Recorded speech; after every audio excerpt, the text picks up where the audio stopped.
Committee on City Finance and Services meeting as of Wednesday, February 4th, 2026. This meeting is being held in person and by electronic means.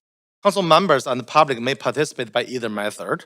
Any member joining electronically are reminded to enable their video to confirm quorum.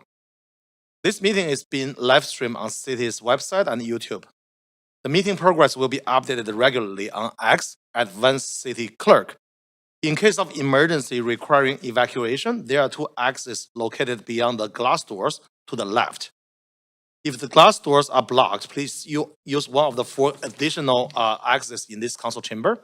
Do not use elevator, use the stairs instead. If you require assistance, remain where you are, and the security staff will get you to a safe location. A defibrillator is available at the end of the hallway outside of this council chamber. We acknowledge that we are on the unceded homelands of Musqueam, Squamish, and Tsleil-Waututh people. We thank them for having care of this land and look forward to working with them in partnership as we continue to build this great city together.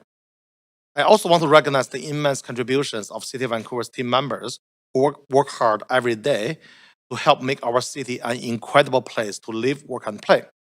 Please note that there's a new public speaker podium has been installed on the left side of this public library. At this moment, podium heights cannot be adjusted by clerk, staff, and the public speakers. Please adjust the podiums as needed using the control on your right-hand side. Clerk, may we have a roll call, please? Yes, Mayor Sim. And you also have a leave of absence today for personal reasons from 5 p.m. onwards. Councillor Kirby Young. Not seeing Kirby Young. Councillor Dominato. Present. Councillor Bly has a leave of absence today for civic business. Councillor Fry. Councillor Montague. Present. Councillor Clausen. Present.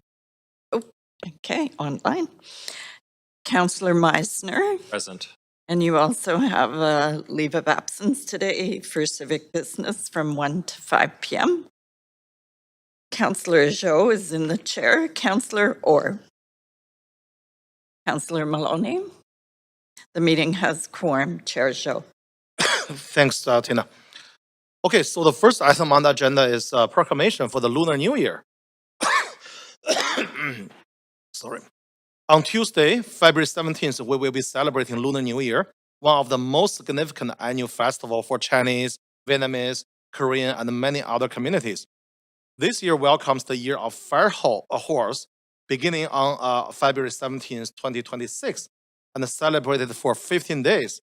The horse is a symbol of vitality, speed, perseverance, and people born in the year of the horse are often described as hardworking, warm-hearted, and independent. As we usher the year of horse, we are happy to share that this year, Vancouver Spring Festival Parade will take place on February 22nd in Chinatown. I would also like to acknowledge the representative today from the following organizations who are with us today. Ms. Helen Chen from the Chinese Benevolent Association of Vancouver, Mr. Frank Huang from CBA as well, Mr. Michael Wang from CBA, Mr. Fred Kaw from the Chinese Cultural Center of Greater Vancouver, Mr. Jackie Hui from Chinese Cultural Center of Greater Vancouver, Mr. Sari Lee from the Vancouver Chinatown Merchant Association, Ms. Queenie Cho from the Success, Mr. Raymond Chang from the Chinese Freeman's Vancouver branch, Mr. Michael Chang from the Chinese Freeman's Vancouver branch, as Mr. Norton Lee from Shangyan Benevolent Association of Canada, Mr. Raymond Tan from the Shangyan Benevolent Association of Canada. We are deeply appreciate your contribution to Vancouver. So now let's get together for the proclamation. Mayor.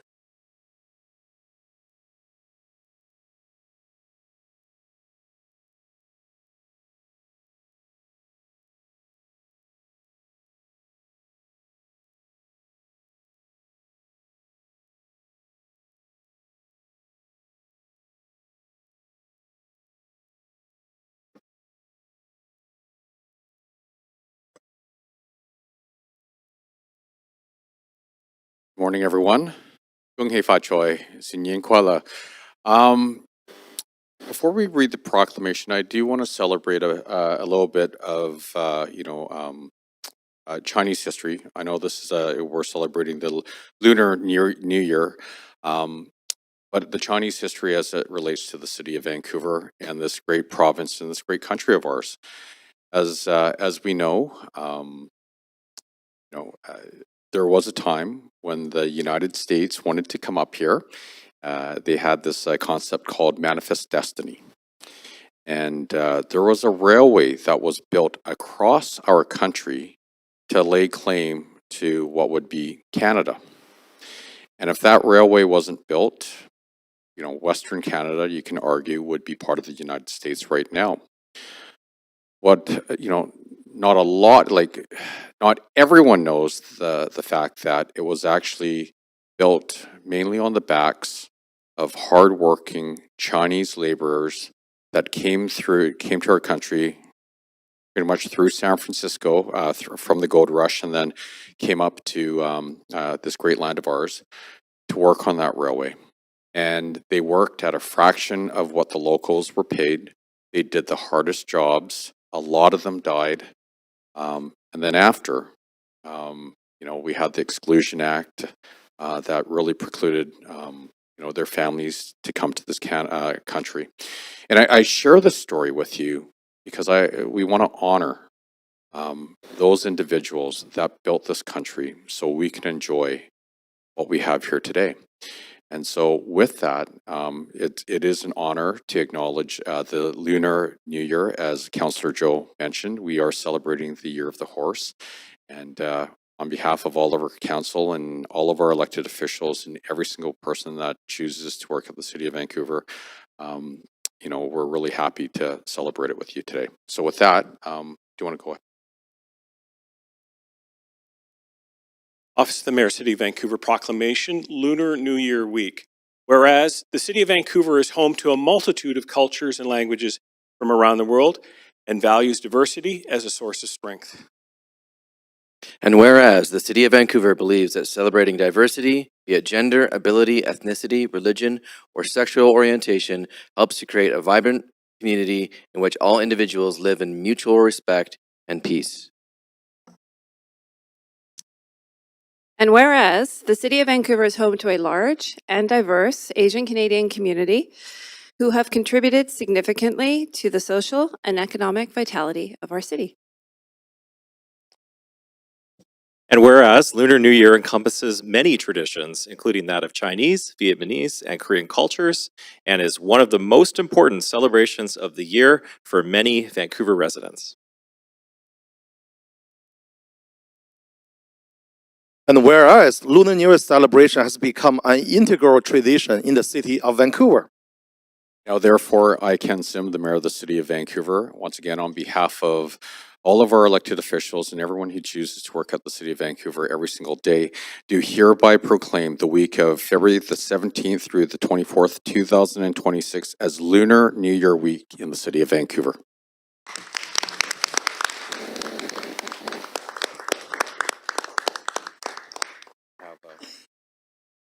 Helen, here we go.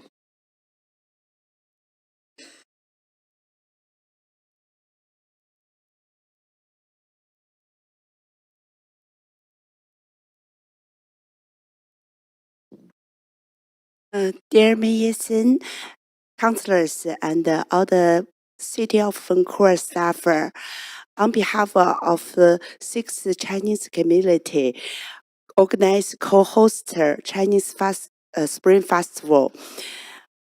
We would like to express our sincere gratitude to this event. Not have the city strong support and assistance. This event could not able to press under the smooth. Thank you sincerely.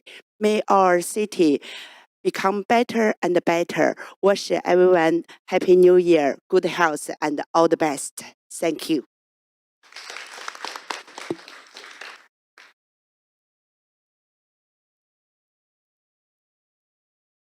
Yep. Everyone can come up. Did anybody else want to say a few words? Fred? Fred, did you want to say a few words? Anyone?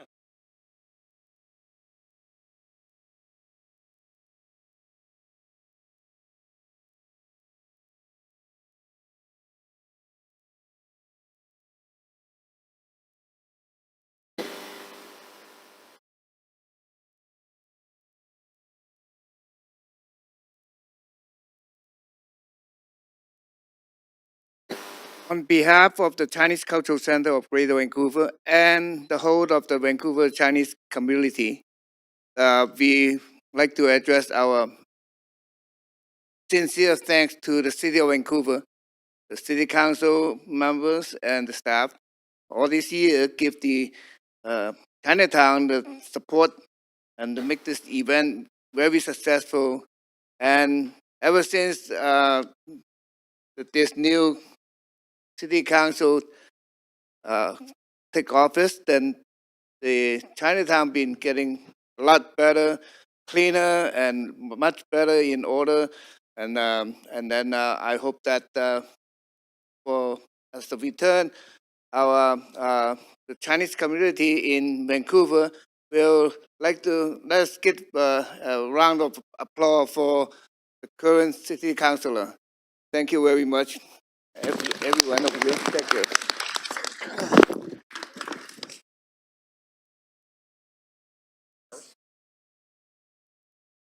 Thank you. On behalf of Vancouver Chinatown Merchants Association and the committee, I'd like to thank the City Council, the Mayor Ken. Not just the parade. These 2 years, Chinatown has changed a lot. We have a lot more resource to do the graffiti. We have a lot more resource, a lot more police, more cleaning in Chinatown. So really, really appreciate all the help. And please keep helping Chinatown because we need help. The last 10 years, we don't have too much help until the new council. So please keep up the good work and help keep Chinatown live again.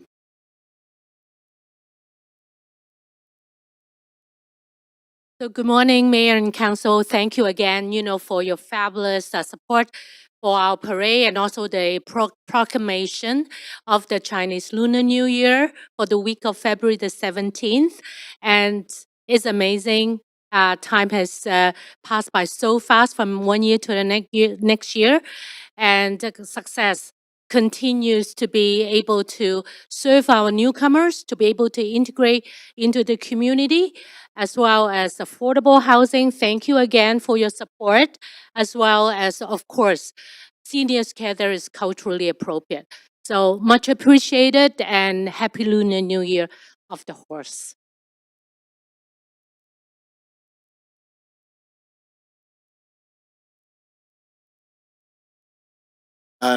Good morning, everyone. On behalf of Chinese Freemason of Vancouver, I sincerely thanks Mayor Ken Sim and all the councillors to continually support the Chinatown New Year's event, and hopefully,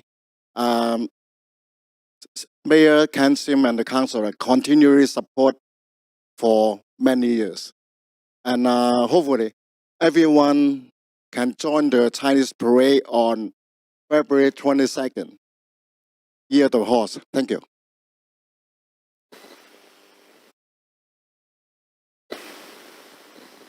Good morning, everyone.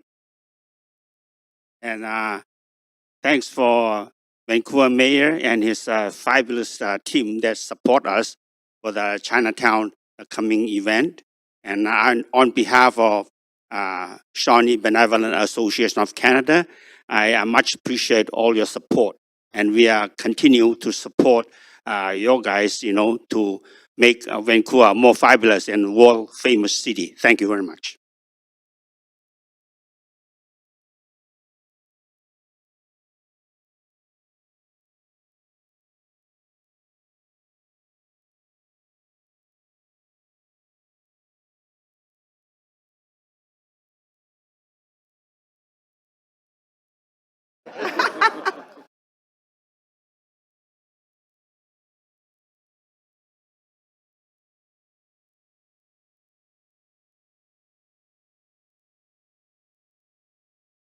不是拿过来，不是所有的服。那我桌子上，我凳子上，凳子上。拿一下。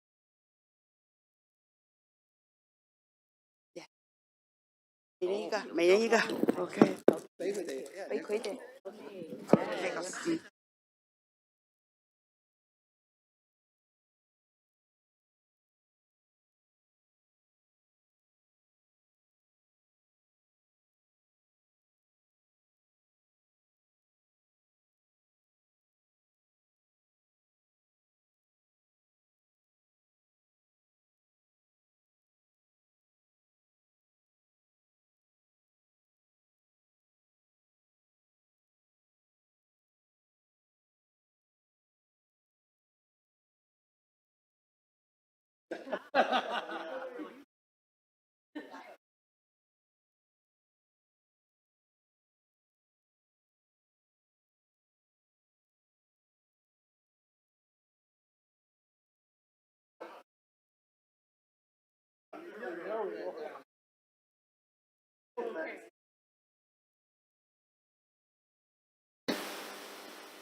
Thank you so much. Thank you. I'll see you at the event. I'll be there for the state.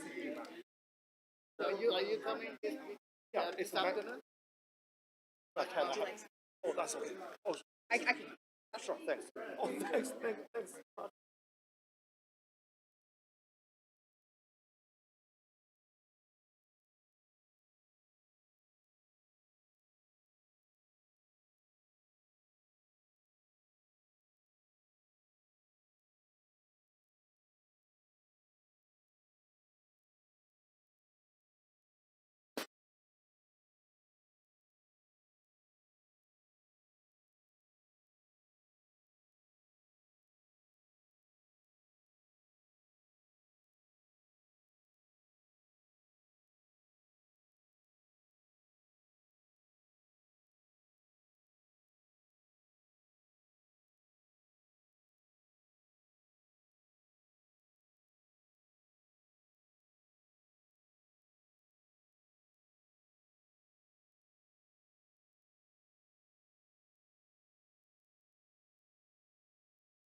Thank you, everyone. Thank you. Thank you.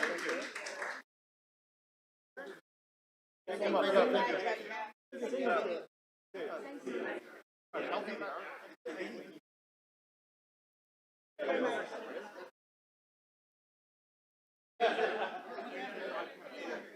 See you at the parade.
All right, thanks everyone. We should continue with our council meeting.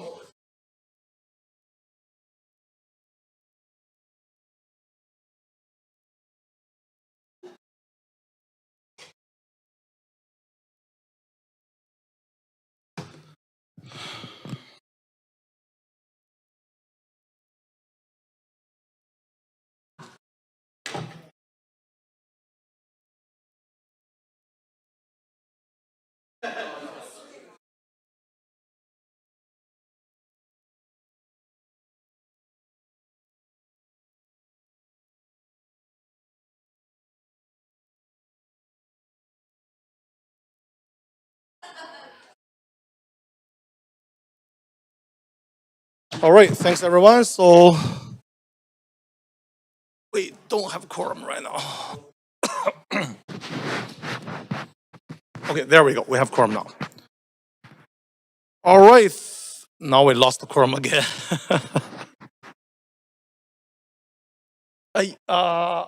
Probably not. Okay, Brian, can you turn on your video? We have quorum.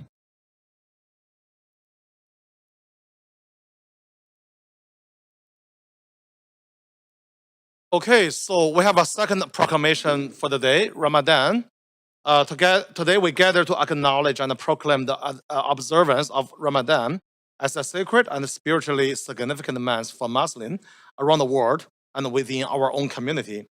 Ramadan is expected to begin the evening of Tuesday, February 17th, and concluding around March 19, depending on the sighting of the new moon. This period invites all who observe to strengthen their faith, practice self-discipline, and focus on generosity, empathy, and community building. Values that resonate deeply with the spirit of public service and unity. Our city is enriched by the diverse faiths and the traditions of its residents. By recognizing Ramadan, we honor the contribution of our Muslim neighborhoods and affirm our commitment to inclusivity, respect, and shared understanding. So we will now do the second proclamation, Ramadan. Everyone?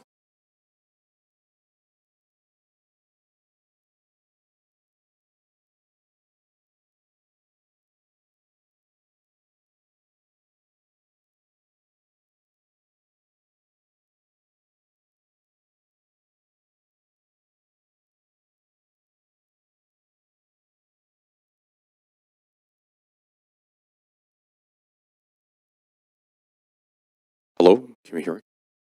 Sean, do you want to start with the proclamation?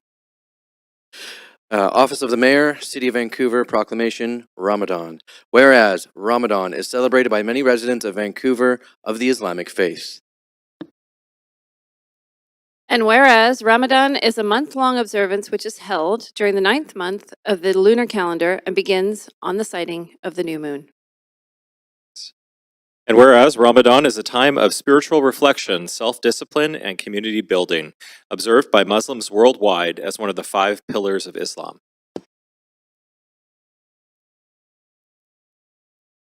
And whereas during this month, Muslims fast from dawn to sunset, refraining from food, drink, and other physical needs.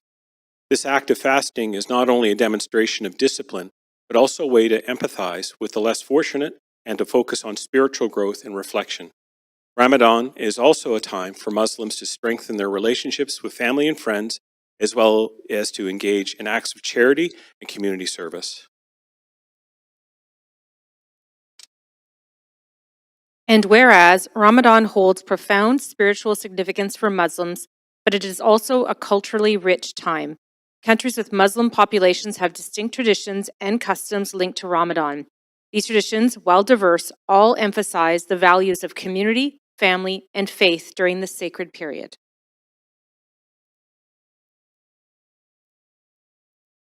And whereas the conclusion of Ramadan is marked by the holiday of Eid al-Fitr, a celebration of fasting, a feasting, a family gathering, and exchange of gifts.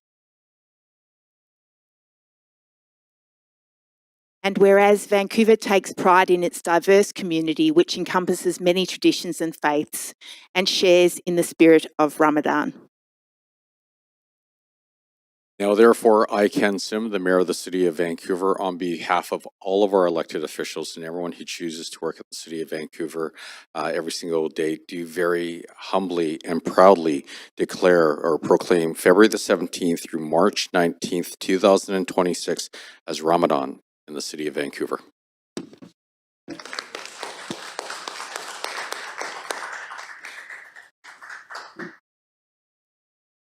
Thank you.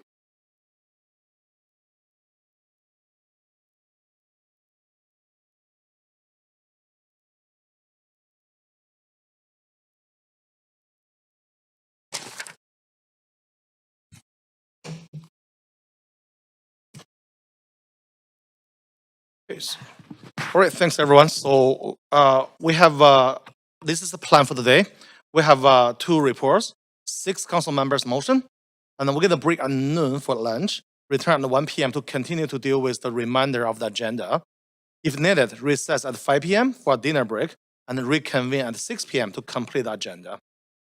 The committee will now consider the matter adopted on consent. We have report 1 on the consent agenda for the committee consideration. We will hold report 2 to hear from the speakers. The committee may adopt recommendation for report 1 on consent. Does any member want to hold any the first report for debate or question to the members?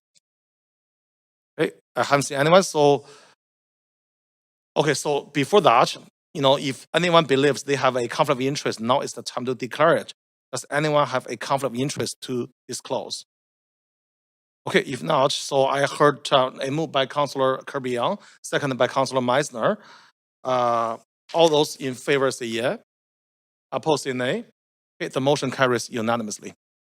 All right, so the following item has been approved on consent. That is report number 1, 2026 supportive housing and single room accommodation, SRO, upgrade capital grants.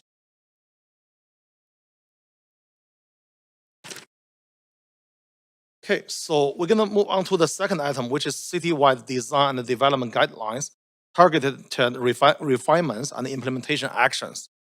Before we begin this agenda item, if anyone believes they have a conflict of interest, now is the time to declare it. Does anyone have a conflict of interest to disclose? Okay, so I haven't seen anyone, so this item has a presentation. We have team member here to present this item.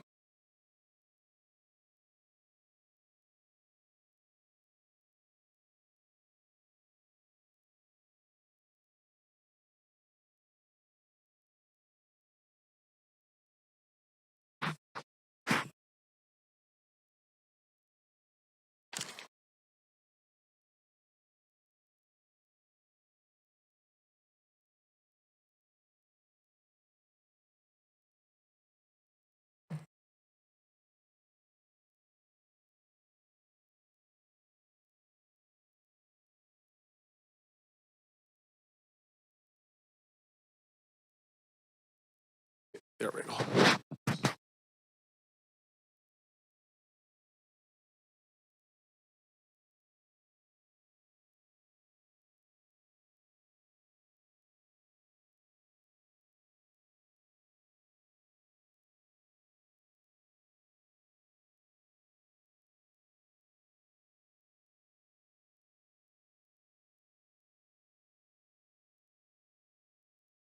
We ready?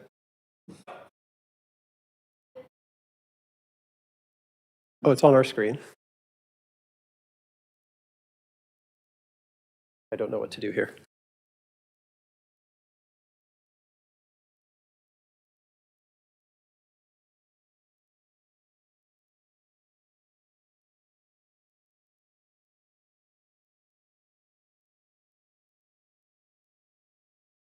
All right. What would a meeting be without tech problems? Okay. Good morning, Mayor and Council. Jason Olnek, Director of Development Planning. Quick introduction before Michael gives the presentation. This report is what I'd call another one of the early actions in advance of the citywide design and development guide that will be coming in its first iteration in complete form later this year. This work, the citywide development guide, is part of the ongoing efforts to greatly simplify the existing regulatory structure. It replaces a lot of the over 2,200 pages and 70 different guideline documents that have accumulated over the past 30 plus years. The recommendations we're bringing today are being brought forward now, not later, because they do have a material impact on the approvals process. There are existing applications and anticipated applications that this work touches on. And I do want to reiterate, these are guideline changes only. There are three distinct parts to this report, just as a recap. The first one is the public views. This includes recommendations based on council direction both from July 2024 and July 2025 for Trout Lake and 3 other locations in the Rupert Renfrew Plan areas, respectively. This particularly impacts TOA areas, and we can get into that a little bit more in the presentation. The second section is solar access. I'll term this more as an administrative or kind of housekeeping amendment. What it does is it just aligns the application requirement for the citywide solar access strategy with the one that was recently approved for downtown. And the third part we're terming a light touch of low-rise approvals. This mimics a pilot program from 2022, which anticipated the transition to R11 zoning with a light touch review for low-density areas. Again, the goal for this is a clearer, more consistent administration of DOP discretion across all these typologies. This third section is asking for council to approve a non-enforcement period of 1 year for certain guidelines. In summary, this report fits into the Citywide Development Guide work plan by supporting our commitment to continuous regulatory and process improvements, simplification, clarity, and certainty throughout the approvals process. So Michael is going to give the full presentation now.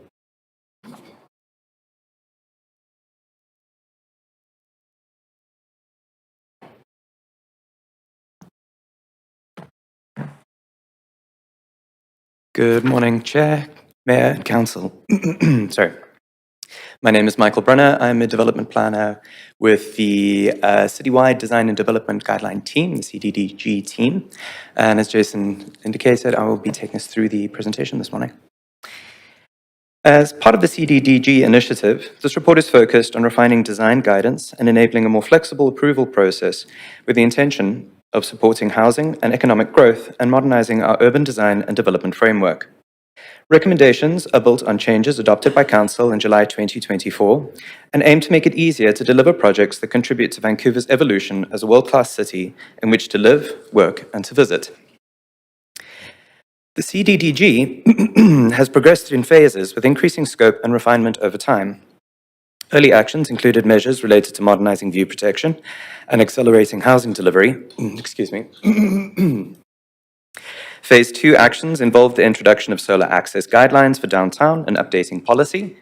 And today, we're bringing forward the targeted refinements and implementation actions.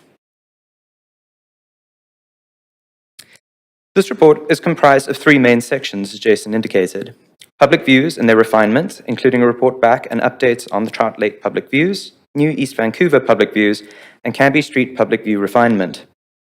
Solar access policy refinement as it relates to the areas outside of downtown, and finally, a resolution on light touch approach to RR, RM, and C-zone guidelines. As a recap, the CDDG are intended to streamline the development application and review process through clear and consistent design standards, consolidating over 2,200 pages across 80 documents, promoting livability, sustainability, and design excellence citywide. Public views are an important part of this, a defining element of the city's identity, visually linking the urban environment to its surrounding natural landscape. The city's dynamic development context means that these need to be periodically reevaluated to balance protection on key public sightlines with enabled growth. I will now provide our report back on the recommended updates to the Trout Lake view cones contained in Part 1 of the report. The actions proposed here build on council-approved updates to the public views guidelines in 2024 and respond to direction to evaluate how those views function in the context of the approved transit-orientated or TOA area policies. and long-term growth expectations as they relate to the public views from Trout Lake. There are two view cones originating from Trout Lake, 27.1 and 27.2, shown here in their current form. Technical analysis of these views demonstrated that the current configuration presents constraints to development enabled through the council-approved TOA policy, rezoning policy, across tiers 1, 2, and 3. The maximum height boundaries and approximate extents of these tiers are indicated here by the dashed lines in the lower image. In response to this, staff explored opportunities to best protect the essential character of these views, whilst better aligning them with growth policy. This saw narrowing of view cone 27.1 to retain the important visual connection with the two sisters or lines, and focusing 27.2 to maintain connection with the North Shore Mountains, including raising the lower boundary to align with height enabled for Tier 3 of the TOA, indicated here in orange. Other view origin points in the park were investigated, but no other locations proved more optimal for either view protection or growth policy. These proposed refinements were shared with the public through a public engagement program, and it revealed that the views are highly valued by 91% of park users and are seen as a defining feature of the park. The preference of 70% of park users being to retain the views in their current form. Concurrent with this public engagement, staff continued technical analysis intended to further inform the recommended approach. This technical analysis revealed an opportunity to include the extended Tier 1 area of the Commercial Broadway TOA and better reflect methodologies used for similar updates to other view cones. It was found that a minor further refinement would be logical, consistent with other view cone updates, and would better align with the adopted growth policies while continuing to protect the essential character of the views that engagement revealed to be highly valued by the community. This is shown here in red and resulted in recommendation A of the report with supporting information in appendices D and F. Staff estimate that these view cone refinements may result in an additional 8,000 to 15,000 housing units beyond what was previously achievable.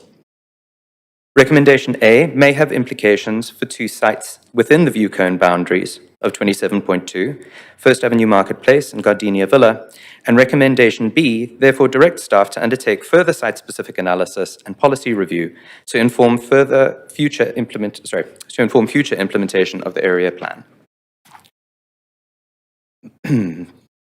Next, I will provide our report back on the new East Vancouver views.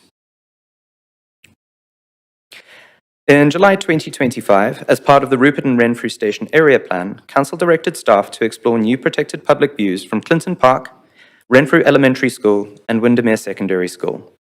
In response to this direction, staff conducted GIS modeling of the area plan's long-term build-out to assess implications of introducing new protected views from each location. First, we will take a look at Clinton Park. Currently, an open and expansive view to the North Shore Mountains can be enjoyed from Clinton Park. Being north of the Rupert and Renfrew SkyTrain stations, the superimposed potential of future build-out, indicated by the yellow dashed line in the second image above, reveals very little impact on future development potential permitted by the area plan. Given the great potential to protect the connection with the North Shore Mountains, and the low impact that this will have on future development potential, Recommendation A of the report is that Public View 28 be added to the list of Council-approved public views, as shown in Appendix A, with supporting technical analysis provided in Appendices E and F. Next, we'll take a look at our analysis of Renfrew Elementary. The current view looking north from Renfrew Elementary shows some connection with the North Shore Mountains. However, when the future build-out enabled by the area plan was modelled by staff, it was found that establishing protected views to the north would significantly impact on the height and density of future development, particularly within the TOAs around Rupert and Renfrew SkyTrain stations. This is shown in the second image. Finally, we will take a look at Windermere Secondary. Current views to the north from Windermere Secondary School also show good connection with the North Shore. However, this site is fenced off from the public and is not freely accessible. Additionally, much like with the previous site, the future build-out enabled by the area plan, shown in the second image, reveals that protected views would likewise significantly impact on height and density of future development within the Rupert and Renfrew SkyTrain stations areas. At both this site and Renfrew Elementary School, establishing protected views would disproportionately affect below-market rental and market rental developments, as well as several sites identified as unique sites in the area plan. On this basis, staff do not recommend establishing protected views from these two school locations, as summarized in Appendix E of the report. I will now move on to our recommended refinements to the Canby Street view cones. As part of the 2024 Public View updates, Council consolidated and relocated the origin point of views 9.1 and 9.2. Subsequent implementation modeling has revealed that View 9.1 has introduced unanticipated constraints on development viability within the Broadway City Hall TOA, resulting in reductions in height and massing that materially limit the form of development anticipated by the TOA rezoning policy and the Broadway plan. As such, staff recommend relocating the origin point for both views to the base of the stairs at the northwest corner of the City Hall campus, as shown in Appendix A, with technical refinements illustrated in Appendix F.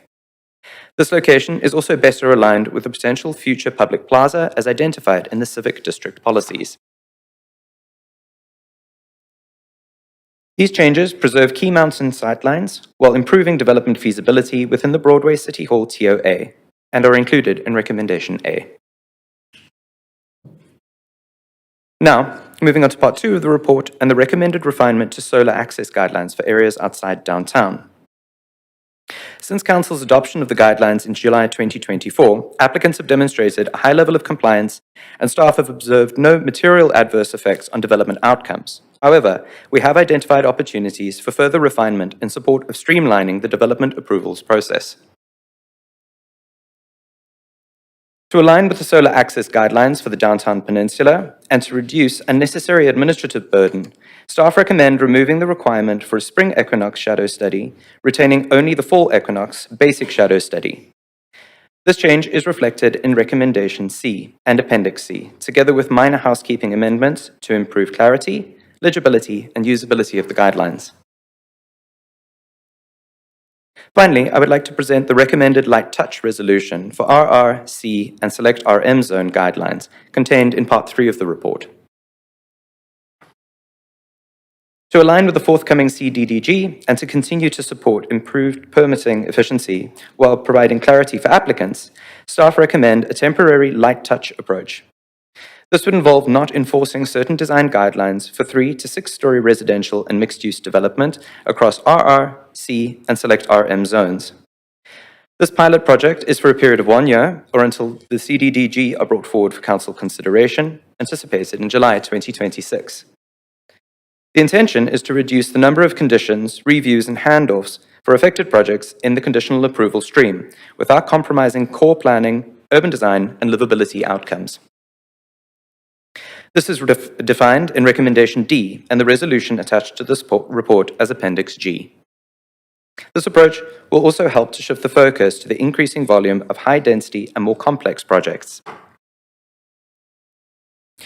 The guidelines included in this resolution are anticipated to be repealed and replaced by the CDDG in 2026. Thank you, Chair, Mayor, and Council for your time and consideration. Staff are available to answer any questions you may have. Okay, thank you for the presentation. So, Council, are there any questions? I have Councilor Corbian. Yeah, thanks. My priority this morning is to talk about Trout Lake and the Trout Lake view cones. I'm wondering if staff can provide some further context. We often see opposition support for and against on a number of different issues at council, and there are some that stand out when there's sort of a swell of feedback. And in this case, I'm noting 70% disagree or strongly disagree with the proposed view cone updates. In my mind, and I'm just going to frame the question this way, Trout Lake is a bit different than some of the amendments that we've looked at for other view cones because it's sort of within a park. And part of what we hear from users is it's not just the mountain views, it's the nature of the expanse and the panorama Are there other alternatives that could be looked at? I know you said you went back with a small refinement, but with respects to maintaining that broad, open feeling that people enjoy? Thank you very much for the question, Councillor. I'm going to hand to Jason. Yeah, I'm going to ask Jason to answer that question. Thanks. Thank you, Councillor. Great question. The existing view is what we would call a panoramic view. And the left third, maybe a little bit more, overlaps the Broadway commercial TOA area, where the heights that are enabled by that rezoning policy in the Bill 47 would protrude right into that particular view cone. So as that policy was being developed and as the view cone was being developed, there was engagement for both. There was back and forth. And what's being proposed is trying to find a balance between keeping the view of the subjects, primarily the sisters and the named peaks, while also enabling the densities and development capacity of the TOA. The updates since that engagement were developed as we began to understand that the boundary that had been extended will enable us to have an equal amount of capacity while also keeping those views in place. I guess I'm limited for time, so I'm trying to laser in on my questions because I'm 2 minutes in. I understand the rationale for the TOA, and you mentioned sort of on the left side. What about sort of on the right side? Because in terms of striking a balance here, so if council didn't approve this or asked staff to do more work, what is there an opportunity to look at sort of an alternative, another scenario that we haven't been presented with yet? We extensively went through the park, walked around the park, studied locations. This location is the most prominent. It gives the best panoramic view because of the foreground of the lake. The vegetation in the back of that, and we've worked with parks and we've looked at it and we've gone through there, is very dense, and there's no plans to get rid of that. So the view behind that vegetation is obscured whether or not the view cone is there. Like it'll be of the foreground, it'll be of that vegetation. So the view parameters are aligned very consistent with the way we've done other view cone analyses. Okay, but do we, I'm going to try to ask this question again. Given that this is a park and it is an oasis, and we have very few of them in terms of access to nature with a panoramic view like that, can we take a different approach than we have taken with some of the other view cones that have focused predominantly on things like maintaining the mountains, et cetera, recognizing the unique setting of Trout Lake? It is proposed to focus on the mountains, not the sky and the other background. Any further? So I'm just going to stop you there because I'm getting the same answer. So I'm going to move on to another question. This may be a philosophical difference. I'm asking, I understand why it was there. I'm asking what the other options are moving forward. So I just want to clarify that question. The other question I have is with respects to Gardenia Villa that was mentioned, there seems to be an intersection connectivity between recommendations A and B. If A were not approved as is, and B it says subject to A, they wouldn't be in the view cone. Can you just clarify for me with respects to Gardenia Villa in terms of two scenarios? If council approves this, what happens to Gardenia Villa? And if council doesn't approve this, what are the options for Gardenia Villa? Sure. The view cones in their current state affect the entire TOA area. So if A were not approved, the view cone would remain in its current state. There would be no rise or you'll see in the bottom of 27.2, we've raised it to match the tier 3 of the TOA policy area because it falls within that zone. And that is exactly where Gardenia Villa sits. So if there is no change, that height restriction would be that much lower. It would be a couple of stories lower. Okay, so just again for time, because I'm going to have to ask for really tight questions. I'm going to have to ask for a second round. Can I ask for a second round, Mayor? Because I can't get. Yes, second Or by, Chair. second by Councillor Clausen. All those in favor say aye. Thanks. I'll come back on because council are limited for time, so concise answers super help us. Thank you. No problem. The motion carries. Councillor Meisner. Yeah, thanks, Chair. I had some questions around recommendation D around streamlining development review. It mentions staff recommend temporarily de-emphasizing staff review of detailed architectural designs such as composition, window and door placement, and materials and detailing. Am I correct that this would also apply to multiplexes in Vancouver? I'm going to ask my colleague Ryan to answer that. Thanks. Good morning, Ryan Din, Development Planner. No, multiplex in R11 does not have any design guidelines. Okay. So are staff currently with multiplexes not considering the composition, window door placement, materials? There's no review of that? Those elements have been incorporated into the district schedules, and we govern the floor massing through density, height, and setback in the district schedules. Okay, that doesn't really answer my question. Are staff looking at that or no? We Multiplexes? no, we don't. Okay, okay. How about 6-story apartment buildings? For 6-story apartment buildings, we do have different design guidelines in different zones, such as the RR, the C zones. Okay, but this recommendation recommends de-emphasizing staff review of, as I mentioned, architectural design, door, window placement. That's correct. So I'm just trying to get a sense of why and also how much time this will save and if it's worthwhile to move this recommendation. Yeah. Well, so these design guidelines in those RM, C, and R zone were developed over the years with layers of stylistic design to control the roof design, porch, and window door design. The intent at the time is to make sure new buildings to blend into the existing. Yeah, I understand the intention. I just want to get a sense of why we would do this to save time and how much time are we going to save and is it worthwhile? Because I have a concern about ugly buildings.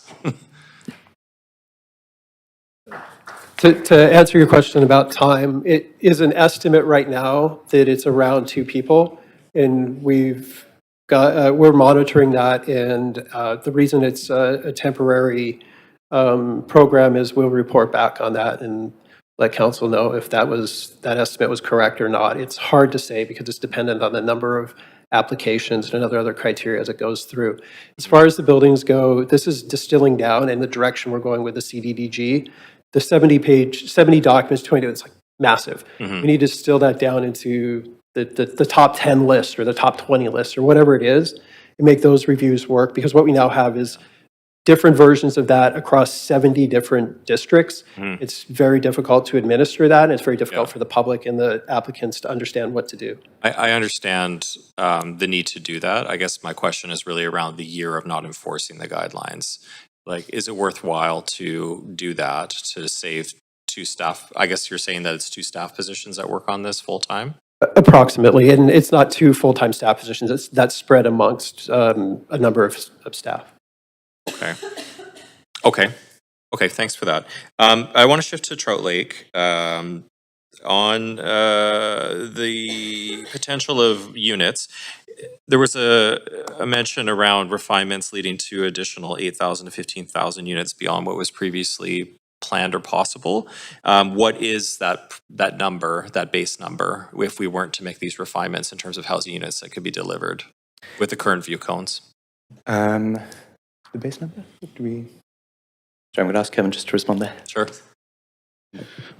So right now, we can't get you an estimated number of units, but we can say that approximately 650 sites are limited in their ability to achieve the heights in the TOA under the current view cones. That number goes down to approximately 120. So, okay. Yeah. So it's cutting about 430. That's right. Okay. Okay, thank you. And then on the engagement, I don't have a ton of time, but am I correct that what the public was engaged on at Trout Lake Park is not what we're seeing here today? That was developed after the public engagement? They were, thanks for the question, but they were developed concurrently. So yes, what was taken to the public is the second image that we indicated with the view outlines in orange. And then subsequent to that in our presentation, the recommendation in red is our final recommendation. Okay, so that was the refinements that were made post-engagement? Correct. Okay. Well, concurrently with, they sort of ran the similar timeline. Okay. That's your time, Councillor. Thanks. Thanks. All right. Did I miss something? Okay. Councillor Ward. That was exactly my question. If you sort of give a little more color into that, a little more. So it was developed concurrently with the TOA, with the Bill 47 legislation. Is that correct? I'm going to hand over to Jason for that. Thanks. Thank you, Councilor, for your question. To clarify, the revisions were after the initial engagement period, and those revisions were made available, I believe, a week or two ago online, and that aligned up with the process. It was stacked up pretty tight. While they are not insignificant revisions, they're in a line with the other material that was being developed for the TOAs. So it's a necessity out of following that process. Does that answer your question?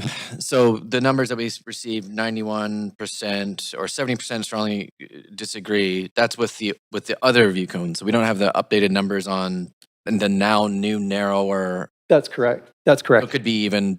It could be even greater. Greater. But why don't we come back and? That's a great question. Yeah. So there are active applications that this will materially impact, and there's anticipated applications that this will materially impact for the TOAs that council will be seeing, and there will still be questions. There'll still, like, that'll always happen through the process, that we can't get rid of that. But if we leave it as a panoramic view, there will be no guiding document for those applications as to how to respond to the view cones. Okay, and then can you walk me through that interaction with Bill 47, like how it interacts with our view cones? Does Bill 47 sort of completely trump anything that we do on our view cones? Like, do we have a say if we go back to the drawing board and sort of do a different take on these view cones? Because we've seen that a little around, like, for FSR or for height of buildings, but I haven't really, how does it interact with view cones here? So for the City of Vancouver has maintained that view cones are a legitimate consideration under the TOAs as a way to limit height and density. And so we are maintaining view cones in other parts of the city, and that would have some impact on the TOA heights and densities. And so if this remains as the standing policy by council, we would apply that similar lens. We continue to say that there are legitimate reasons for local context to limit height and densities. And so how council would then need to navigate that, per Jason's comment, would be through individual rezonings. Okay, and then there was mention of current projects. I would assume that's Broadway Safeway project. The Broadway Safeway has already been approved, Right, yeah, and so so I'm just- that will be How coming. that will affect the view cone? They would already sort of protrude into the old. view Correct. cones, So we need- Correct.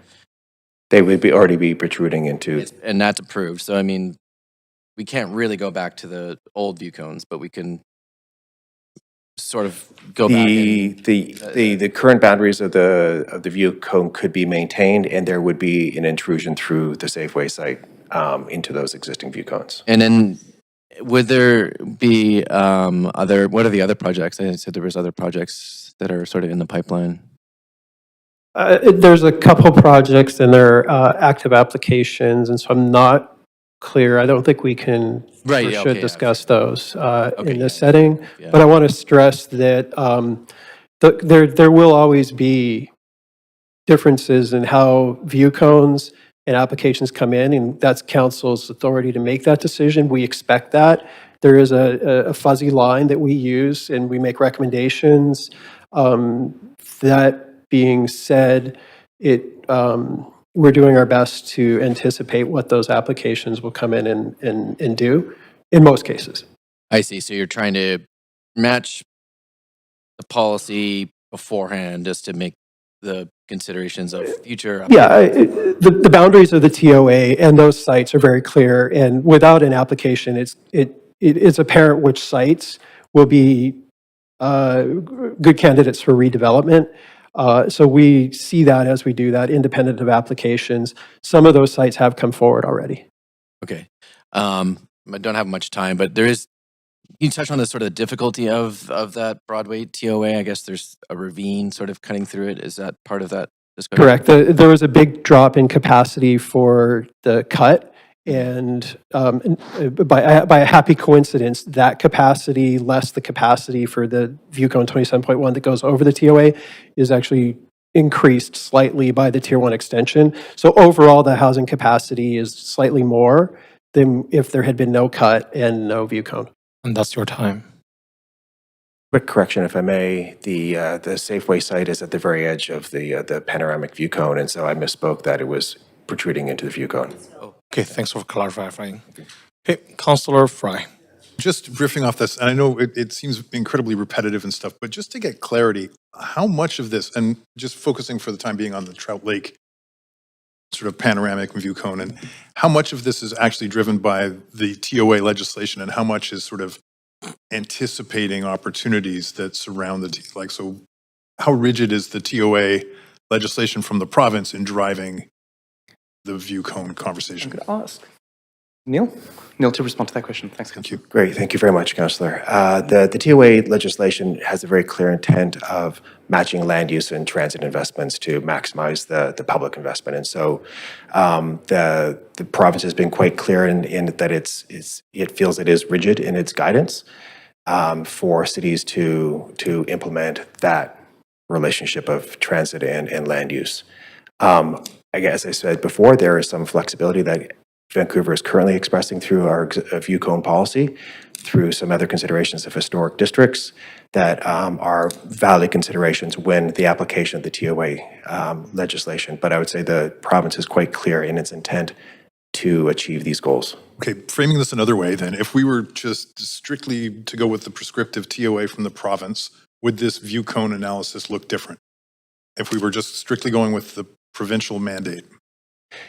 So I think we would have to, the short answer is yes. No. Okay, so actually, quickly. So yes, we looked at this. It was actually something that was formed an important part of our analysis in balancing the two. If we were to go strictly with the TOA, the view cones in their form and as recommended would not be possible. So there would not be an opportunity to protect views to the North Shore Mountains. So we are, okay, just tease that out a little bit, just to... What we're effectively doing is we are maximizing as much as possible opportunities enabled by the TOA while continuing to narrow in on the important elements of the view, so carving away at TOA. If we were to say, let's just go and enable or allow all the heights enabled, then there would be limited to no opportunity to protect any views. So effectively what you're saying is that this is a response and a massaging of the provincial push for transit-oriented development that would otherwise see even greater view cone incursions, and you're pushing back on that a little bit, because I think... That's correct. Okay, that's a really important clarification, because I think we're certainly I think a lot of the impression has been that this is all driven by the provincial mandate, and it's not necessarily us pushing back on it. So I think that's important clarification, and I appreciate that. Of course, thank you for the question. When we look at view cones, and this is also sort of in your lane, because I mean, I appreciate the work that goes into it, but it's a very specific point from Trout Lake that, I mean, it's a big park. There's a lot of great views, and I think that vista and panorama is what people appreciate, not necessarily standing on that southern tip of the lake. How do we kind of rationalize view cones in that context? And I get the... Yeah, so in terms of just administering the view cones, that's what we do. We administer it from a single point.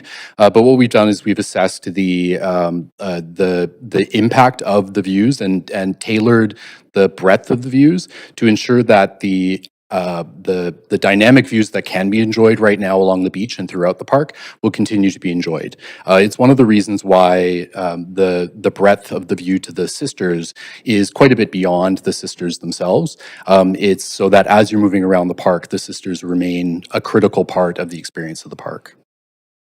Okay, well, and I do appreciate the work, and I also want to mention that I appreciate the refinement of the Windermere view as was originally presented, and giving it a little bit more kind of articulation of what these look like, because I think they are really important. And are you learning some kind of lessons through how we articulate views and massings?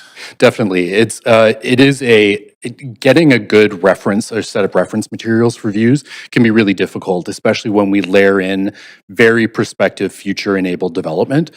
So we are learning as we go on the best ways to present reference materials and materials to bodies such as yourselves on these views. Yeah. And the public who are paying very close attention to a lot of this stuff. So I Yes. appreciate it. I'm going to jump back on the second course. round because I'm out of time, but I have some other questions about the small changes stuff. Thank you, Councillor. Okay, thanks, Councillor. Councillor Dominado. Thank you, Chair. And following on the theme of Trout Lake, I'm curious if staff could comment. And previously, we talked about view cones in the context of QE Park as an example, and in that context, there's a greater elevation for that park than there is with Trout Lake. Would that be a fair kind of characterization in terms of views and to the mountains? Okay. And just recognizing that, appreciating that the efforts here is to be an enabler of future housing and potential developments with some of the planning. Given the market conditions, I guess I'm asking about urgency because I'm just to be context. I've had several hundred emails. None of them are supportive of this. Obviously the public engagement was not supportive, and there was different proposals presented. How urgent it is to do this now versus maybe further community engagement? Can you give me some sense of that? Because I feel like we're a long ways off with a lot of development in the city. Sure. Given Could I market ask Josh to conditions. respond to that? Thanks. Oh, I see. Our general manager coming up. Sure, yeah, I'll help. Obviously, the TOA legislation has induced a lot of interest in development in this area. We have a number of inquiries and active applications. And we're trying to provide clarity of what the policy context would be. We're trading off, like we are with any public view, the opportunity for development and housing against the very important objective of protecting those public views. What we've tried to do here is strike a balance, align, as was described, very much with the intent of matching land use and density with transit infrastructure, while fine-tuning where the views are protected and the most important of those public views.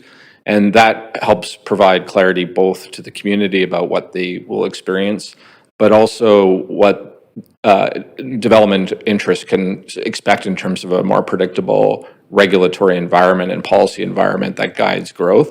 And so I think in the absence of this moving forward, we'll continue to be in a bit of a tricky place in terms of being able to respond effectively as we can to development proposals that are currently on offer. We can certainly go back for further public consultation and have more of a public conversation about the balance between development and views. I think what we did find through the public consultation was there is a very strong preference to no incursion into the view, the sort of status quo state. We didn't believe that was a defensible or justifiable limitation on the development opportunity relative to TOA. And so that's why you see the professional recommendation in front of you. But like any important public policy, there always can be benefit to more public conversation. The trade-off will just be a less certain regulatory environment in the immediate term. Right. I appreciate that clarity and recognizing, maybe not a question, a statement, is the TOA legislation it was a blanket approach. It wasn't nuanced to different cities' geographies or anything like that. So I appreciate your working with that context. And I think my timer just changed, and I still had at least a minute and a half, so I'm not sure. I don't know what's going on, but please go ahead. You have one more minute. Just to flag, I guess for me, clarity would be could we refer just the Trout Lake View Cone piece back to staff for further community engagement in light of the feedback we've had? So not necessarily everything wholesale, because there's more in here than that, but just, and I don't know how to do that in terms of language, but would that be a possibility so that we could allow more time and more consideration for that piece?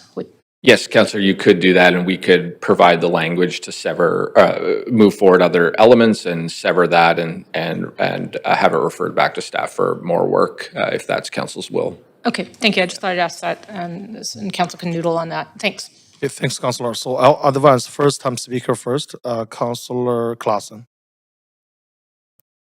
Councillor Fry, please add yourself back. Thanks, Chair. I realize that staff in front of us are from the planning department and not necessarily getting into the sort of psychosocial aspects of things. But I'm kind of curious, when I look at this this policy, I realize that I was down at Trout Lake and I went to the beach and I've got the little mud on my shoes to kind of to prove it, to take a look at it. And I realized it's an absolutely radiant, a beautiful place. And so is some of the surroundings as well. Those views can be captured from various aspects, but clearly the policy centers on that beachfront. But I'm trying to get an understanding of what the goal of the policy is. Is it to sort of strip away the fact that we are in an urban center and take away any reminders that built form and tall buildings are a part of being in a city? And again, I'm not trying to disparage that view at all, or having reminders that we are in a very beautiful setting, i.e. the views of the Sisters, the views of Grouse and the North Shore. I'm curious what staff have sort of gleaned from diving into this issue and talking to community and getting a better sense of it. Jeff, thanks, Councilor. Sure. Yeah, I think the central tension of the conversation here is around whether, and backing up, like public views and as Michael laid out, are a critical part of our sort of core identity of a city. And most of the public views that we protect are typically a combination of, there's a development foreground and a mountain landscape background of either slot views or panoramic views. I would suggest this one in particular to date has been somewhat unique in its characteristics, that it's principally only a view of nature in the foreground in the park and a mountain background in the back. And we're bumping up against this tension between, is it to be are we to maintain that kind of fundamental characteristic of the view as an uninterrupted kind of nature view? And there's certainly been a strong expression that that people value that characteristic of sort of kind of peace and solitude within a naturistic place. But that's bumping up against other policy considerations relative to the intersection of one of the busiest transit hubs in North America.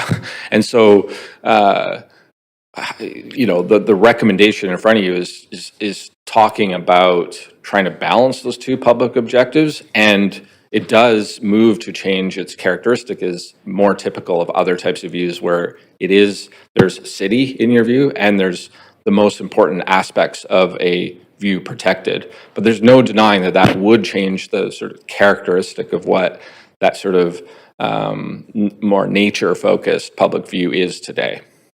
And clearly with the TOA policy, and as has been mentioned, it's a blunt instrument. It's not the concentric circles are not always exact, and you've got the cut, for example, that makes that landscape, that terrain there, very uneven, some of it completely undevelopable from that standpoint as well. That's exactly right. It is concentric rings, and even more nuanced during this one is we had a situation where the province placed a pin on there's actually two stations there, right? There's almost two concentric rings and a cut in the middle of that absorbs a lot of the development capacity within it. So when we're trying to evaluate, when we take the concentric rings and put them on the ground here and do some planning about where development opportunity is, what's reasonably proximate or immediately proximate to those stations, and define where tier 1, tier 2, 3 should be refined, that's part of what you see in front of you today. And that's what helps inform where we've placed some of those boundaries on the ground, matched against where that actually ends up expressing itself in the skyline. Okay. I'm still kind of grappling a little bit. I've only got about 20 seconds or so left, but the idea that we can get a clearer understanding of, clearly the view is a public good, a public benefit of being in this place. And it's a question of how much detail, because when you start talking about bumping up against 10 to 20,000 potential homes in the neighborhood as a result of this over the long term. There are those trade-offs. So I'm over my time. So thanks, Josh. Okay, thanks, Councillor. Councillor Kirby is not here, so I'm going to advance Councillor Fry. Yeah, sorry, I thought Councillor Kirby Young was on the queue. She's not here, yeah. Ahead of me. So I wanted to ask a little bit, and I'm sorry, my bad, because I thought Kirby Young was on ahead of me, about the small changes and the incremental one, because I think it was an interesting conversation we had in the briefing that kind of just teased out a little bit of these, they're not so much about things like setbacks, but really just, I think the example was bricks, turnaround and small items. And I just thought maybe it would be helpful if you could is it possible to just kind of articulate what we're really talking about in some of these small changes and what it means for rapidity of achieving faster and more efficient development? Sure. Thanks so much for the question. The intention there is really to strip back, as you rightly said, the much finer grain kind of level details. Things like form and shape of development, relation to street, the urban environments that are created around these buildings would still be something that's considered. It really is down to quite specific content in those guidelines, which starts to deal with, I think Ryan mentioned, pictures of roofs and that kind of stuff, which starts taking on it takes up staff time to review those elements. It takes up time to negotiate that with applicants. And the intention there is really to strip away that time so that we can not, I don't want to say sweat the details, but that we don't need to get bogged down in those fine grain reviews, that we can stick to the higher grade stuff, and then it allows staff then to focus their attention on more complex, larger developments and applications. I see Jason stepping up, and there was a fantastic quote that one of you had about like less constraints, better outcomes, or Absolutely, yeah. Good. So sorry, I didn't mean to hover. He did a great answer. Yeah. And I'm stealing a quote that somebody, Josh, maybe like, it's like simple rules lend itself to complex solutions. And you think about that, that's really true, right? If you give people the opportunity to have simple guideposts, humans are amazingly capable of determining complex solutions within that. That's kind of a principle, one of the principles that we're dealing with here. A couple really quick answers to him is, the material impact on the process will be, we're pretty sure, the back end. It's the number of design development conditions that applicants get, right? So we may go from 10 to 5 or 5 to 3 or whatever. That improves their ultimate timeline. The upfront reporting you get on timelines may not look very different, but you'll see it at the back end of that. We also think that the industry will benefit greatly from that certainty, knowing they're not going to get the kind of proverbial late hit. So if we can give them that kind of certainty up front, that does help a little bit with project viability. I would call it a nudge, not a big solution.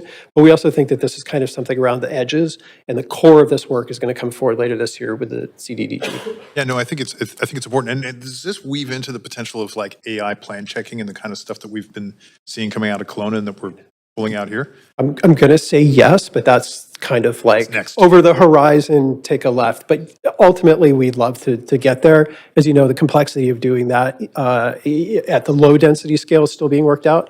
There's a lot to do, but in the big term vision, yeah, we'd love to be there. Yeah, that's great. Thank you. Thanks. All right, thanks, Councillor Fry. So seeing no one else on the queue, we will now hear from the registered speaker for this report. Please note that at this time, podium heights cannot be adjusted by clerk. Staff, please adjust the podium as needed to speak into the microphone using the control on your bottom right-hand side, and lower it to the minimal height once questions from the committee are complete. Public speakers should state whether they are in support or in opposition of the recommendations and may only speak once. I will also ask speakers if they are residents of Vancouver if it is not noted on the speakers list. Public speakers speaking in person can use the, we have that already. Okay, so our first public speaker is Stephen Bohas. Let's go ahead, Stephen. Hi. Yep, I won't start your clock. Start with the next slide, please. Okay. So what you saw was a photo of Trout Lake from a few weeks ago. Good morning, Mayor and Council. My name is Stephen Bose. I'm a Vancouver resident. I'm opposed to the staff recommendations, especially for this change for Trout Lake. I have a degree in landscape architecture, and I currently work in the visual effects industry. This photo of Trout Lake includes massing models for current rezoning applications at 1926 to 1978 East Broadway, which is Tower First on the right, and 2611 Victoria Drive. They're kind of in the middle, and then the Safeway Towers on the left, which are just outside of the current view cone. Next slide. These views protect a whole number of other views around the defined view cone. It's not just one position, but other sites around the park with views of mountains in both directions. Next slide. You're looking at protecting views for the future, and this is the stewardship of these precious views that we've enjoyed for generations. Next slide. It's going to get a bit technical. So staff have actually done a number of changes throughout the year, such as shifting the origin point of the view cone in 2018. You can see that in the open data. I've gone out to the site several times to take photographs from what staff say is their view cone location using the photo and the actual view cone location and the geo coordinates. There's a slight difference. And I did take surveying as part of my landscape architecture background. Next slide. In May of last year, staff had a pop-up tent, which I was present, and they showed the view cone location with a large X, and they said the view cone is from over here. And that's actually reflected in the photo on the left. The photo in the middle on the right actually show the staff photographs, which are not from exactly the same locations, from a couple of meters over. So they're not showing you the origin point of the view cone. Next slide.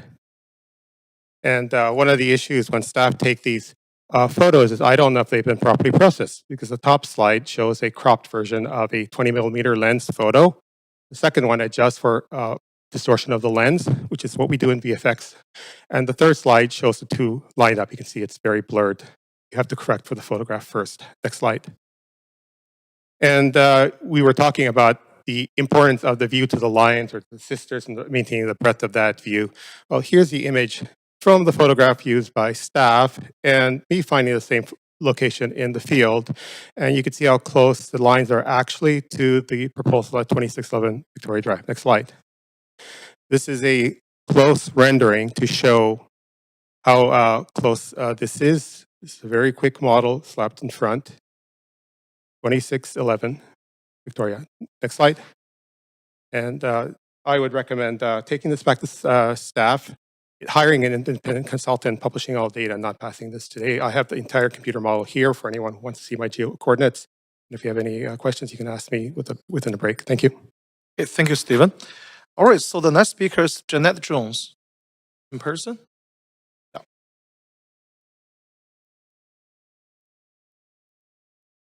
Can we lower the podium, please? Good morning, Mayor and Council, staff. My name is Jeanette Jones, and I'm a resident of Vancouver. I am opposed to Recommendation D and the resolution in Appendix G. These propose to temporarily not enforce many of the design guidelines in the RM, RR, and C zones.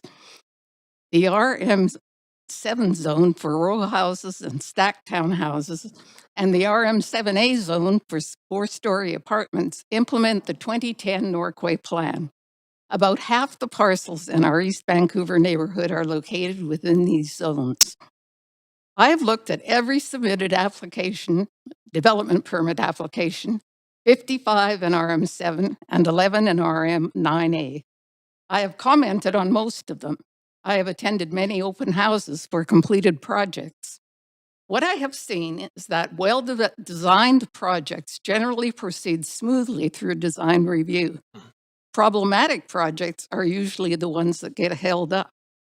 Not enforcing basic design guidelines will simply encourage poor design for projects that no one will want to live in. Just think of what's happening to multiplexes right now.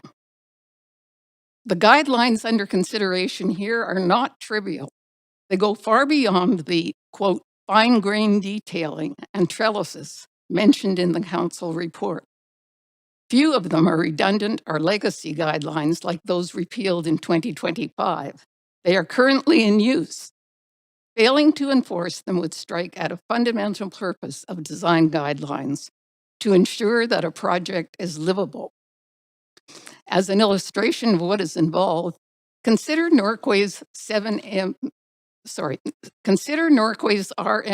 guidelines for row houses and stacked townhouses. Section 2 contains 8 basic general design considerations. This proposal would continue to enforce only one of them. The slide on the screen shows potential consequences of not enforcing the remaining 7. And I've since found that the guideline for storage does have a general bulletin, which would cover that one, but there are still 4. The results of this pilot are expected to inform the citywide design and development guidelines coming to council later this year. I only learned about what is being proposed here by reading the agenda for this meeting. And I should say that these are only a few of the design guidelines that are at risk. If changes of this magnitude are planned, public consultation needs to happen. I urge you not to approve recommendation D. Thank you. All right, speaker number 3 is Luis Vegas.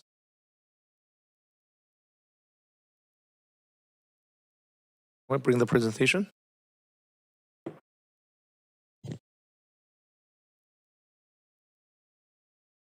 There we go.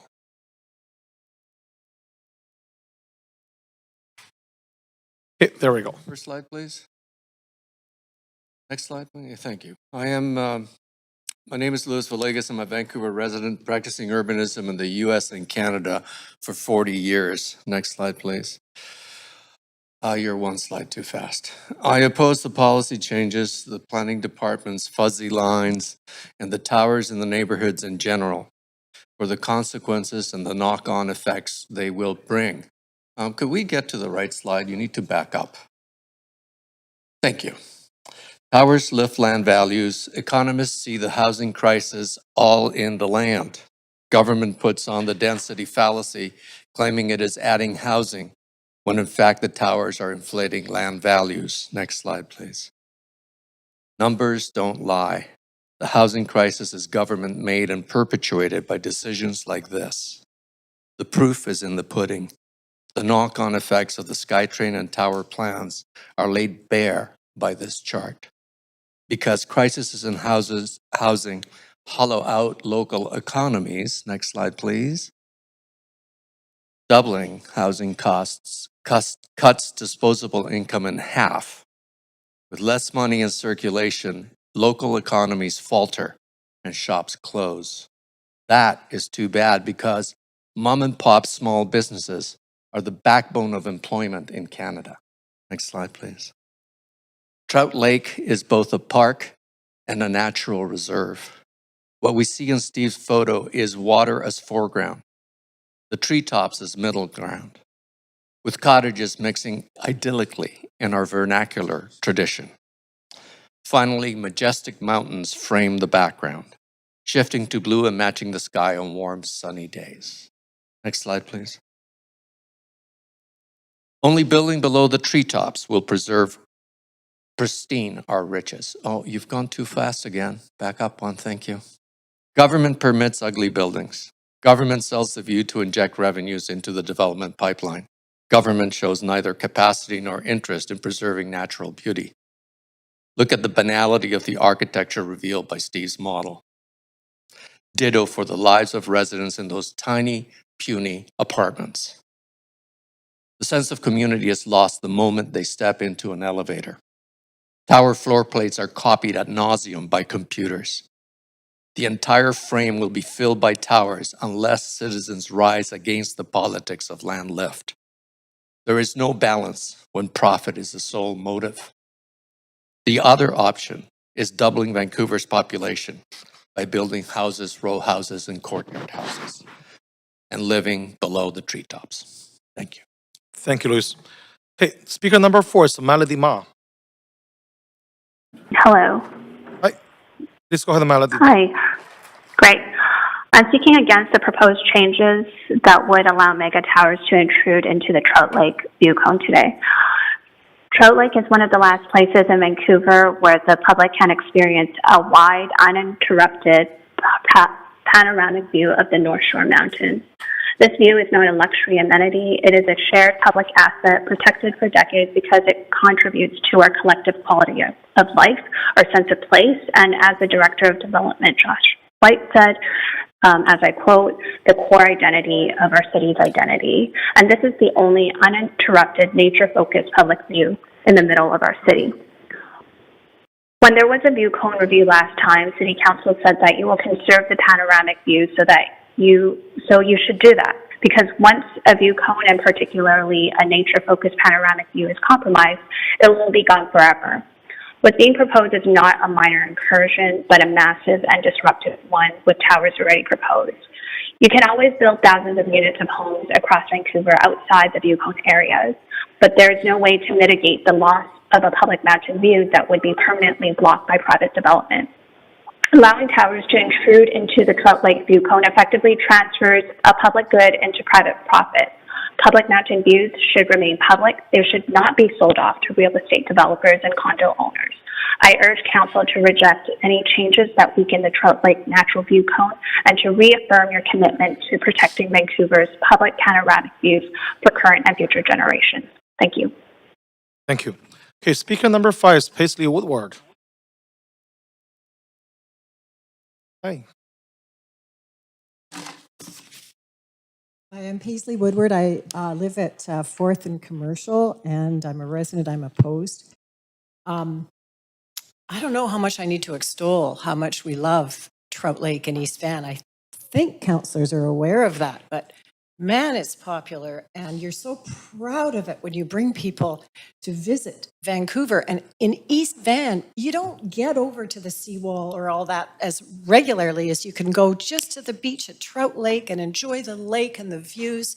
They're magnificent. It's a beautiful public asset. It's why we love Vancouver, is our mountains and water. Just want to say a couple of things. A, public engagement. What they showed us is not what you're seeing. So they've cut it back, and we haven't been able to comment on that. And yet 95% actually of people, if you look at the report, said that they find that being in Trout Lake, the views enhance their experience, either greatly or to a certain extent. A couple of other points. So there are lots of towers going into the neighborhood that are outside of the view cone. We've got the Safeway towers. There's also a proposal right on the corner of Commercial and Broadway where the CIBC Bank was for another large development. So those towers are there and they've been approved. And so it's our job locally to say, hey, this is part of Vancouver's identity. And yes, we want housing, we need it desperately, but it's that balance.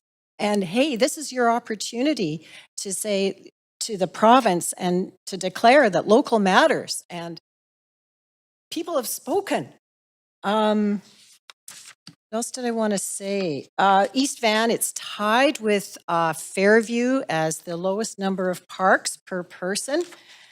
And also another thing to know is, like, there's no huge rush here. Even like for the Safeway towers, the mega towers, the Crombie REIT just said in their latest meeting with investors that the market's soft in Vancouver and they're still evaluating whether to go ahead.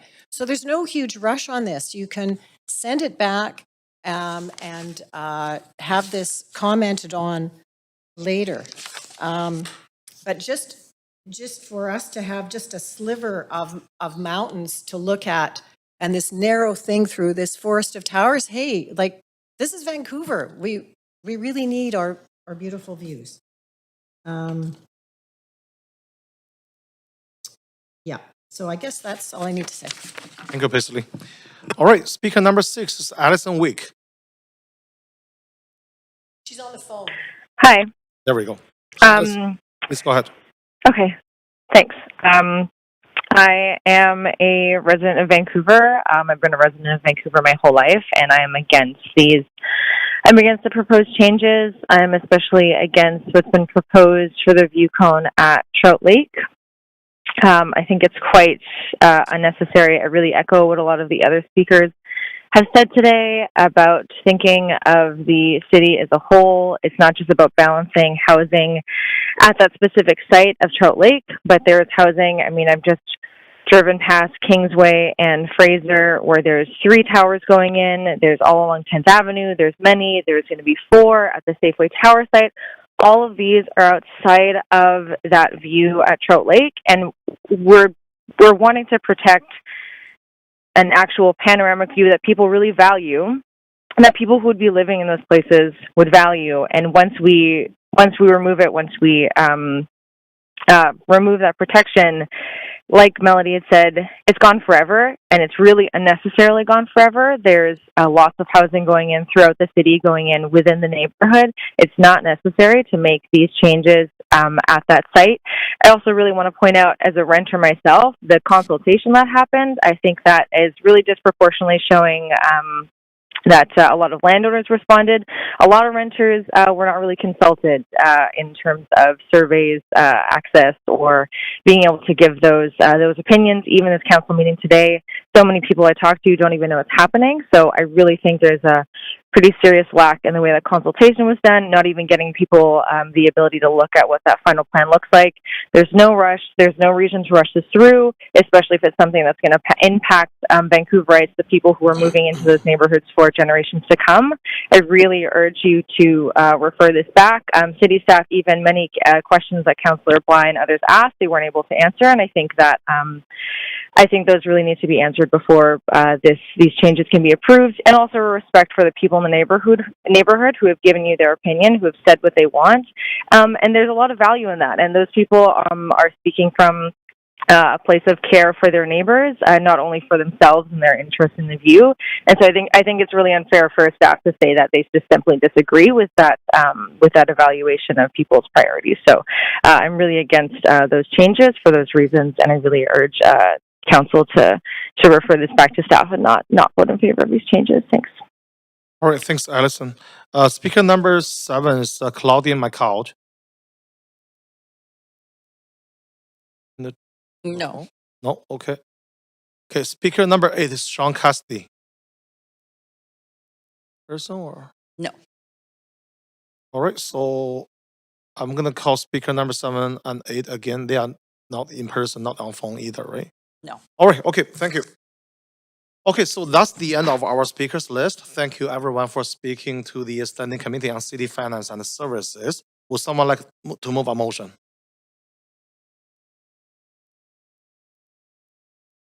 Moved by Councillor Clausen. Is there a seconder?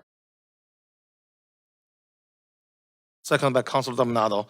All right, so committee members, is there any discussion? I saw Councillor Dominado.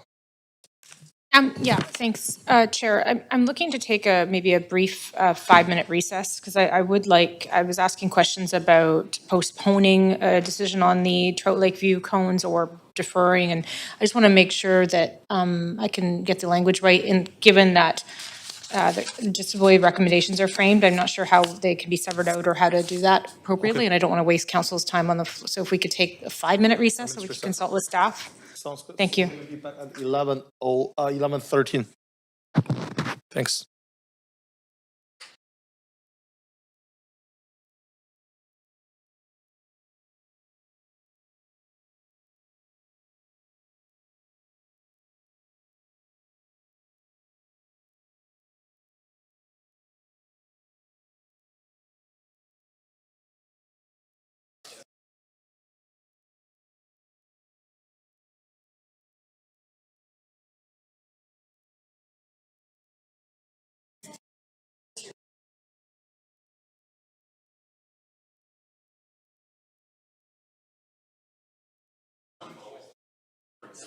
No, it was more here for the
Okay. Yeah, we have quorum. Councillor Dominado? Thank you, Chair. Just given there's some interest in trying to move an amendment around the Trout Lake View cones, and we're waiting for some further feedback from legal staff about how to do that given the way the recommendations are structured, I'd like to suggest that we postpone continuation of this item until after lunch at 1 p.m. PM, So okay. that would give our legal team time to work on language, and then we can move on with the first, I think, the first member motion on the agenda. Okay, so we have a motion on the floor, so second by Councillor Kerbian. All those in favor say yea. Opposed say nay. Okay, the motion carries. So we're gonna come back at 1 p.m. for this item. Yes, thank you. We're gonna continue with our business. So the next item on the agenda is motion 1, a World Cup for everyone, exploring free public viewing opportunity at BC Place and the PNE Amphitheater. It is moved and introduced by Mayor Sim. Before we begin this agenda item, if anyone believes they have a conflict of interest, now is the time to declare it. Does anyone have a conflict of interest to disclose? All right, Mayor Sim, you have 2 minutes to introduce your motion. Thank you very much. Okay, pretty exciting. So the 2026 FIFA World Cup will be the biggest event in Vancouver's history. Every match here will feel like the Super Bowl, and every match worldwide will be watched in homes, bars, and public spaces across this great city of ours. Although we're excited to host a free FIFA Fan Fest at the PNE, the centerpiece is the new PNE Amphitheater, the biggest and best screen on site. Right now, general admission at the amphitheater is expected to have a modest ticket price. My motion asks the province to make general admission to the PNE Amphitheater free for World Cup broadcasts. It ensures families, youth, and residents of all incomes can participate. And I'll bring this up in a later motion of mine, but there are a lot of families, individuals that are, struggling with affordability challenges. And, when you look at BC Place, there's going to be limited opportunities for fans to participate just by the sheer numbers of seats available versus everyone who wants to be there. And we want to make sure that individuals throughout this region have an opportunity, regardless of socioeconomic, places of where they're at, who, will be able to celebrate these games and enjoy them and create lifelong memories.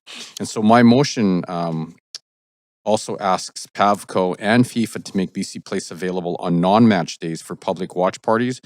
But I will be moving an amendment to strike this part of the motion.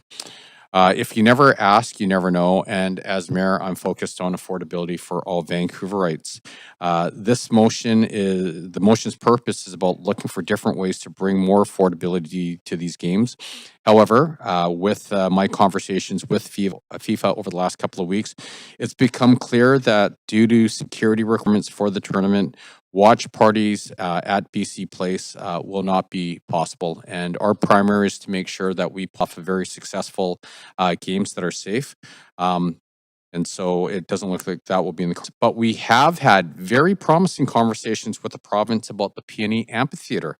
And so let's get this motion passed and make sure that World Cup is truly accessible for everyone in Vancouver. Okay, thanks, Mayor.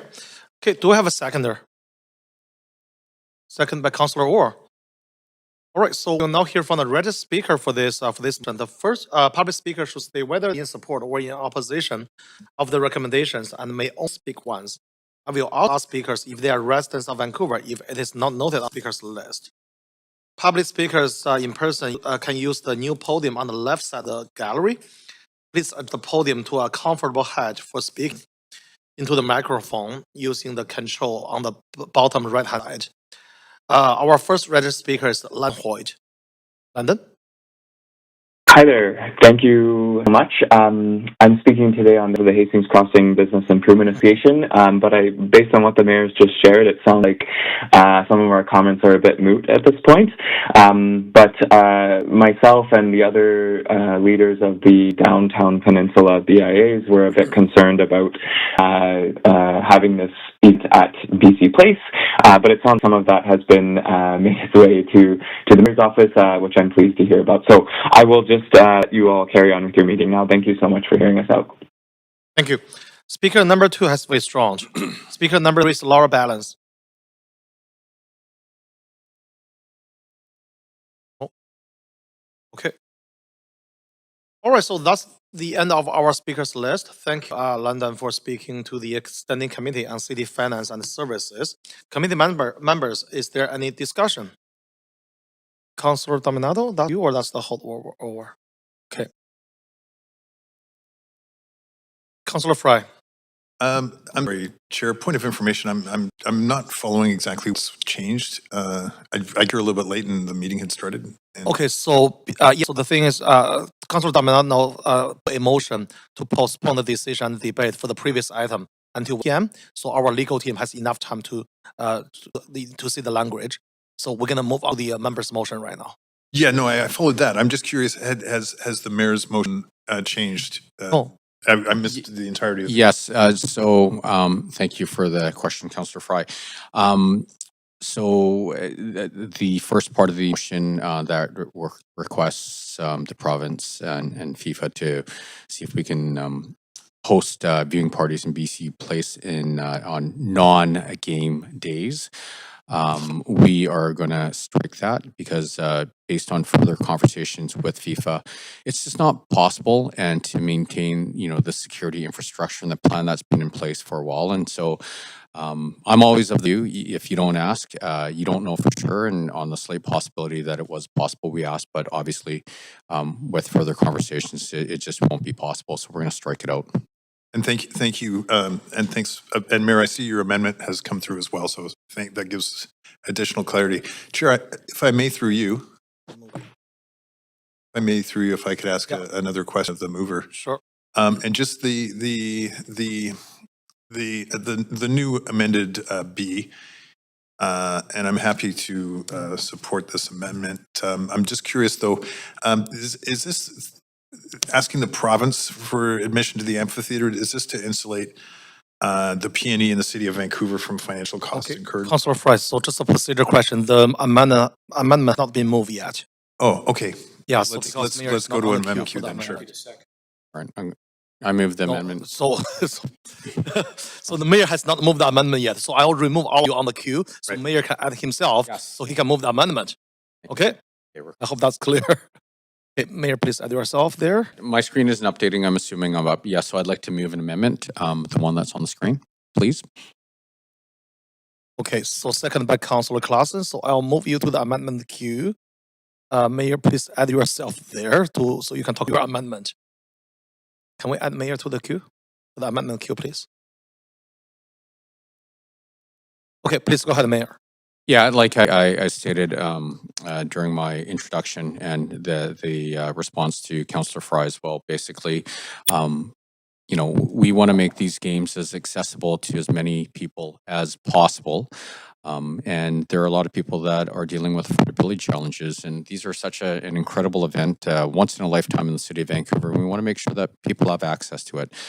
And so the first part of or my amendment strikes out the first part because after conversations with FIFA, it just doesn't seem like it's going to be possible to open up BC Place on non-game days because of all the security requirements and all the infrastructure that's been put into place. And so we acknowledge that and we support FIFA's decision. They've been great partners and they care about putting on a very safe games.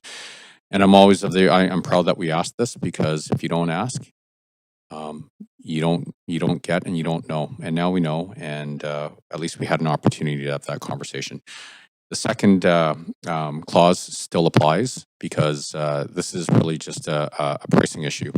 And like I said, there are a lot of people that are struggling with affordability challenges who, even with a small fee, where some people may think it's a small fee, that could be a significant fee that excludes a lot of people in our city.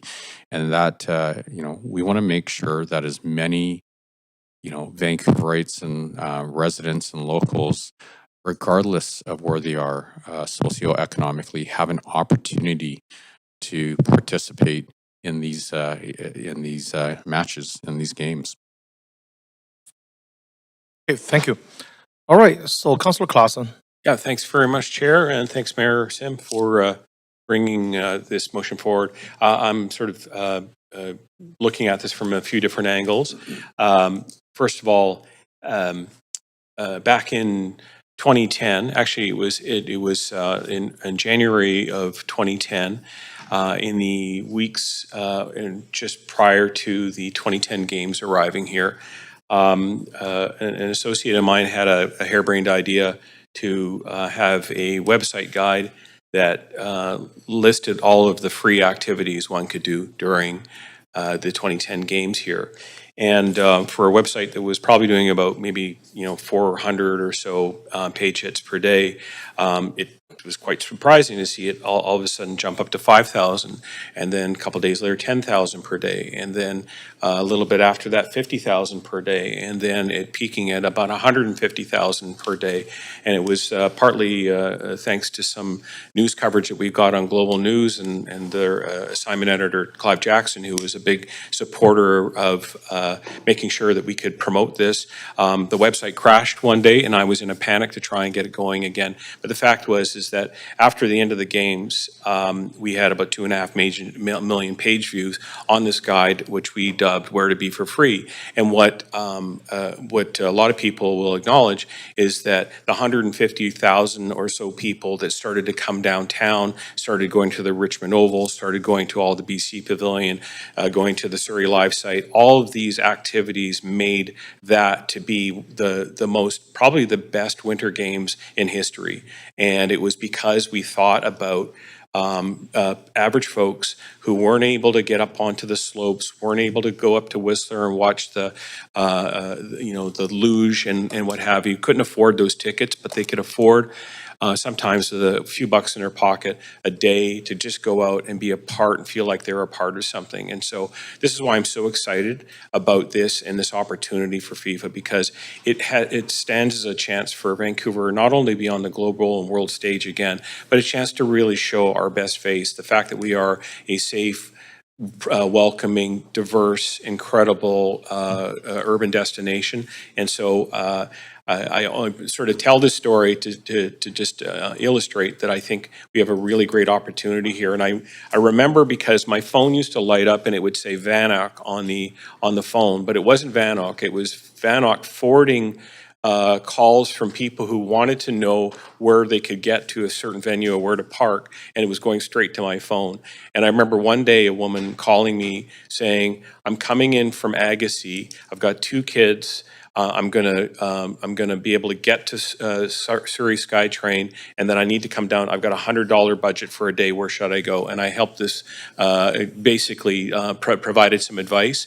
It was fun, but it was also just an indication of just how important it was for people to be able to do stuff when they don't have big budgets to do this. And so I think this will, the FIFA Live site, when I'm working for the PNE board, of course, and I know that team at the PNE is working really hard to make this into a spectacular occasion as well. So excited to support this and really look forward to what's coming up in just a few months. Okay, thanks, Councillor. Councillor Fry. Yeah, thanks. Chair, I'm wondering if through you I could ask a question of the mover of the motion and amendment. Okay, yeah, please go ahead. Yeah, so I'm just reading through the staff comments that talk about amphitheater ticketing as the only opportunity for the host committee to generate revenue to offset a proportion of event costs. So mechanically speaking, what does this look like when I think the direction is to request that the province fund the general admission? Is the province paying the PNE? Is the PNE board expecting to generate revenue from the amphitheater to offset the costs of the new amphitheater construction? Try and answer that question. Sure, I'm happy to punt it over to the chair of the PNE. Just really quickly and through you, Chair, the response is PNE is not expecting that they will net out much revenue from the non-game, the game day experiences. We're probably some of the revenue from the live site will come. And again, it's in partnership with the province, will be through things like parking, food and beverage sales and what have you. The actual cost associated with the ticketing is pretty nominal, all things considered. And again, it's not to say that there aren't some dollars involved there, but it's my understanding that it's not something that the PNE is terribly worried about to have game day or sort of non-game day activities on there or game day, having free tickets for those ones. So. Okay, if I may, in follow-up then, sorry, Mayor. Sorry, Mayor, turn on your, yeah, okay. I just, because the question was. Because I want to turn on your mic, yeah. So just to be clear, it's just for the 7 home games. We're not asking for this for the other games, the viewings or the concerts. I think that's fair game.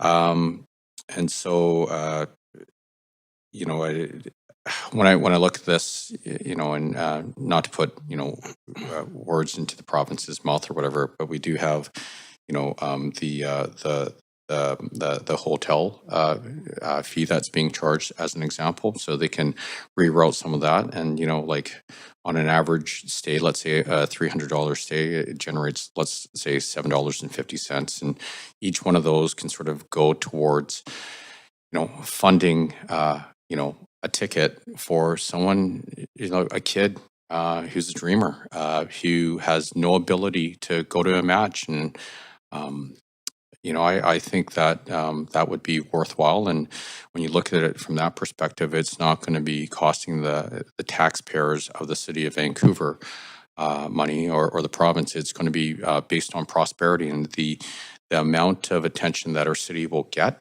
during the games and after the games.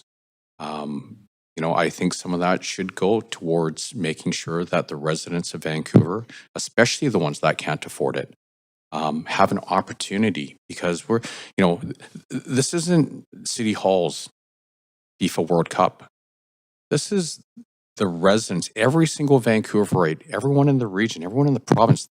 These are our FIFA games, and it won't feel like our FIFA games if people don't have opportunities because they can't afford to see it. And so that's one thing I'll fight for.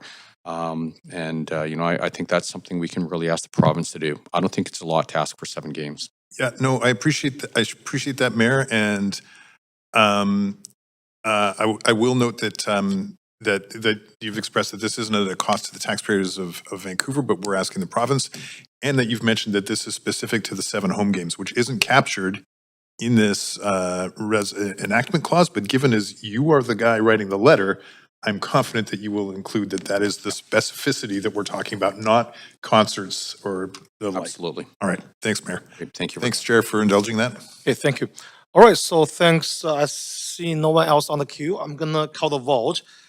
So we are voting on Mayor's amendment. Clerk, please take us to the voting screen, and the committee members, please register your vote.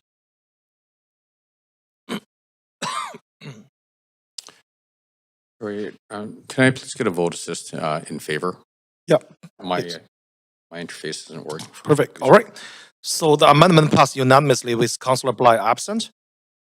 Okay, going back to the main queue, Councillor Claassen.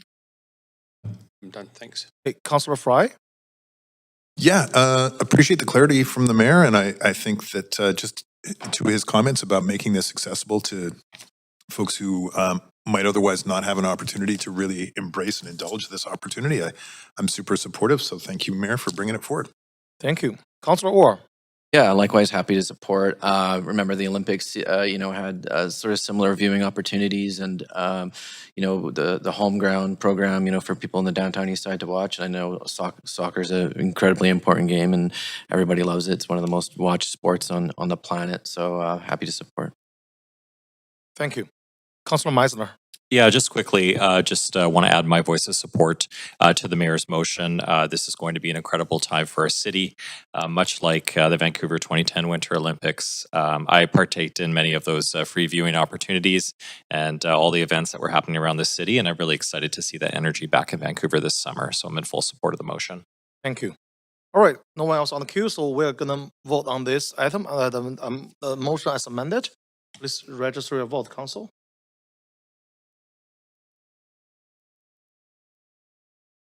All right, so the amended motion passed unanimously with Councillor Bly absent. Okay, that completes motion 1 on the agenda.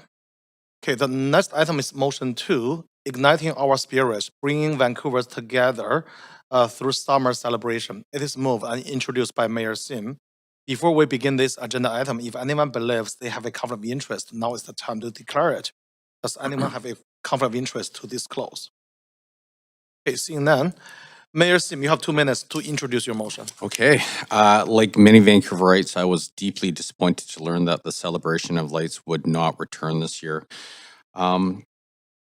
You know, and this one's deeply personal. As a kid, I think everyone knows that my family struggled financially. Now, I'm not sure, but I might be the only person on this council with lived experience of our family getting kicked out of multiple homes because we couldn't make rent. In fact, I went to 5 elementary schools in 5 years because our family moved from place to place. And you know, as an immigrant family, we struggled to make rent to feed the family, and we really looked forward to free community events. You know, like the PNE parade, the Chinese Lunar New Year parade with the fireworks and the lions. The free events were literally the only events that we could go to, and look, my parents would come up with reasons why we couldn't go to other events, you know, timing, or we had family commitments, or a whole bunch of other things. But you grow up and as an adult, you realize that, you know, my parents were proud. They just didn't want to say that we couldn't go to these events. And unfortunately, my family story is becoming an increasingly common story in our city, in our province, and in our country. And so at a time when major events are increasingly expensive, losing one of our few large free summer events is a real loss for the city. And once they're gone, they're incredibly hard to get back. I want to stress think about the PNE parade or the Santa Claus parade. So my motion is simple. First, it approves up to $2 million for a one-night city-enabled fireworks event this August. This one-time event to ensure Vancouver still has a major free, family-friendly fireworks celebration this summer. Staff will pursue sponsors and partners for cost recovery without delaying delivery or limiting public access. Staff will report back by the end of Q1 with an event plan. Second, the motion urges the federal and provincial governments to reinstate and increase funding to bring back the celebration of light. This recognizes its cultural significance, its tourism and economic impact, and the importance, or its importance as a free public experience. So we're bringing the fireworks back this summer, and we're working to bring the celebration of light back next year. Okay, thanks. Okay, thanks, Mayor, and second by Councillor Kerbian. Okay, Councillor Kerbian, please go ahead. Yeah, thanks. I have a long history with this event, probably longer than any other, and back to the time when it was the Symphony of Fire, and I have served in different capacities over the years as marketing chair for the event, tried to support sponsorship, brought different partners on at different points in the day. And there's always been challenges and ebbs and flows in this event, but it always managed to sustain and hang on. It's such a very explicit example of what happens when senior levels of government pull their funding entirely. I think that in addition to being a beloved festival and a free event that's so iconically Vancouver, there is nothing like sitting and watching the fireworks with that spectacular view of English Bay. People don't necessarily realize the significant economic impact, and that includes to different levels of government, the local businesses. People are spending, hotels are full, folks are coming down, they're buying food in the local restaurants, and the tax revenues support it. When we start to lose those parts of our city, it's very significant. I will note that I think the mayor's mentioned previously in previous comments about this, that we had funding set aside for the city's significant contribution to this event, which is some cash in kind in terms of offsetting policing and other things. And so this isn't really a significant amount of incremental. It does put the onus on moving the different partners stepping up and coming up with a sponsorship model that's sustainable. I will sort of drop here that I had some good conversations with other cultural partners, including one as recently as yesterday. I brought forward different events in the past also, like in my time at Park Board, such as starting the Symphony at Sunset with the Symphony. I think there's a real opportunity when the summer infrastructure goes in to look at sharing costs across a number of existing events who are looking to reduce some costs where they might be able to share stages or something runs over multiple days in a week. And so I'm looking forward to sort of contributing with community to some of those conversations. I'll also note I see an amendment coming up which speaks to, I can speak to that in more detail when it's tabled, but a lot of that work is already happening. This is about a laser focus for delivering this event in 2026 and delivering one night of fireworks in the height of summer for Vancouverites that love that. And I think people need to have a little bit of hope in times of affordability that some of our beloved Vancouver traditions are, that we are fighting for them and we're not quietly just sort of letting them slip away. So I wholeheartedly support it and I will be coming back to speak to the amendment that is coming. Thanks. Thanks, Councillor. Councillor Maloney. Thanks. If I could be put on an amendment queue, please. Okay, so please add yourself there. Okay, please go ahead. Thank you. I very much appreciate the intention behind the motion that's been brought, and I very much agree with the underlying purpose. But this amendment expresses a slightly different vision that doesn't have to be an either or. It could be an as well or in addition to. But I believe it better supports the goal of creating a vibrant, fun Vancouver, if we do have to choose between the two of them, and providing opportunities for ongoing stimulation of the local economy and supporting the breadth of arts and culture activities in our city rather than just a one-off event. It's designed to give us more bang for our buck. There are conflicting views about fireworks, and in particular having to make a choice between investing in the celebration of light while the Canada Day fireworks are cancelled, and choosing between one big event versus investing in the festivals, events and organisations that do so much to enrich our city, both culturally and financially. Vancouver currently has major events that are struggling, and reinvesting in them right now would leverage the economic impact of homegrown festivals and events. Thank you. Thank you. We need a second by Councillor Orr. Okay, Councillor Kirby on the amendment. Yeah, thanks, Chair. I'm just going to preface this by, I know that we often hear from some of our new councillors, and I think Councillor Maloney often says, and I appreciate the the honesty in the statement that she's new here. There is a lot of this work that is already being done, so much of it. And again, I'm probably deeply connected to this coming from the tourism sector, but I myself moved a motion making it easier to host outdoor festivals and events. We have our Fest committee and our Fest work.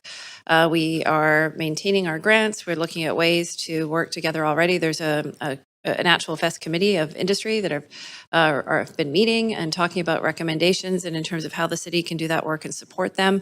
A lot of this work is driven in partnership. We have an ongoing relationship and we fund with the Vancouver Hotel Destination Association, VHDA, as well as Destination Vancouver. There is a table and a partnership agreement that already exists with the city. This council has advanced funding to support that as one of the financial partners. And they utilize some of that hotel tax in order to stimulate new events that can come in and complement the calendar, to stimulate and look at how they can support existing events to help leverage them up and sustain them. And so we see a lot of that work happening. It's things like, everything from the Ferris wheel popping up to trying to incubate Lumiere and different events that happen at different times of the year. So the city is sort of deeply involved in and supportive of this work. A lot of this, I think, doesn't recognize what's the work that's already happening.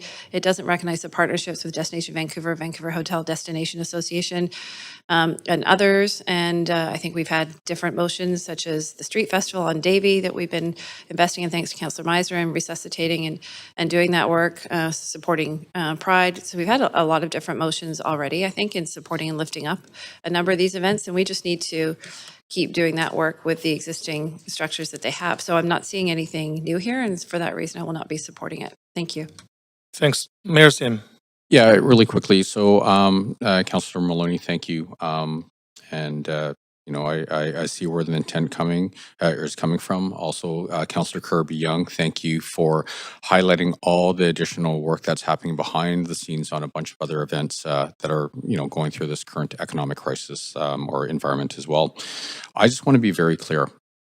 We're talking about the fireworks, which is the largest community event in the province. It's free, it's family friendly, it's safe. And like I mentioned earlier, there are a lot of individuals that are dealing with affordability challenges. So events like this give access, are accessible to people who wouldn't actually have access to other things. We are focused on saving this event. As I mentioned earlier, when these events go away, they're so hard to bring back. And so I think we really, the purpose of this motion is to provide focus on saving a fireworks celebration in the city of Vancouver that's free, family friendly, and safe. And time is of the essence. And so with that, I will be respectfully not supporting the amendment to my motion. Thanks. All right, Councillor Orr. Thanks. Yeah, I appreciate that there is a lot of work going on and there's a lot of organizations, working behind the scenes in this. But what is new in this amendment is an influx of $2 million to support these events and festivals. That is absolutely new. That is a lot of money. And as we heard, from numerous speakers and festivals like Bard on the Beach and Mural Fest and other groups, when we tried to bring forward a hotel tax to support these festivals, which was ultimately struck and replaced, that this funding could go so far. And for every dollar, I think we heard it's $10 in return back to the economy.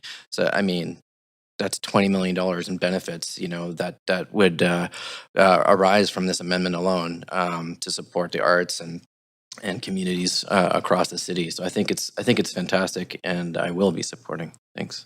Thanks, Councillor. Okay, before I advance the next speakers, I'm looking at the time. I need a motion to extend this meeting just in case. To complete this item? Complete this item. Okay, moved by Councillor Meissner, second by Councillor Davinado. All those in favor say yeah. Opposed say nay. Okay, thank you. The motion carries. Councillor Maloney. Yeah, thank you. And thanks to Councillor Kirby-Young for running me through all those things. I reassure her that I am very much laser focused on what we do and don't do for arts and culture in this city. And as Councillor Orr mentioned, the new thing here is the $2 million. So I was very careful to draft this to emphasise the ongoing benefit to our local businesses from attracting visitors to our city, but not just once, not just a one-off day, throughout the course of the season, to make sure that there's an ongoing source of funds, so that different people get the opportunity to engage in different events that might interest them. And we really do benefit so much from the unique festivals and events and cultural organisations, and they contribute so much to making Vancouver vibrant and interesting and wonderful and unique. So I'm regretting that I'm thinking that this won't be supported. However, I would really encourage Council to consider doing it as well as a one-off contribution or investment in the Festival of Light. Thank you. Hey, Councillor Clausen. Yeah, just really briefly, just first of all, the original motion, which is asking for an additional $600 or so thousand dollars to top up a typical grant of over 1.4 million is I think appropriate. This event obviously looms large in the hearts of people of the city. We know that it generates a significant amount of economic activity around it. And so I'm going to be supporting the original motion. I do sort of take heed to Councillor Kirby-Young's words around the fact that a lot of this work is happening right now. I think we just need to think of this exactly for what it is, which is an ability to bridge through 2026 to make sure that we can revive and strengthen a Festival of Lights for future years to come. Thanks. Thanks, Councilor Meissner. Yeah, thanks, Chair. I won't be supporting the amendment either, but I'm strongly in support of the original motion to bring back the celebration of light this summer. As mentioned, this is the largest free event in the province, and it's worthwhile to do this. I've been coming to the show since I was a teenager. My family used to take the ferry over from the island to attend the fireworks back when it was sponsored by Benson and Hedges, and it was called the Symphony of Fire. And I still attend to this day. As mentioned, there's already funds allocated for this year, and this is just a small top up to those funds. And this is going to bring back the celebration of light for one night this summer, a year that's really pivotal for our city with FIFA in town. It's right before the Pride Festival, which I'm happy to have supported, and will be supporting again this year with bringing back the block party to Davie Street. But this will secure this marquee event, and I know that we can work hard to get sponsors interested for 2027 next year and bring it back in its full form as it used to be. So I think this is a fantastic motion, and I'm really excited to support it. Thanks. Okay, thanks, Councilor Meissner. So seeing no one else on the queue, let's go to the vote on the amendment. We are voting on the Councilor Maloney's amendment.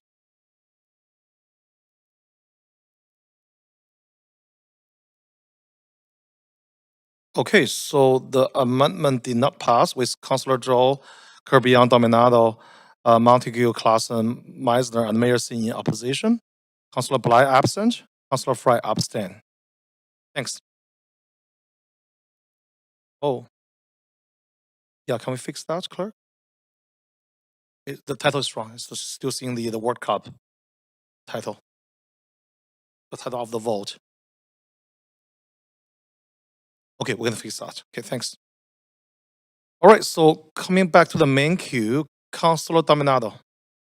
That's just a holdover. Okay, Thank you. Councilor Fry. Yeah, Microphone. Q. Okay, here we go. Thank you. Yeah, I don't support this motion, and I do appreciate the lamentation for the celebration of life, or I'm sorry, the celebration of light.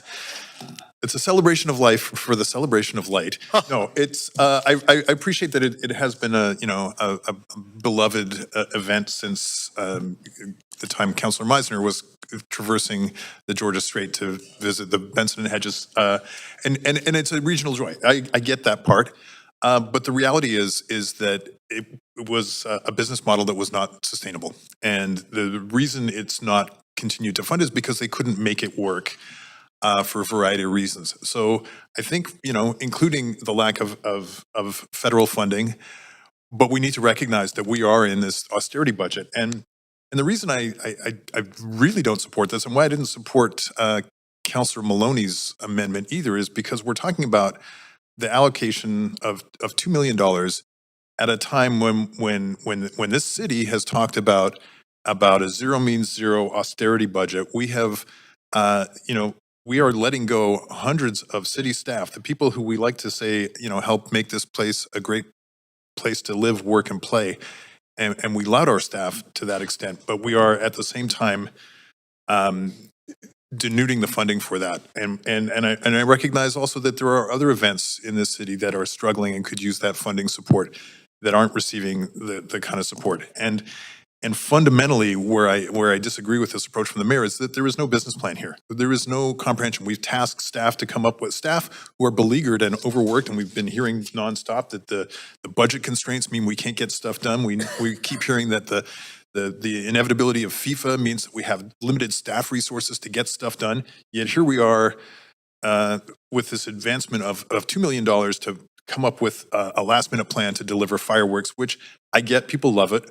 But at the same time, it deserves a little bit more thought than like what I think the Roman satirists referred to as bread and circuses. Because at the end of the day, this is on the eve of an election, and it's a great gimme. But we have consistently heard from this council that we are in the dire need for austerity to deliver a 0% budget. So the idea that as we're letting folks go from the city of Vancouver, that we can magically come up with $2 million to throw a fireworks show in the summertime that hasn't really been planned out, I don't think is responsible or consistent with what's been spoken about in these chambers.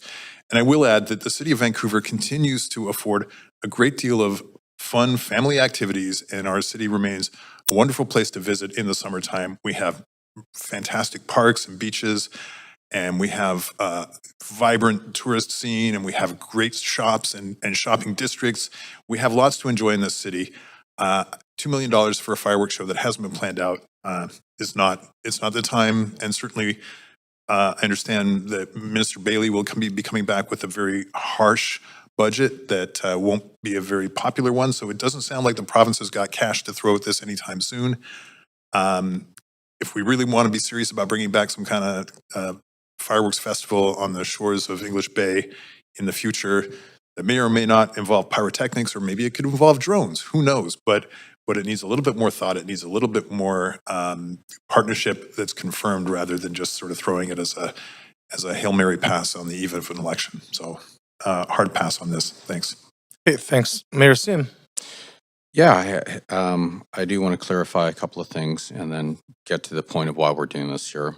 So first of all, the City of Vancouver's financial commitment has never wavered. Before senior levels of government and sponsors pulled their funding, we were already committed to $1.4 million in-kind support, and that has been budgeted for. So we're talking about a top-up of about $600,000. Also, our administration has been getting our financial house in order, which includes, over the last 4 years, we've replenished the reserves by $150 million, with the view when there are unique situations with extenuating circumstances, we can react and still be financially stable. This council, I know there are individuals that will say this is hard to do in an area where we're trying to make life more affordable by reducing property taxes that everyone bears, regardless if you're a renter, homeowner, business owner, what have you. When property taxes go up, guess what? You pay for that in your cup of coffee or the sandwich you get at the local restaurant, or in your rent, or in your property taxes in general. But as mayor, and I know a bunch of councillors here have not voted down very pragmatic projects that would bring tens of millions of dollars of additional revenue to this city that are not taxes. And so we are being very prudent. Others will vote them down. And so that's the battle we're fighting. We are fighting, we choose to address this very unique situation. The economic impact is pretty significant as well. Think of it's the largest event in the province, and the effect that it has on restaurants, all the local shop owners, the taxi drivers, Uber drivers, you name it. And it's not just the gross economic impact and the tax revenues that actually go to the province and the federal government, not the city of Vancouver. I want to humanize it. If you own that little shop, you know what? That one day can make or break your month or your summer. It is that significant. And I think that's what we should be fighting for. On top of that, we know we're going through an affordability challenge here. A lot of people in this city, this province, and this country are struggling with affordability challenges. They're struggling to put meals on the table to feed their families. And I think it's okay that we have been fiscally prudent. We built up our reserves for a rainy day. Well, the day's raining today. And you know what? If it's $600,000 of the $150 million that we have been prudently putting away for that, this is exactly why we do what we do. So when an event like this happens, the most iconic event in the summer, in my opinion, on an ongoing basis, and we're at the risk of losing it, and they're so hard to bring back, I think it's okay to make, to choose this. And so I choose to support this to make sure that people can enjoy the summer in a family-friendly, fun, safe way, regardless if, economics aren't going to be a roadblock for someone to enjoy the summer with their family on a special night. Thanks, Mayor. Okay, Councillor Kirby-Yung. Yeah, thanks, Mayor. I feel like I'm in an episode of Christmas Carol with Scrooge, and I'm hoping that, people will wake up and realize that this is just something that brings people joy. It makes them smile. It causes people to kind of get excited about making plans. It brings all of our city together, a huge proportion, about 400,000 people coming from Vancouver and the surrounding region over the night, and having a shared, collective, amazing experience. And affordability is a very real issue. I mean, to the comment that the model just doesn't work, arts and culture in general doesn't work as a model, but we don't stop investing in it. We don't stop putting in the $13-14 million in grants. We don't stop in terms of our affordable cultural spaces grants, and they charge for tickets. This is free, and people need things to do in the city. They need highlights. The point of keeping property taxes low, which was, I think, well explained earlier by the mayor, is to support affordability, but people still need to have joy and things to do in their city. And so, to me, the argument sort of falls flat to me if you're arguing about affordability, because this is one of those things that allows a family to go and have a night out without costing anything. They can go into the local shop if they want, or they can go and they can take a picnic. Councillor Fry mentioned shops as things to do. Those are not free. So I think that this is a good use of expenditure.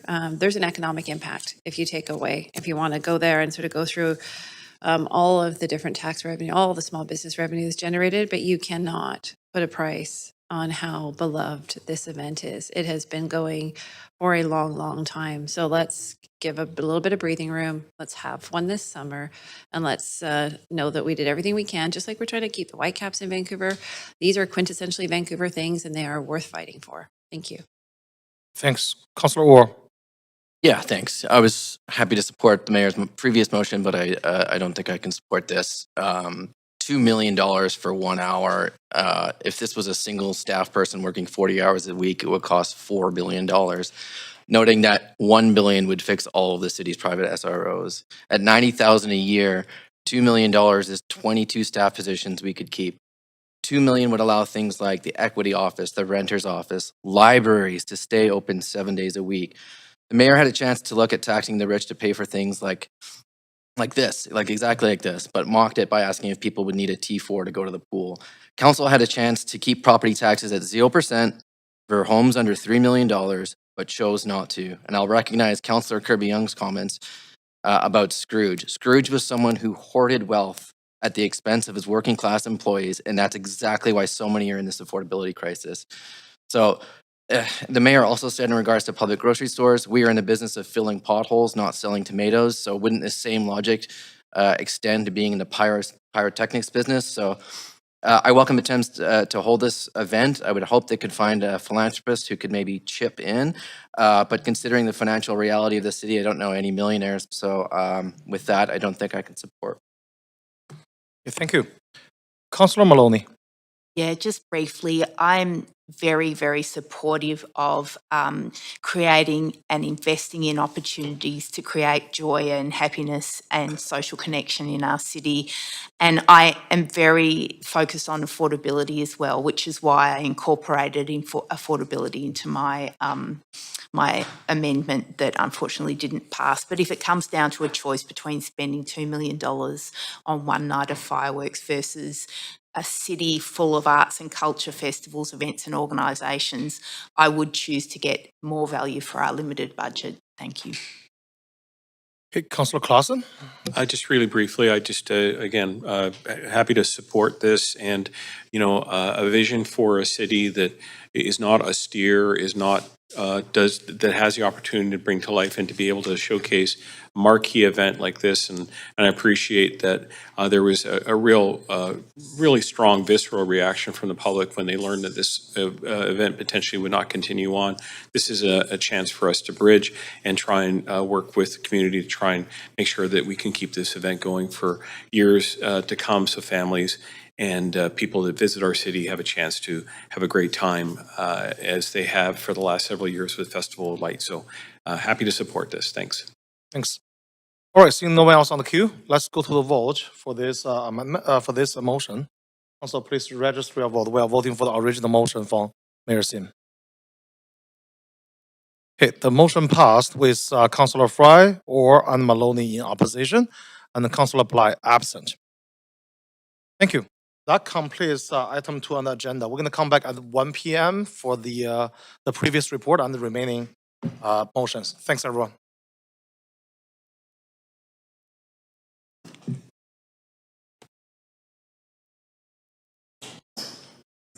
My mic's on for some reason. I hope I wasn't muttering under my breath about. Why is my mic on? Thanks.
We still don't have quorum.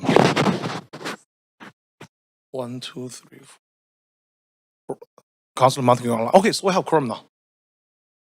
Yeah.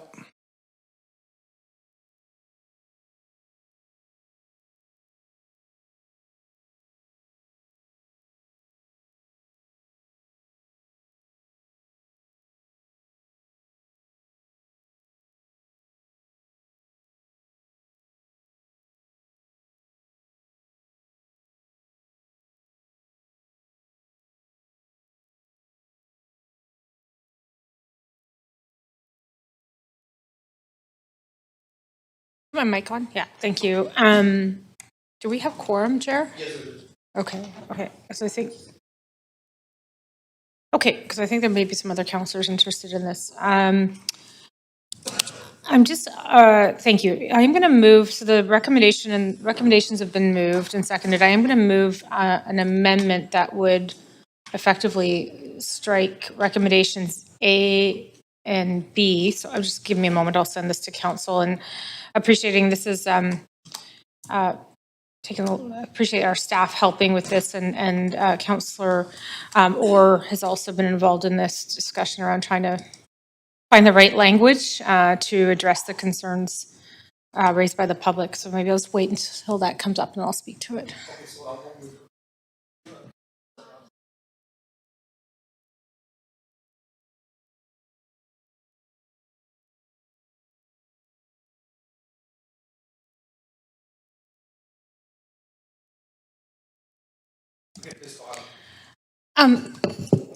And can we just get it up on the screen so everyone can see it?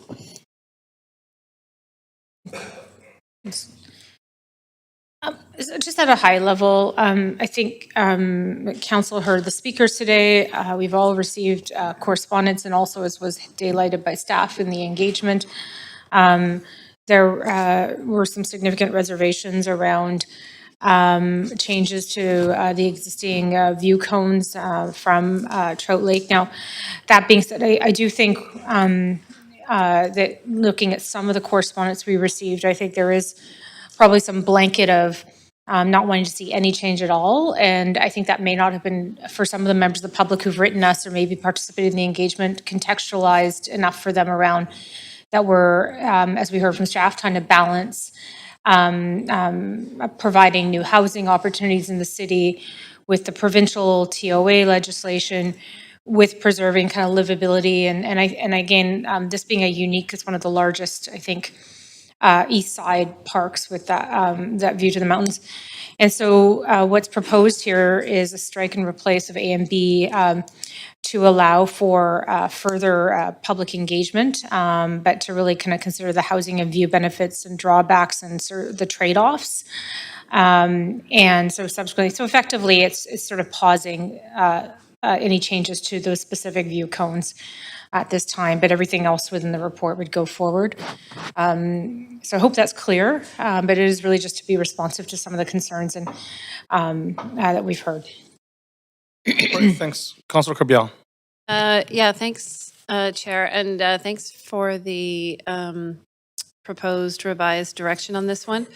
I have been supportive, broadly supportive of housing and modernizing our regulations in general, and recognizing as the city is growing and growing up that that has required some amendments to view cones to ensure that we are balancing between what makes Vancouver Vancouver and livability and delivering the housing. I will say, and this might be channeling back to some of my embedded park service background, that Trout Lake is very special and it's very unique. The east side doesn't have a lot. They have to travel to go to beaches. They're not as close to access Stanley Park. And I think that Trout Lake and the area does deserve a special review and consideration relative to how the other view cone modernizations are examined, because it does provide that sort of unparalleled opportunity for an expansive view. It provides respite, and it's really sort of a natural oasis in the heart of the city and a chance to breathe. You've got the farmers market going there, you've got the community center, you've got dogs off leash, you've got people walking, kids, you've got the playground. There's a lot going on there, but the one thing that is really special, I think, is just the expansive feeling of it, and just having that gem right in the heart of the east side. So I think this is a thoughtful thing to do, and that staff sort of recognize that not all view cones are created the same, and there's a special context to this one, and recognize that we heard some pretty resounding feedback from the public there. So looking to strike a good balance on this one, and I think it's okay to pause and review what our options are. Thanks. Okay, thanks, Councillor. Okay, seeing no one else on the queue, so let's go to the vote for this amendment. Council, please register your vote on the voting panel.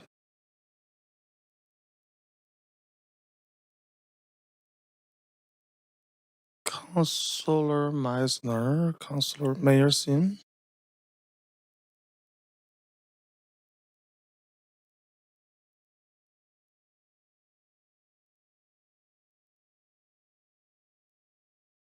Okay, so the amendment passed unanimously with Councillor Bly, Councillor Meisner, and Meyerson absent. Thank you. Going back to the main queue, Councillor Dominado. Thanks, Chair. I don't have anything further at this time. Thank you. Thank you. All right, no one else on the queue, so let's go to the votes for the report as amended. Also, please register your vote.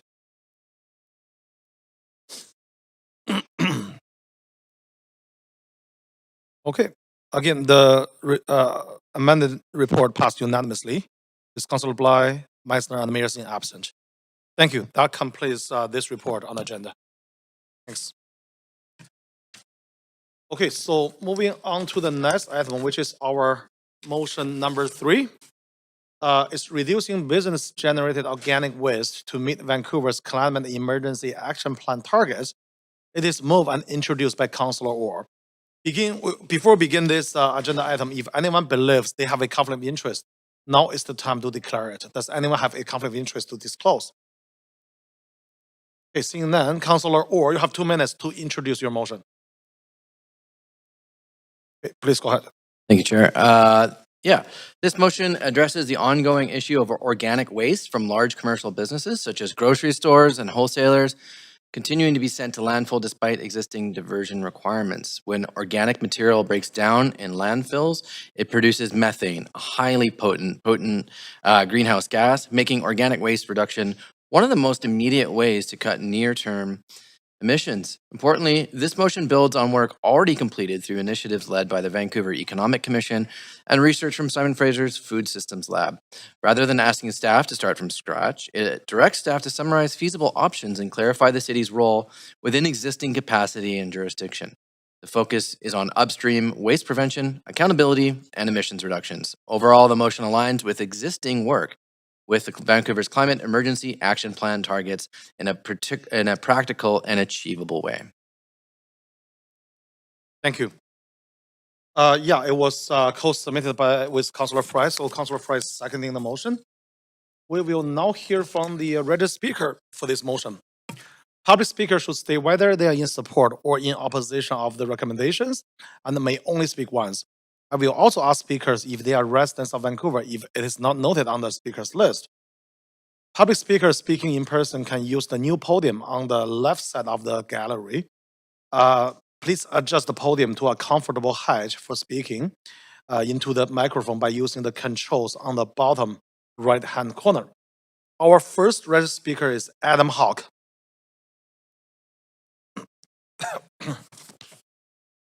Adam.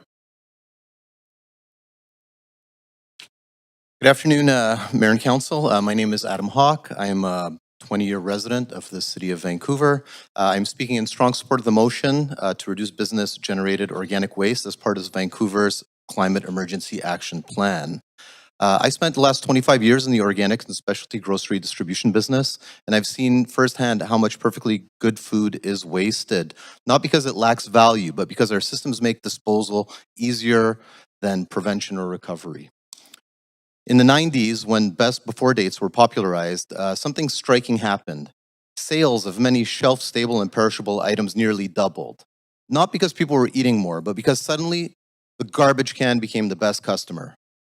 Product that was safe, edible, and nutrition was now treated as waste. The mindset still shapes how food moves through the commercial system. This motion matters because organic waste is a climate issue, not just a waste issue. Methane from landfill organics is one of the fastest ways to worsen near-term climate change, and one of the fastest ways to reduce if we act now. Large commercial generators play an outside role, and improving prevention and diversion here is amongst the most cost-effective climate solutions available to the city this decade. Importantly, Vancouver is not starting from scratch. Organizations like Food Mesh, Too Good To Go, Food Runners, and the Greater Vancouver Food Bank are already diverting enormous amounts of edible food from landfill. They reduce emissions, strengthen the circular economy, and keep value in the system, as well as being part of the food security solution. While this motion wisely does ask staff to build on existing work, coordinate with regional partners, and focus on prevention, accountability, and emissions reduction, it's not new bureaucracy. It's pragmatic, it's aligned with the Climate Emergency Action Plan and Zero Waste 2040, and grounded in real-world operations. Reducing commercial food waste is responsible climate policy, smart economics, and a long overdue improvement in waste management. I urge council to support this motion. Thank you. Okay, speaker number 2 is Matthew Uden. No. Okay. Speaker number 3 is Chloe Leslie. Chloe? No. Speaker number 4 is Jill Radcliffe. Jill? Nope. Speaker number 5 is Alicia Williams. No. Speaker number 6 is Samar Davirash. Yes.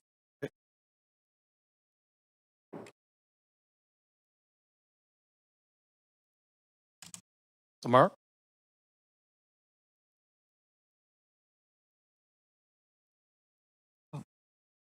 Sorry, we have. Oh, number 5. Okay. So we're going to go back to number 5 first. Alicia Williams, please go ahead. Hi. Can you hear me? Yes, we can. Please go ahead. Okay. So, my name is Alicia Williams, Kayap Tanat, and I would like to say before I start that my family and I are in mourning right now after the loss of our dear matriarch, Mary Charles. It has been a very hard week, and I've been feeling very heavy inside my heart. Community was very important to my great-grandmother, and this motion has the ability to support and build a stronger, healthy community. And with that, I support this motion, and I'm really happy that Councillors Orr and Fry have put this forward. I know that both of these councillors have volunteered with the Downtown Eastside Emergency Hub and seen what food recovery in action looks like by helping serve at their bi-weekly barbecue. Councillor Orr has also come to an event where I did a traditional Salish feast. He rolled up his sleeves and served and engaged with the people he was serving. A lot of that food was either from the Astoria Garden or recovery donations from Skipper Auto. I'm very proud of these councillors and all the work they do in the community that I've witnessed firsthand. Haichka. Now, I have worked in the Downtown Eastside as a cook for 6 years, and without the support of food recovery organizations like the Downtown Eastside Emergency Hub and Food Stash, I would not have been able to stretch the budget to make nourishing food for the people accessing these services. Healthy food helps make healthy people. But food recovery goes beyond the Downtown Eastside. There are grocery programs at neighborhood houses, community centers, notably with Ian Marcuse at Britannia, the free fridges, the free pantries, and the House by Copley Orchard that takes leftover donations from the food bank and runs a free grocery store outside of their lot. There are a lot of people stepping up, and it's time for the city to do their part too. Every single person deserves to have food that lifts them up, regardless of income level, and to think that people go without just because grocery stores would rather waste than find a solution is unacceptable. I'd also like to say that even if the food is unedible, we at the V6A Astoria Garden work alongside the Downtown Eastside Emergency Hub to run a composting program. This has created jobs and ensures that nothing is going to waste. This composting program is something that could be replicated for other gardens throughout the city. I hope that this motion moves forward. Let's Sitala, one mind and one heart. Thank you, my friends. Okay, thank you, Alicia. Speaker number 6, Samar Davirash. Yeah, I'm on the call right now. Can you hear me? Yes, we can. Please go ahead. Hello, respected mayor and councillors. My name is Samar. I'm 23 years old. I live in Vancouver, and I am calling to support this motion. This motion makes sense from all angles. But firstly, my background is I'm a member of Ritmos Climaticos, a youth-led climate justice organization, and I'm involved with Mugshare, a reusable cup initiative founded here in Vancouver. I'm also passionate about sustainable food systems and food access, which is why this motion matters deeply to me. Now, from a human perspective, 1 in 5 people in BC experience food insecurity, and yet every year, massive amounts of edible food are thrown out by businesses. When I used to be a student at UBC, I would see long lines for the food bank almost every day, and families relying on food distribution organizations just to get by. And the story is same everywhere across Vancouver. I've also spoken directly with some of these food rescue organizations, and many of them are ready and willing to recover more edible surplus food, but they just need stronger systems and collaboration from the city to amp up their scale of operations. This motion would help create that bridge and get good food to people who need it instead of sending it to the landfill. Now, from a climate perspective, food in the landfill produces methane, which can account for 60% of the whole landfill's emissions waste. Now, therefore, this motion means lower emissions, better alignment with Vancouver's climate goals, and more efficient use of our landfill capacity. From a business perspective, we also have strong proof that this works. In California, for example, the state set huge targets to cut organic waste by 75% and recover at least 20% of edible food, all in a short time period. But in only 4 years, they recovered more than 200,000 tons of food, which was 94% of their recovery target. This program strengthened the local economies, supported jobs, and built stronger partnerships between businesses and food recovery groups. But most importantly, this motion, Motion 3, is measured and practical. It doesn't introduce any drastic bans or optimistic targets. It asks staff to study solutions, improve diversion, strengthen partnerships, and help Vancouver meet its own existing climate goals more effectively so that we can make more informed decisions in the future. So this is not a cost burden. It's an investment in economic resilience and community well-being. It's about making the most of the resources that we already produce. So from every perspective, supporting this motion seems like common sense, and I hope that the council can choose Vancouver today and choose this motion. Thank you for your time. Thank you. Okay, speaker number 7 is Tanya Webking. In person. Hi there. Good afternoon. Hi, yes, I'm here to speak in favor of this motion. Vancouver has to work towards real and immediate climate solutions, and tackling methane gas emissions from organic waste in landfills is an easy to accomplish task that would greatly improve the city's ability to meet its own climate emergency action plan goals. Expanding food recovery and circular economies are going to be the way that we need to move forward. We have to reconsider our entire production, distribution, and consumption systems. 22 to 30% of organic waste in Vancouver ends up in our landfill. This creates that methane gas that people have been talking about that is 28 times more potent than carbon dioxide. For example, UBC alone emits 29,000 tons of CO2 per year. Approximately 13,000 tons of organic food is wasted annually in Vancouver, and our commercial, industrial, and institutional sectors account for 58% of this total food waste. But businesses also pay for wasted food 3 times: when they purchase it, when they prepare and store it, and when they throw it away. In France, they allow businesses to recoup 60% of the value of this food in a recovered tax reduction. This shows that there's a variety of benefits that could help support businesses in here as well. Local commercial organic food waste has significant costs at $125 per ton, and these costs are contributing to the economic strain in the food service industry. France is a global leader in food waste reduction, and since 2013, they've reduced their gas emissions while holding corporations accountable, making this possible, and supporting the economies in all areas. This is a report back from staff, so I'm really hopeful that all the councillors will approve this motion.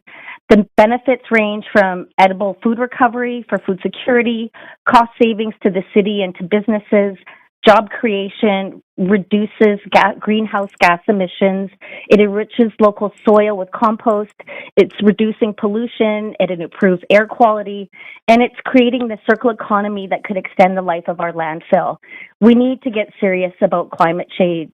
Please support this motion. Masi Cho, hi, Haichka. Thank you for listening. Thank you.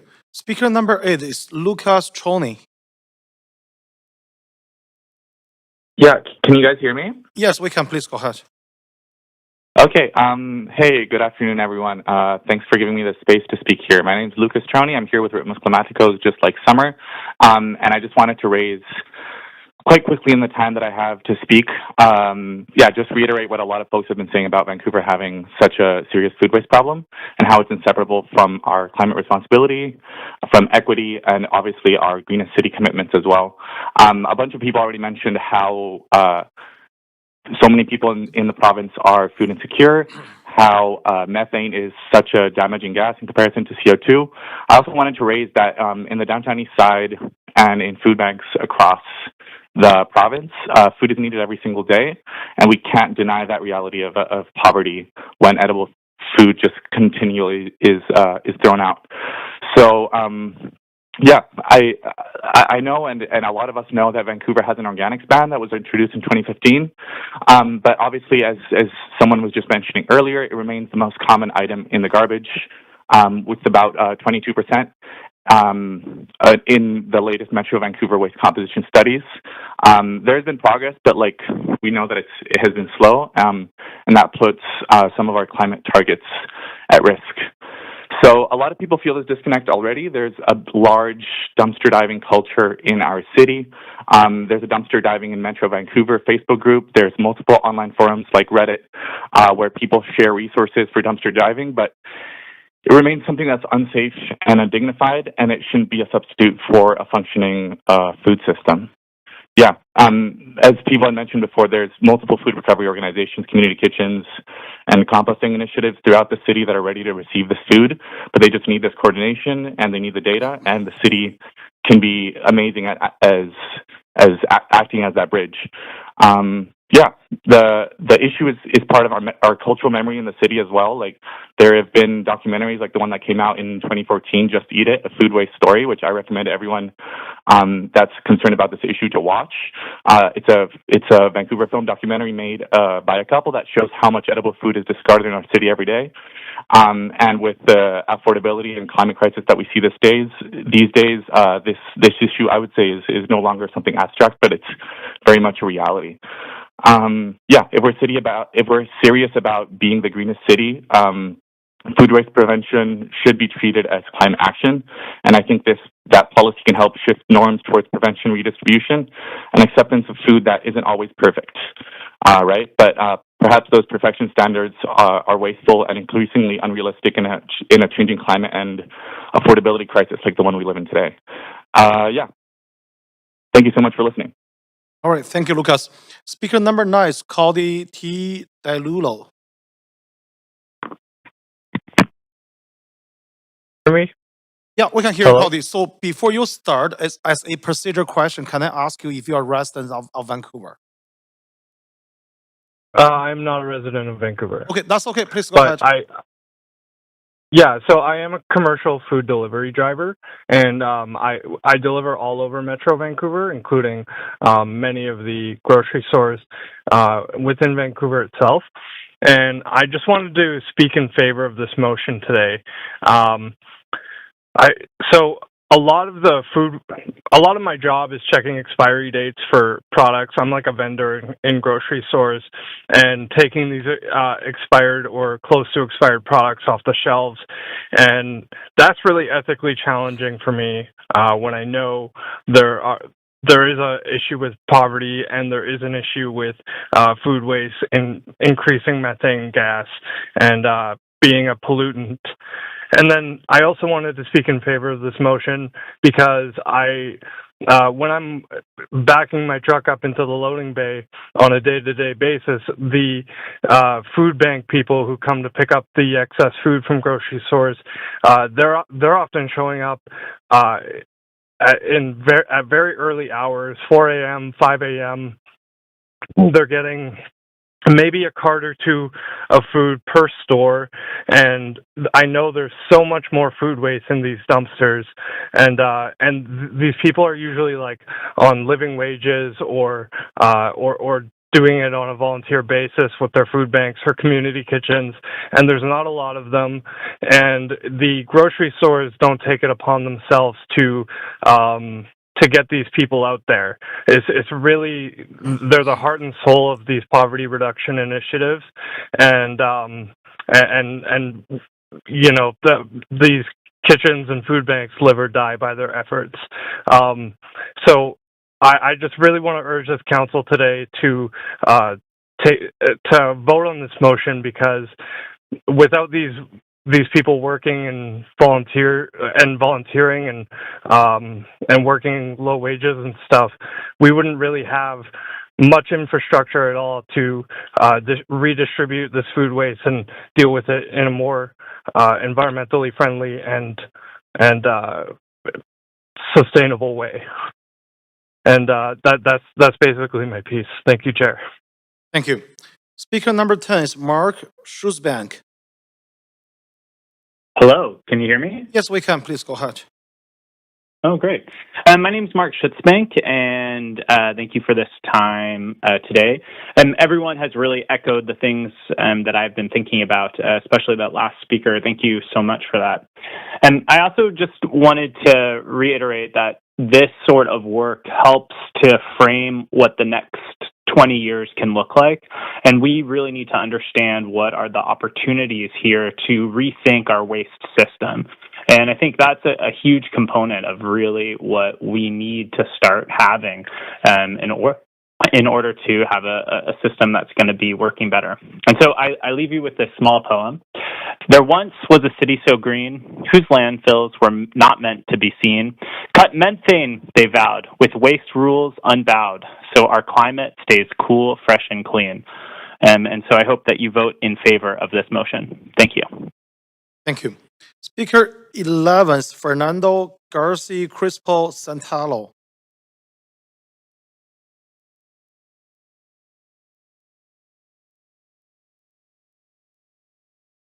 Oh, okay. Speaker number 12 is Julie Elaine Stresky. Okay. Speaker 13 is Jessica Regan. Yes, hello there. Yeah, it's great to be here. Thank you so much for welcoming me here. My name is Jessica Regan. I'm the founder and CEO of Food Mesh. We're a Vancouver-based company that helps food recovery organizations, and next month will be our 10th year anniversary. So we have a small sample set of seeing the space evolve over the last 10 years. And one of the things I do want to point out is the invisible but incredible work that our food recovery organizations are doing every day. And I feel like, you know, that I speak in strong support of this motion just because of that work. But they're doing that when they're competing for grants and not really measuring consistently across and sharing that information across. So it's really hard to see a full picture of what all the incredible work. So in addition to supporting this motion, I really want to having a look at the funding piece. We talk about circular economy. I think we need to look at the economic model so that these organizations are not competing with each other for funding. We provide predictable revenue streams, and we encourage data sharing and tracking so we can better get a glimpse into the problem and the solution space. So that's my my time, and yeah, thank you again for bringing this. I support it strongly. Okay, thank you. Speaker 14 is Mona Stilwell. Okay. Hello? Yeah. Please go ahead, Hello? Mona. Okay. Is there any doubt that we are solidly in a global climate emergency? This isn't just vibes I'm working off of. Over 2,100 local governments and 39 countries have made climate emergency declarations. These governments represent over 1 billion citizens. So it's not just, vibes. 60% of landfill methane emissions are from organic waste. 60%. That's a lot. Despite existing organic ban, it's clear a large amount of organic materials still entering the waste stream. This motion is something that mayor and council members can easily do to save the planet. I've always wanted to say that phrase. I was in the same commissary kitchen as Ono Catering, who were taking the initiative during COVID to take ugly produce or unsold expiring produce from wholesalers and turn it into healthy meals for the downtown east side. It was admirable. It was done with love and care, and there's so much that is possible when efforts are put together to focus on, feeding others. As stewards of the City of Vancouver, the traditional lands of the Musqueam, Squamish, and Tsleil-Waututh, I ask Mayor and Council members to please support this motion to direct City staff to report back on feasible options to reduce organic waste into landfills with an emphasis on a multi-pronged approach. A report on high-volume commercial producers, a report on waste prevention, a report on food recovery options, and a report on reducing commercial food waste. Thank you. I am a resident of Vancouver, and I support the motion. Thank you. All right, thank you. So I'm going to go back to the missed speaker. Speaker number 2, Matthew Uden. Hi there. Can you hear me? Yes, we can. Please go ahead. All right. Hey, thanks, guys. My name's Matthew. I'm calling to thank Councillor Oren Fry and their efforts to pass this motion. I happen to work with a lot of great people in the downtown east side who lead the existing food recovery efforts we're doing, including Evan Reeks, the Downtown East Side Community Hub, and Jill Ratcliffe at the V6A Gardens. Also, shout out to the previous caller from Food Mesh. You guys are great. Altogether, these people divert literal tons of food waste from landfills, and they get what they can to feed the hungry. We even use the inedible donations to raise our garden bed, to grow fresh vegetables out of those things we can't sell. So this current effort we have is a big thing. These programs are essential to combat not only the environmental impact of food disposal, but the scale of the economic impacts of grocery stores for everyday Vancouverites. We'd love to expand these programs beyond the downtown east side, and this motion would help us do that. There's even other creative groups like the Community Free Fridge Project that doesn't get any funding. They could use some sort of help to get help, and our volunteers were currently filling in necessary gaps that we could look at supporting with the city's help as well. We can become, realistically, we can become remarkable leaders, global leaders, do remarkable things in these efforts. And working with your residents, you can provide direction and resources that'll help us work better with partnerships in grocery stores, wholesalers, and distributors that make up vital parts of our food supply chain. Also thanks to Cody and Alicia for calling in before me with some vital insights into this as well. So thanks for your consideration, Council, and I hope you vote to pass this motion. Bye. Thank you. Okay, speaker number 3, Chloe Leslie. Hello, can you hear me? Yes, we can. Please go ahead. Excellent. Good afternoon, Mayor and Councillors. My name is Chloe Leslie. I'm a Vancouver resident, and I am here to support this motion. I believe this motion should be an easy yes. We're not here because we lack research, ideas, or direction. I believe we're here because the work has already been done, and 4 years later, we're still waiting to implement it.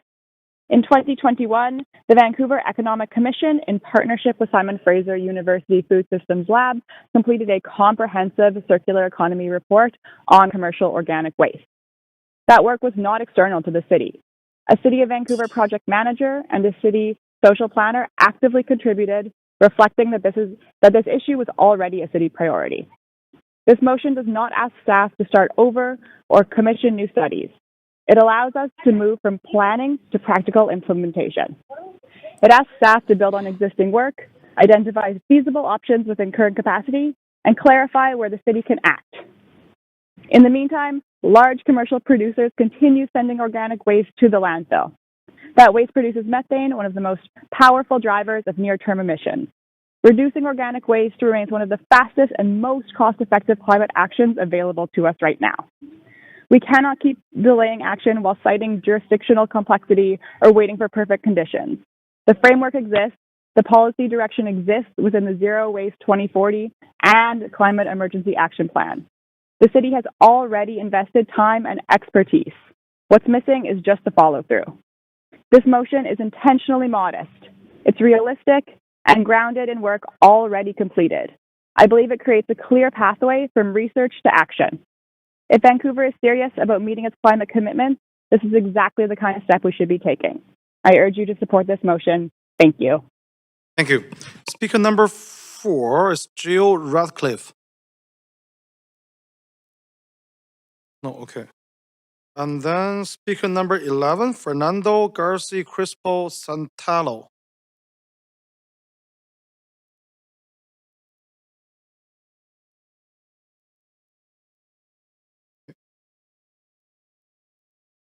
No, okay. Okay, speaker number 12 is Julie Elaine Strowski. Hello, Mayor and Council. I would like to support this motion and echo the comments made already by experts and others in the field. And as stated, the environmental impacts are just really important, and we really have an opportunity to show innovation and leadership in this space. I think this motion is realistic, and it demonstrates that Council cares about the environment and ultimately about human health and future generations. Thank you for your time. All right, thank you. Oh, that's the end of our speakers list. Thank you everyone for speaking to the Standing Committee on City Finance and Services. Committee members, is there any discussion? I saw Councillor Kirby-Young. Please go ahead. Yeah, thanks, Chair. I have the pleasure. First of all, I'm grateful to Councillor Orr and Councillor Fry for continuing to shine a spotlight in this issue. I have the privilege of serving as the chair at Metro Vancouver's Zero Waste Committee, and there's a significant piece of work underway right now with respects to updating our solid waste management plan. It's required every 10 years. It's a requirement by the province, even just at our meeting last week or the week before, we've got another one on Thursday. We continue to discuss organics waste, and it is showing up as a consistent component of our waste stream. What I want to see is sort of us get to good solutions here, and so I'm going to suggest a different pathway towards getting to that. And if you want to move us to an amendment queue, Chair, and then I can Yes, I speak will. to it. Okay, please add yourself there. Okay, please go ahead. Yeah, and that is really recognizing that a lot of the work that is proposed falls under the mandate and the jurisdiction of Metro Vancouver.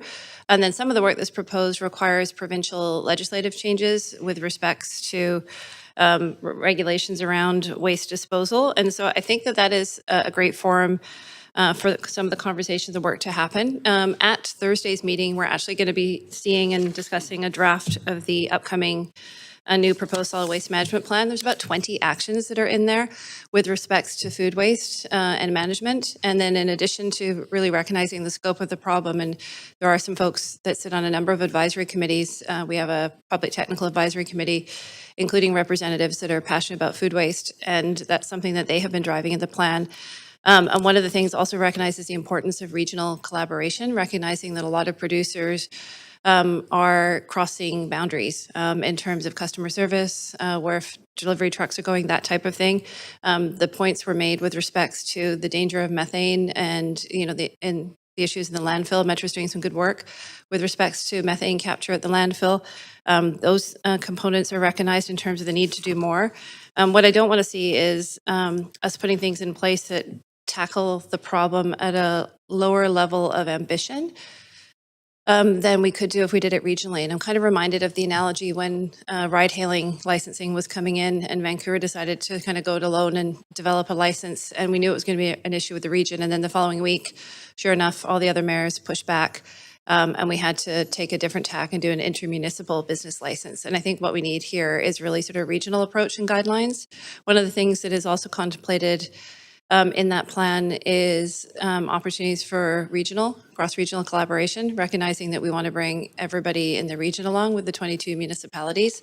And I think that that's really where we will get the biggest impact and bang for our buck. And I think about things like the plastics ban, where that makes the most sense is when we saw provincial legislation coming in, right? And again, a lot of these things do cross over some jurisdictions where we could have sort of a consistent ban around plastics and sort of move our culture away from that sort of single-use disposable mentality. So I think that I'm fully aligned with the goals of this work. I'm pretty deeply immersed in it right now, given where we are in that trajectory at Metro. But I think that's where the opportunity is to have the conversation. So it's referring the work to Metro, and it's also directing City of Vancouver staff to engage with Metro on opportunities for cross collaboration amongst the region with exactly the same aspirations that the movers of the motion have, which is to reduce organics waste and the harm of related gases amongst other impacts. Thank you. Okay, we need a seconder for this amendment. Second by Councillor Dominado. Councillor Orr. Yeah, thanks. I think this certainly keeps the spirit alive of the motion, and I know you've done a lot of work on this and with Metro, and I've seen you at different food recovery events. The one with the Food Recovery Network. I know you've done a lot of work on this. So I would prefer maybe that this was all like an add-on to the motion in terms of sort of redirecting our staff, to keep those priorities alive. But, if, in the spirit of sort of moving things along, or at least getting this to the attention, even to the higher levels of government, I think is definitely a workable outcome. So appreciate it. Thanks. Okay, so seeing no one else on the queue, so let's go to the referral amendment. So please register your vote on the voting panel. Okay, the referral amendment passed unanimously with Councillor Bly, Councillor Meisner, and Mayor Sin absent.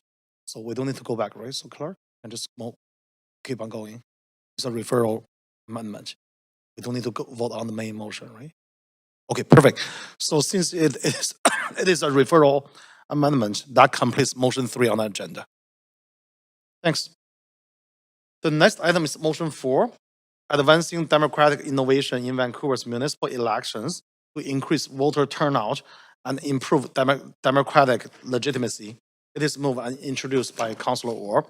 Before we begin this agenda item, if anyone believes they have a conflict of interest, now is the time to declare it. Does anyone have a conflict of interest to disclose? All right, Councillor Orr, you have 2 minutes to introduce your motion. Thank you, Chair. This motion addresses declining voter turnout and barriers to participation in Vancouver's municipal elections. Council has set a goal of reaching 60% voter turnout, and this motion proposes practical steps to move forward towards that target. The motion focuses on improving access to voting by reducing transportation barriers. It directs staff to work with TransLink to explore a mobile vote bus modeled on Calgary's program, and to examine fare free transit on voting days for the 2026 election. The motion also directs staff to prepare a report on implementing a ranked choice ballot for the 2030 mayoral election. Responding to concerns that first past the post elections can result in winners without majority support. Together, these measures aim to increase participation and strengthen confidence in Vancouver's democratic process. Okay, thank you. Do we have a seconder? Second by Councillor Fry. We will now hear from the registered speaker for this motion. Public speakers should state whether they are in support or in opposition of the recommendations and may only speak once. I will also ask speakers if they are residents of Vancouver if it is not noted on the speakers list. Public speakers speaking in person can use the new podium on the left of the gallery. Please adjust the podium to a comfortable height for speaking into the microphone using the control on the bottom right-hand corner. Our first registered speaker is Nathan Davidovich. Nathan? This one or that? Yeah. Thank you, Chair and members of Council. My name is Nathan Davidovich. Today is a special day, Transit Equity Day. Maybe the mayor can issue a proclamation. I support the motion of Councillor Sean Orr. I've been involved since the 1970s in helping to improve the election process in Vancouver. I helped with the ward petition back in the 70s. In Greater Victoria, free transit on elections days, municipal, provincial, and federal, has been around for many years. It is similar in many other transit systems in BC. Everything changed when TransLink took over from BC Transit in 1999, and more changes were made in 2008 when we don't have any councillors on TransLink board of directors anymore, when we used to have 3. So, I mean, the easiest way is for the BC government to mandate free transit on elections days at all transit system in BC. They fund all these systems and it's very easy for them to make that. But, you know, the days, I mean, maybe they will, because the days of municipalities doing their own procedures and bylaw is near the end. And finally, the BC government woke up. And you just have to look at the new housing bills that mandate what you have to do. And so, you know, will the BC government start mandating basic transit equities in BC? We'll just have to wait and see, I presume, till when the budget is tabled on February 17th. I doubt it. TransLink and many operating companies do not charter buses anymore, but many organizations have buses that are available.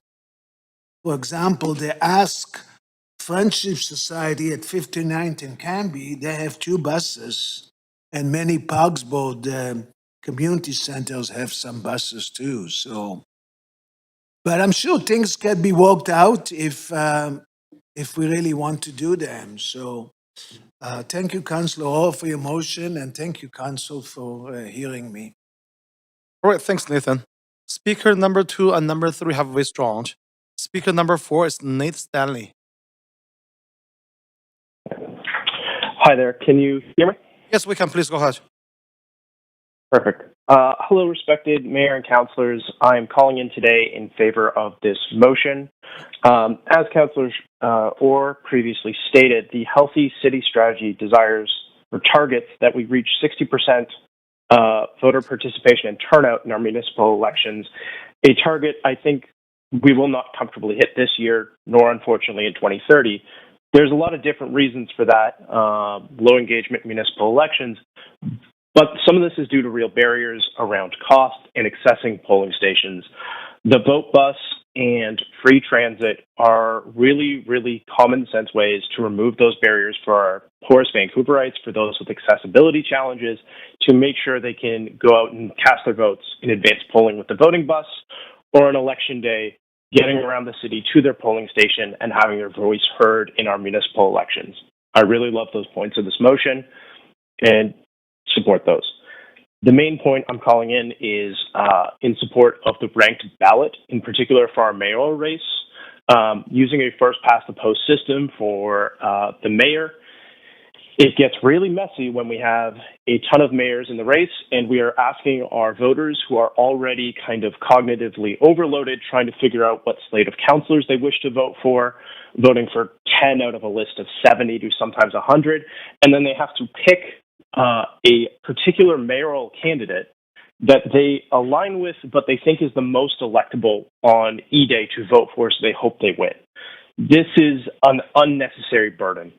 There's a lot of research, I think Fair Vote Canada does a bunch of this, that shows that when you're electing a singular role, ranked ballot is really the best choice to make sure everyone has their democratic voices heard. We should make sure that 2026 is the last election that we elect our mayor using first past the post. I am in deep support. I very much support the idea of moving to a ranked ballot system for our mayoral elections. Thank you for your time, and I am in support of this motion. Thank you. Speaker number 5 is Matthew Hay. No, okay, we're going to come back. Speaker number 6 is Greg Hache. Speaker number 7 is Michael Pelzer.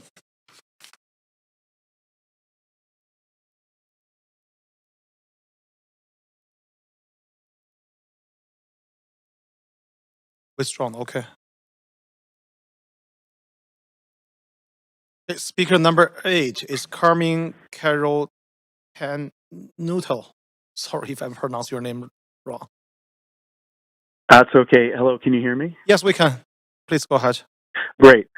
My name is Carmen Caratanuto. I'm a resident of Vancouver, and I am in favor of this motion. I think that, as was said previously, we need to increase our voter turnout, and I can think of no better way than to do that and to celebrate democracy itself than by putting our public services to use to do that. So obviously the idea of the vote bus and free public transit, I think, would go a long way in that regard. And as for ranked choice voting, I think here we've, at least over my lifetime, I have heard nothing but terrible things about first past the post.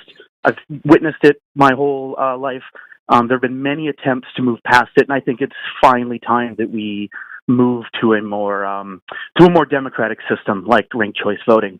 And I also want to finish this by saying, in terms of the vote bus, we really shouldn't let Calgary outshine us here. If Calgary can have a vote bus, Vancouver can have a vote bus. Thank you very much. Have a great day. I'm in favor of this motion. Thank you. Speaker number 9 is David Wei. Please go ahead. Hello, Council. My name is David Ray. I am a resident of Vancouver, and I'm here to speak in favor of this motion. I am a frequent public transit user. I rely on it to get to work, to explore the city, and I used it to come here to speak today. I remember being very young. My father worked out of town. My mother had to walk a 4-year-old me while pushing my sister in a stroller to get groceries, go to the doctor, and pretty much anything that was required. Public transit works as a lifeline to many, keeping us connected to our communities when we have no other option. I, of course, walk and bike as well, but when I experience injury, the bus is what I rely on most. However, with the cost of transit incrementally rising, some debate the importance of taking it all, especially when it comes to civic duty. Not everyone has a Compass card. Not everyone can put another couple bucks on their credit cards. Some may opt to stay in just because of this. Now, everyone I've spoken to has been in favor of free transit being offered each year for New Year's Eve because it gives people a reliable option to get home at the end of the night and also to keep drunk drivers off of the road. This is an excellent safety measurement, but why not extend this to one of the most important days for our municipal democracy? We should be giving access to anyone who wants to vote the ability to do so.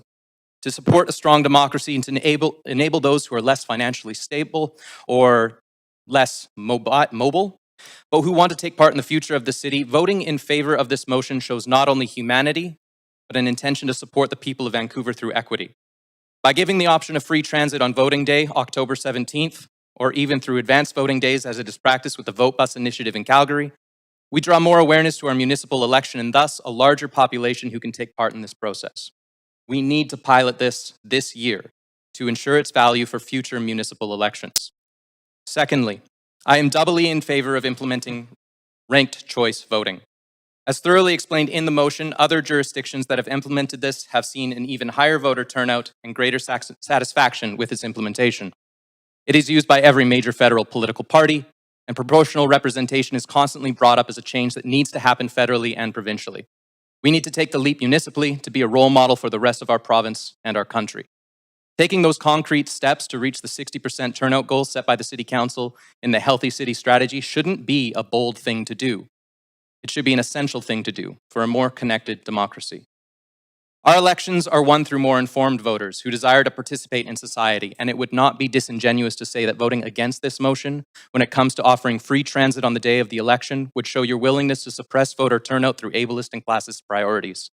And to be against implementing a ranked choice ballot would show efforts in selfish priorities and not benefit the voices of the people. I urge each of you to push this motion forward and to work with TransLink to show that we in Vancouver are willing to be a pinnacle example of the democratic process. Thank you. Thank you. Speaker number 10 is Gillian Maguire. In council chamber? No? No, I didn't see anyone. Okay.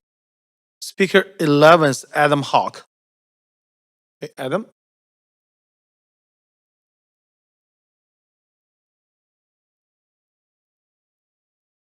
Good afternoon, Chair and Council. My name is Adam Hawk.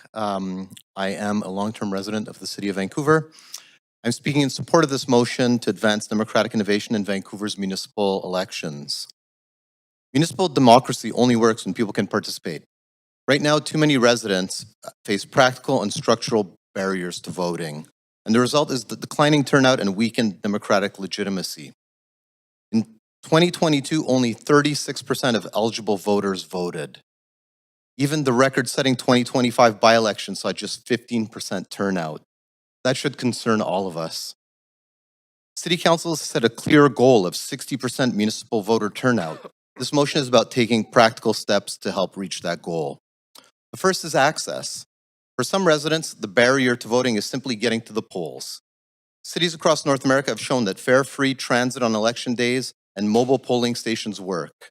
Calgary's VoteBus is a proven example of meeting people where they're at.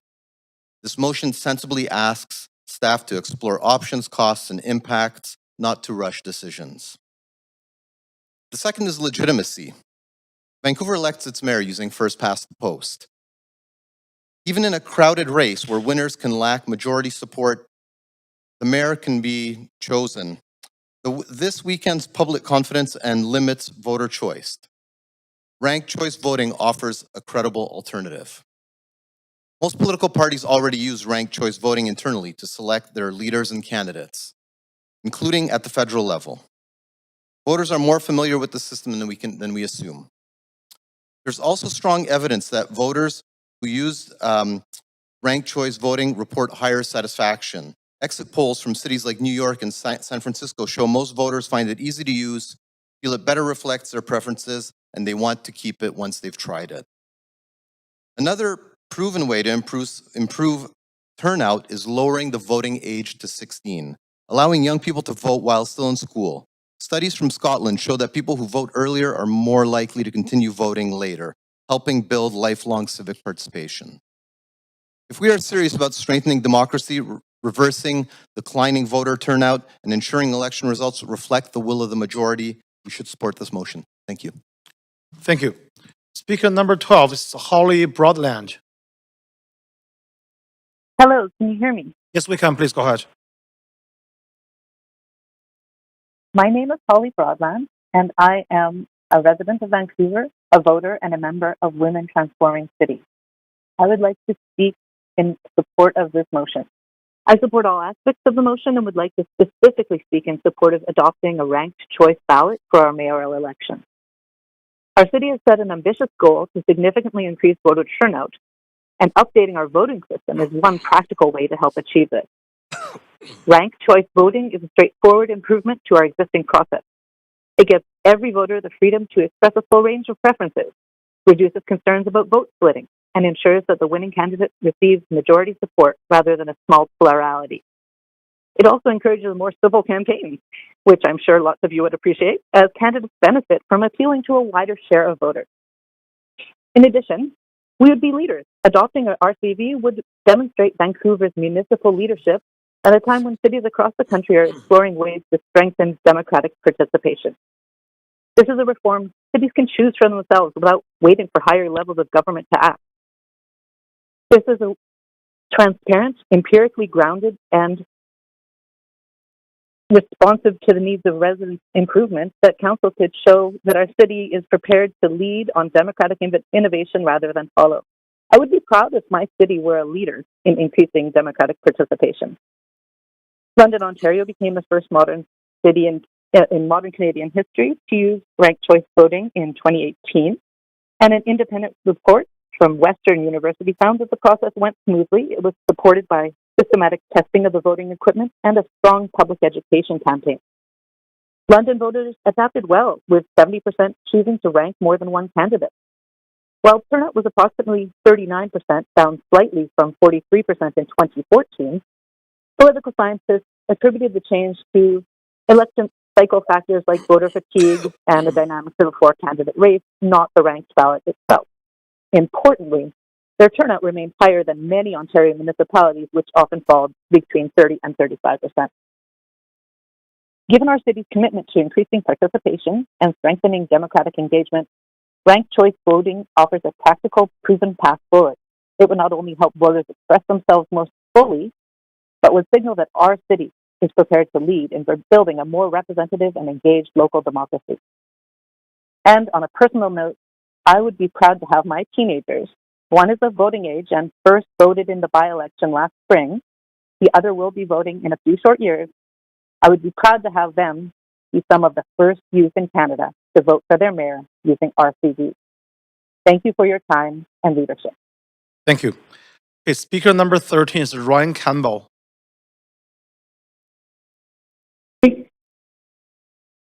Hello? Please go ahead, Ryan. We can hear you.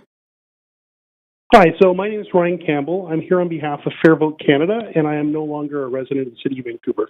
I'm here to speak in favor of the motion as a whole, but I'm going to limit my remarks to the ranked ballot section. I support, and our organization supports, ranked ballots for mayor.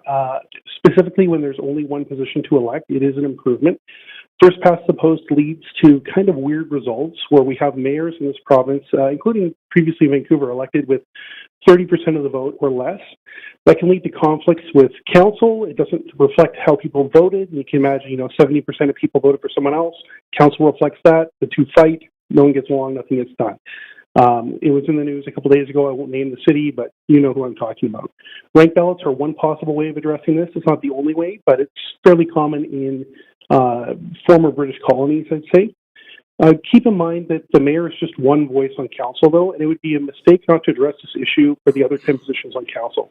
Council results can also be very unrepresentative, with council majorities in places like Surrey right now elected by just 25% of voters, and council not really reflecting the voter intention or demographics of the city. Proportional ranked ballots, that is single transferable vote, is a way to address this that is, again, common in former British colonies specifically. It's not the only way to address it, but it's not a bad way to address it either. I also want to mention that last time this came up, I think on a motion from Councillor Fry in the previous council, staff expressed some concerns about ranked ballots leading, or reform in general, leading to longer ballot papers and more candidates. I don't think there's a strong body of evidence that ranked ballots for mayor or council would increase the number of candidates. But even if it doesn't increase it, it is a real problem that we have right now. So I would suggest that the city may want to request raising the signature requirements to 100. It's not a huge barrier, but it for a serious candidate, 100 signatures isn't a huge barrier, but for an unserious candidate, it might deter them. So I think that's something to consider as well. I just want to focus into on the weirdness of our current system that, your 10th vote is worth as much as your first vote. So you can have someone who gets 60% of the vote based on being the 10th choice of 60% of voters beat someone who's the first choice of 55% of voters. I don't think that's a tenable position. Even if this isn't amended to reflect council, though, I think it is useful for that purpose. The infrastructure that would be required would be investigated, whether it's for mayor or council. And I would highly encourage you to look in, particularly in Scotland and Australia and Ireland, where these are very common systems to use. Thank you very much for your time. Thank you. Speaker number 14 is Derek D. O'Keefe.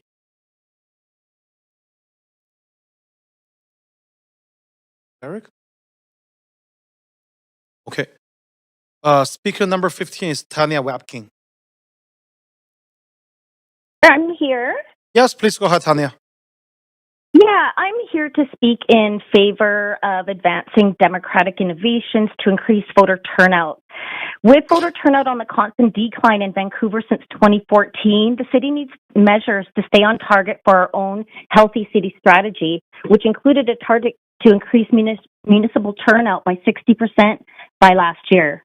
While we may have missed that mark, we can make advancements towards this goal with some innovative electoral changes for this upcoming 2026 election. We've been in a turnout decline since 2014 when we had 44% voter turnout. It fell further in 22 with 36.3%. Can you believe we had a 52% voter turnout in 1990?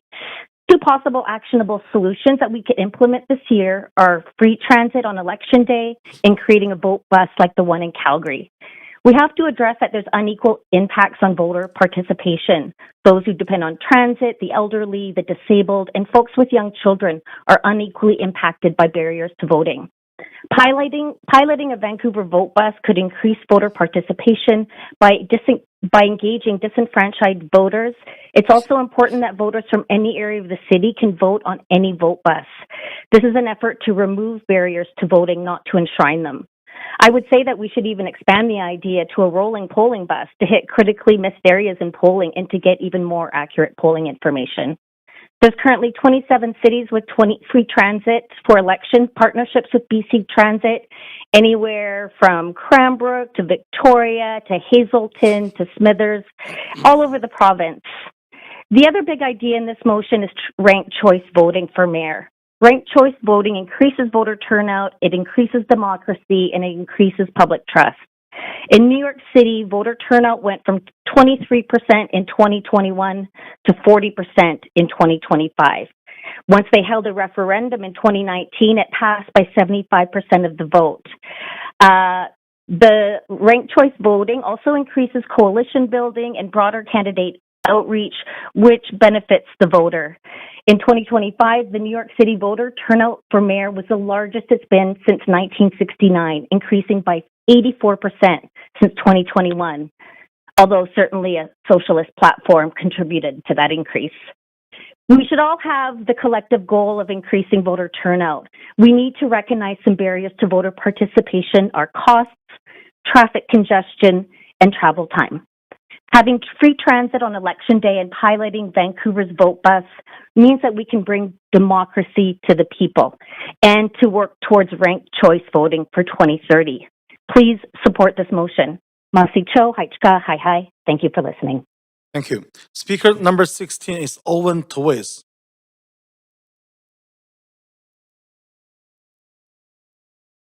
Okay. Speaker number 17 is Akshay Balakrishnan. Hello. Please go ahead. Hi. My name is Akshay Balakrishnan. I'm speaking in favor of this motion, and I'd like to speak specifically about the proposed changes to the election process. With our election happening later this year, it makes sense to plan for 2030's election, but I'd like this council to broaden the scope just a little bit.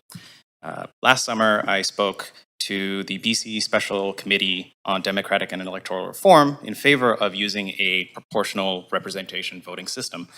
The committee published a list of recommendations, and number 36 in that list reads, consult local governments to determine the level of interest in alternative electoral systems for municipal elections. So I think it's important for this motion to be aligned with the committee's recommendation, and perhaps by explicitly mentioning working with the provincial government to research and implement a new electoral system. My second point is about broadening the motion's language. Ranked choice voting might not be the worst choice for electing Vancouver's mayor, but it's important to note, but I think it makes sense for us to set more broad parameters for the requested report.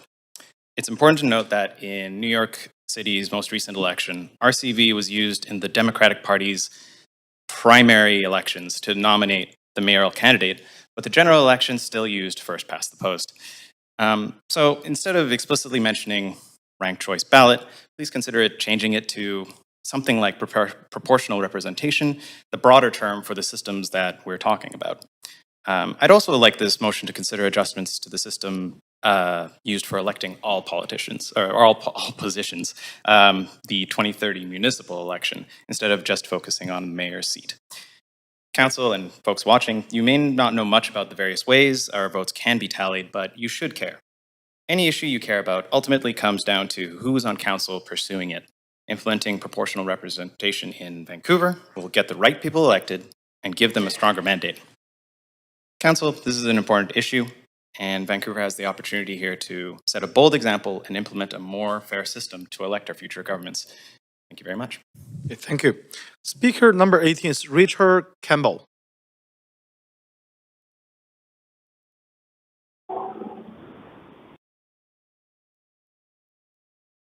Richard online or? Okay. Richard, are you there? Hi, speaker number 18 is Richard. Are you there?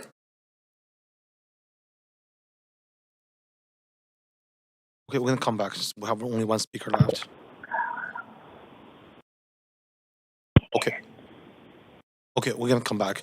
Speaker number 19 is Mona Stilwell. Mona?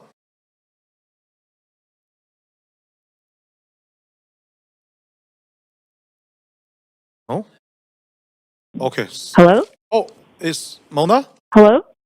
Yeah, can you hear me? Yes, we can. Please go ahead. Oh, okay. Hi, I'm a resident of Vancouver and I support this motion. 20 years ago, I worked at Ecom 911 in the IT department. And when the command center bus came along, it was really exciting for everyone. And it made a lot of sense that you would want a command center to be where the need was, to be where the most emergency coordination could be provided. And so I support this motion to direct staff to write letters, translate, and prepare reports that would increase voter turnout and a clear support of democracy. You're bringing the bus to where the need is the most, where people aren't able to get out as easily. Also, this gives a strong signal that your party supports clear democracy, just like the vote bus in Calgary.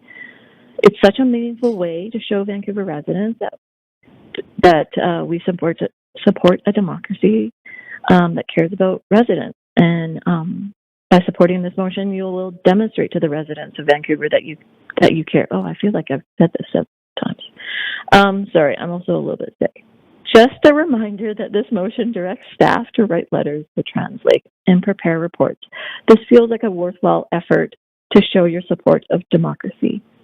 Now, in terms of the ranked voter item, I'm not an academic, but I have been a resident of Vancouver for 32 years. And the concept of ranked voting sounds amazing to me.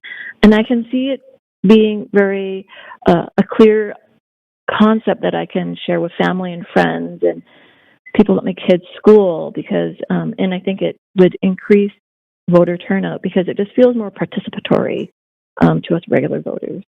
And that's it for me. Thank you for the opportunity to speak on this motion that I support. Thank you. Thank you. All right, so I'm going to go back to the missed speaker. Speaker number 5 is Matthew Hay.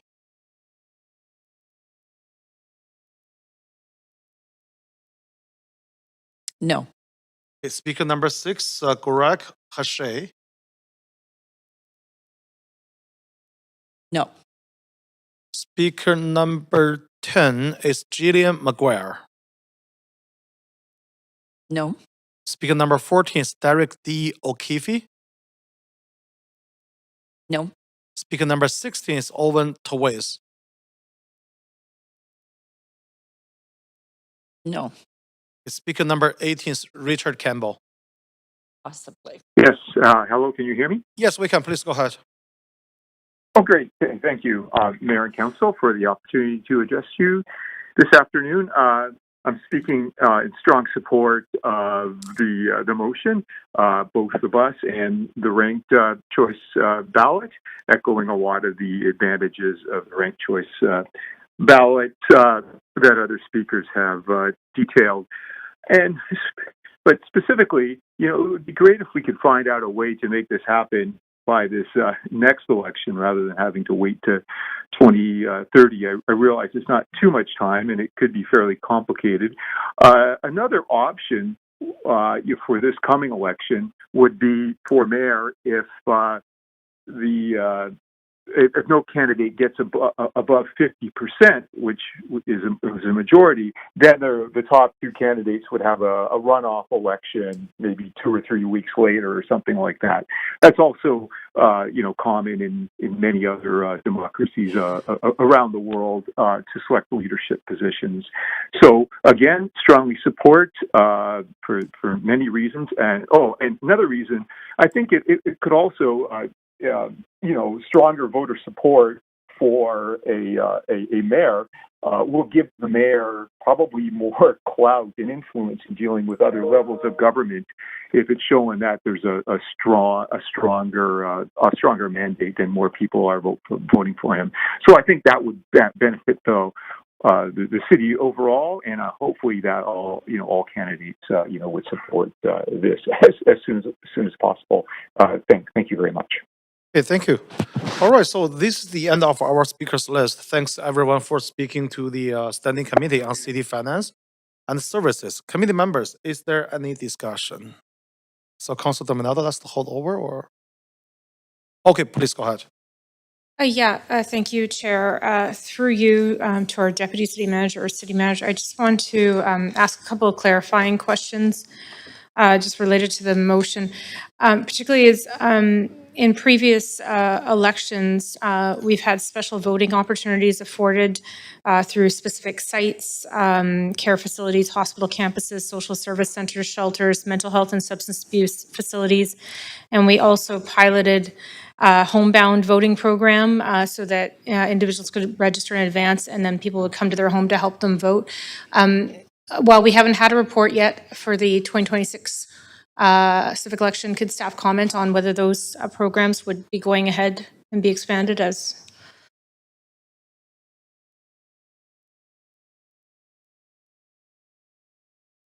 Chair? Oh, yeah, please go. Okay, so I'll turn, there we go. Thank you, through the chair.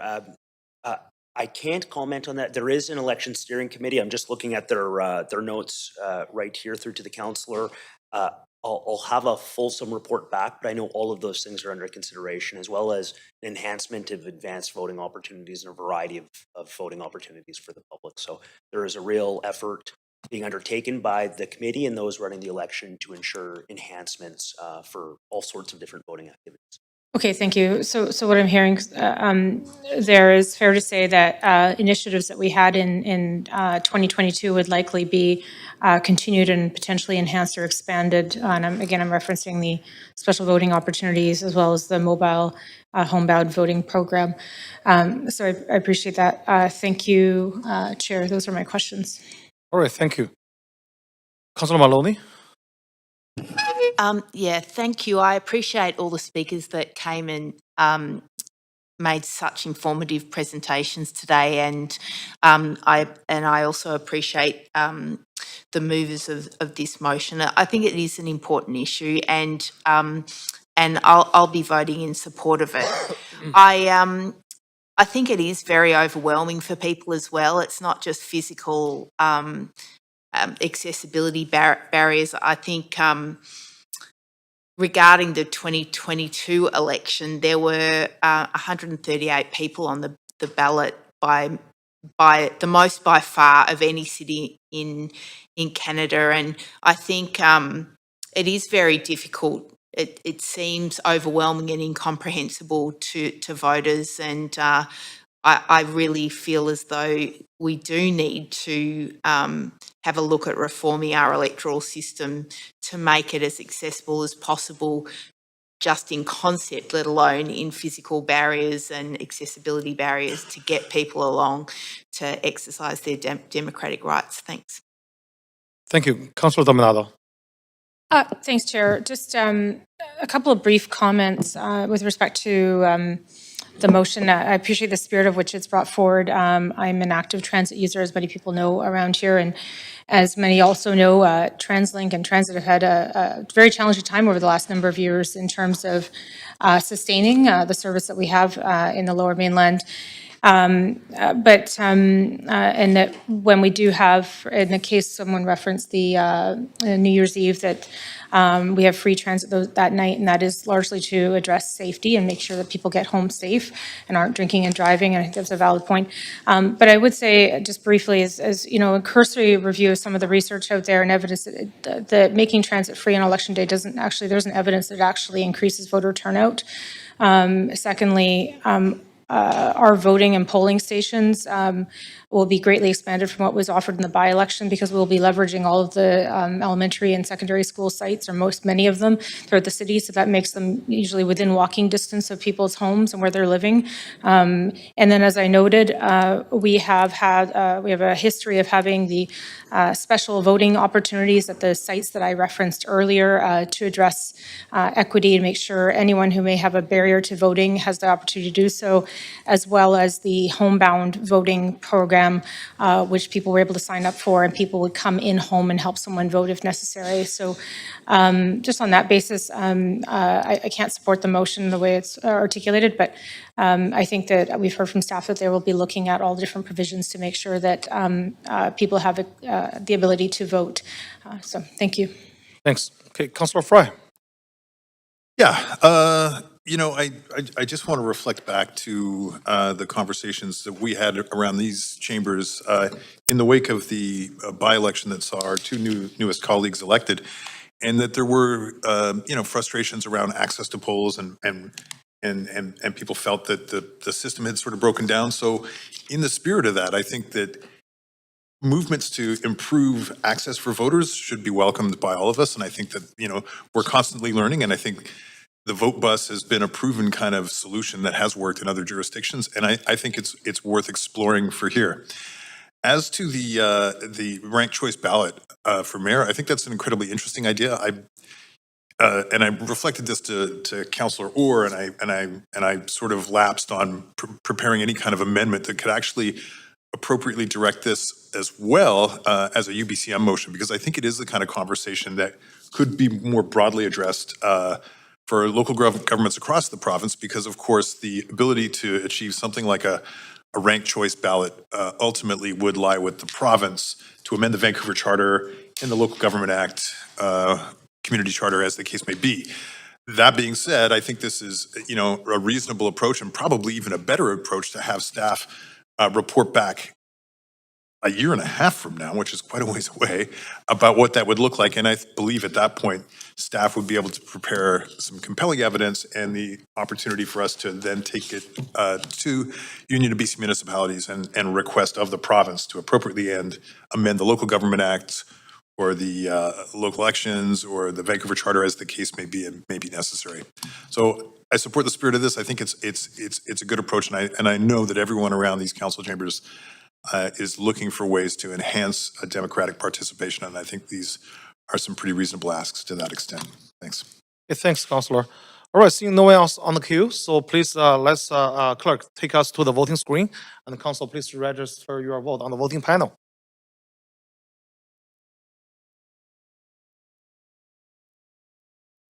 Okay, so the motion did not pass with Councillor Zhou, Kirby-Yang, Dominado, Montague, Claassen, Meissner, and Mayor Xin in opposition, and Councillor Bly absent. Okay, thanks, everyone. That completes motion 4 on the agenda. The next motion is motion 5, bus to move, prioritizing transit trouble spots for snow and ice removal. It is moved and introduced by Councillor Maloney. Before we begin this agenda item, if anyone believes they have a conflict of interest, now is the time to declare it. Does anyone have a conflict of interest to disclose? Okay, seeing none, Councillor Maloney, you have 2 minutes to introduce your motion.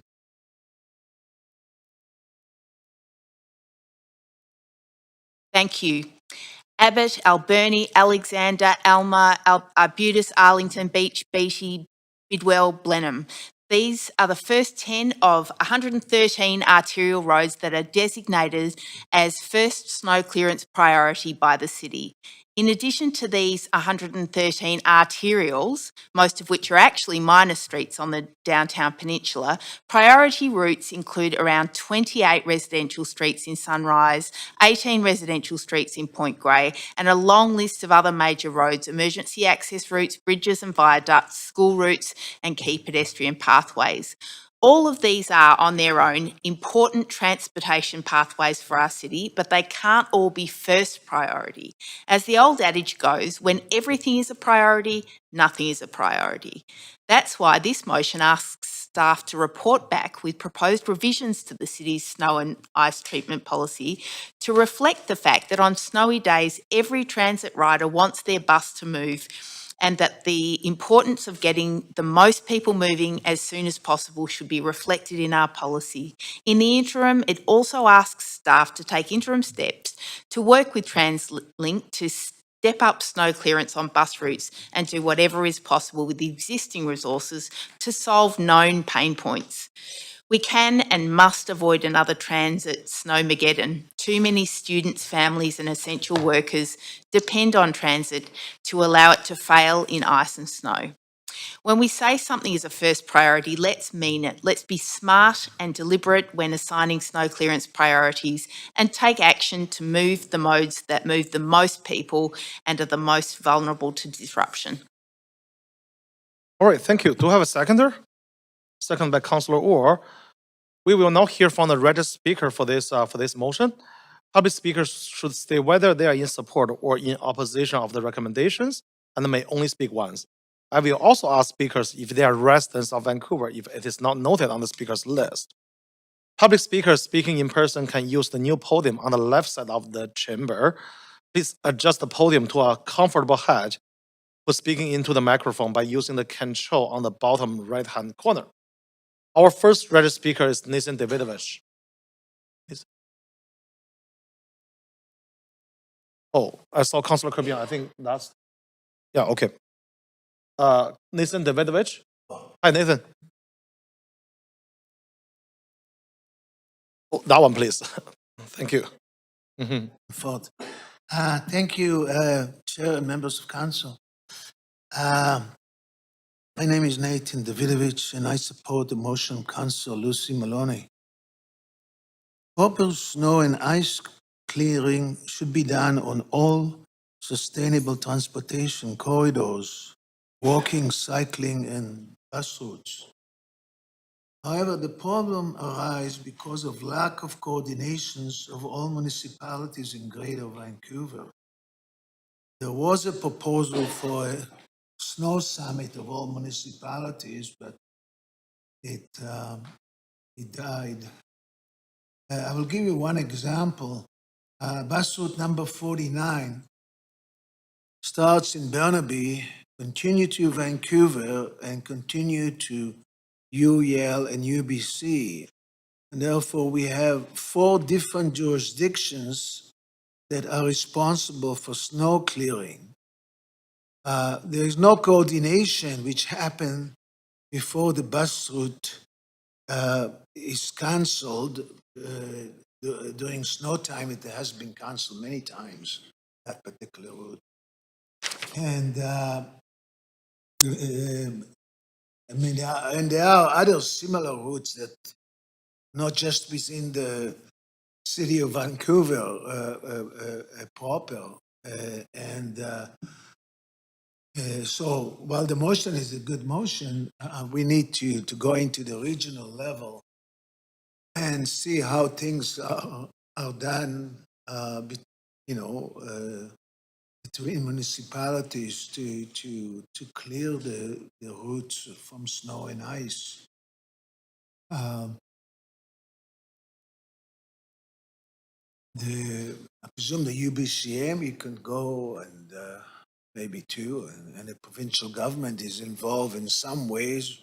The Ministry of Transportation is in charge of some corridors and so forth, but it's a serious problem because if one bus, even if, certain routes are cancelled, then of course you can't make connections to your next route and so forth. So hopefully it will be dealt in some way, and even though we don't have as much snow as back east, it's still very important to do that.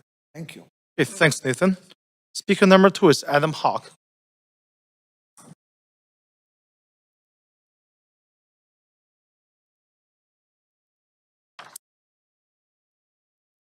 Good afternoon, Chair, Mayor, and Council. My name is Adam Hawk. I'm a longtime resident of Vancouver. I am here to speak strongly in support of this motion to prioritize snow and ice removal on known transit trouble spots. Right now, Vancouver's first priority locations include buses, major roads, bridges, school routes. It also lists a list so broad that steep or tricky sections are often delayed, even though they carry thousands of riders every day. Even a small delay can disrupt the entire bus schedule, affecting tens of thousands of daily riders. According to the 2024 Transportation Survey, 9% of trips, or about 144,000 per day, are made by bus, including essential workers who rely on transit to get to work safely during icy conditions. Reliable winter bus service is not a convenience. It's essential for safety, our economy, and for healthcare workers. As of January 2026, Movement YVR, Metro Vancouver's transit riders, report that while council passed motions in 2023 and 2024 to install bus lanes on 9 high congestion corridors, 0 kilometers of new permanent lanes have been installed. Planning continues for Granville and other routes, but the city must move faster to speed up buses. Delays already cause 7,000 hours of lost travel time per day. Even simple, cost-effective solutions like signs and road paint for permanent bus lane reallocation remain stalled. This motion is practical and achievable. It directs staff to consult with TransLink, identify these historic trouble spots, and prioritize clearing them first. By focusing on known trouble spots rather than treating all priority roads equally, we can improve reliability, keep buses moving safely during snow events, and prevent cascading delays across the entire network. Winter transit reliability is about safety, equity, and keeping Vancouver moving. This motion is smart, evidence-based, and will make a positive difference in the worst weather. Thank you. Thank you. Speaker number 3 is Michelle Scar. Hello. Hi, we can hear you. Please go Hello, ahead. Mayor. Excellent. Hi. Hope your day is going well, Mayor and Council. My name is Michelle Scar. I work at Movement Metro Vancouver Transit Riders. We're a nonprofit that advocates for better public transit. And I'm calling in full support of prioritizing transit trouble spots for snow clearing. It is such an obvious thing to do that I'm honestly kind of surprised that we don't already do it. It's been a really warm and wet winter, but it won't always be this way. And I really hope you pass this motion so that you're all ready for the upcoming winters. We've all either been stranded in the snow or know someone who has. When I lived at UBC, the articulated buses and trolleys heading up West 10th really struggled to make it up that hill in the snow. A handful of other spots in the city are notorious problem spots every time it snows, and it's so easily preventable. Clearing these spots first would prevent the whole city's transit network from grinding to a halt. There was a particularly bad snow day a couple years ago when I remember my mom was stranded and she wasn't even able to drive home in her SUV because the roads were in such bad condition. And I really wish that she had had the option of taking a bus. Instead, she walked home. This motion is great news for transit riders, but drivers, cyclists, and pedestrians all benefit as well. The city cannot reach every side street in time, so when the weather is bad, cars are often stuck and the would-be driver can usually reach the bus without too much issue. We should also do a better job of clearing sidewalks, but that is for another motion. Cycling and driving in icy conditions require studded tires for bikes and snow tires for cars, and people don't always get those, and they need to have a reliable backup. That backup is a good, reliable public transit system. So this is a small tweak that will have a huge impact, and I truly hope you pass it. Thank you for your time. Okay, thank you. Speaker number 4 is Aman Shandy. Hi, good afternoon, Mayor and Council. My name is Amin Chandi, a South Vancouver resident, and I also work at Movement Metro Vancouver Transit Riders. I strongly support Councillor Maloney's motion. I've lived this firsthand on the 20 bus. Trolley buses on Victoria Drive struggling, wires coming loose, cars stuck and blocking the bus, which also shows why we desperately need bus lanes as well. One stalled bus means up to 75 people delayed, stuck in the cold, and that's just not right. My family, who usually drives, switches to transit during snow because it feels safer than driving. Let's ensure frequent riders and these occasional snow day users both arrive on time, reliably, and safely. Work with Coast Mountain Bus Company to pinpoint known trouble spots and prioritize snow clearing there. Also clear paths to bus stops without shoveling snow onto sidewalks or blocking bus shelters so people can board safely. Calgary leads by example. They explicitly list trouble spots on bus routes as priorities after major roads. Vancouver is already a regional leader in so many ways. Let's set the example for other Metro Vancouver cities to follow, making transit a reliable, confident choice for everyone year-round. Thank you, and huge thanks to Councillor Maloney for this motion. All right, thank you. Speaker number 5 is Dennis Agar.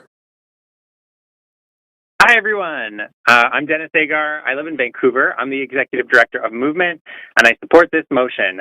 You've already heard from some of us, so I'm going to keep it real short and read to you a letter from a bus driver that couldn't be here to speak.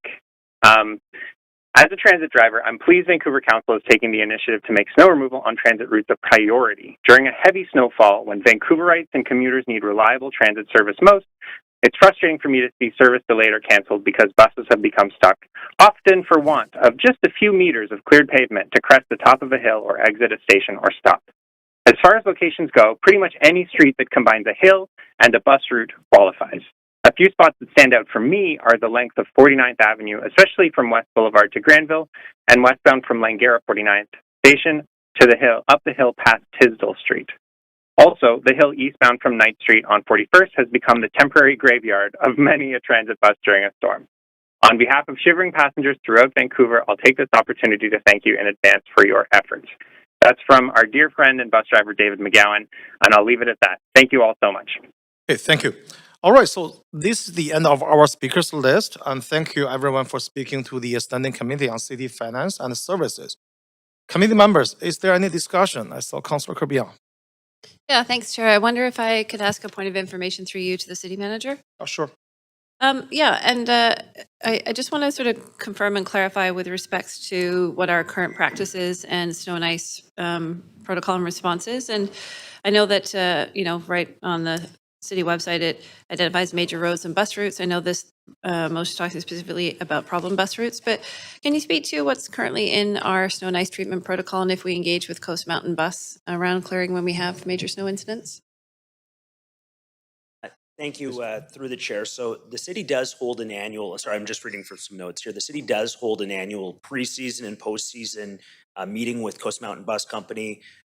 We go through the challenges, the problem areas, opportunities for improvement. We're certainly aware of the problem areas that have been identified by the company and transit more broadly.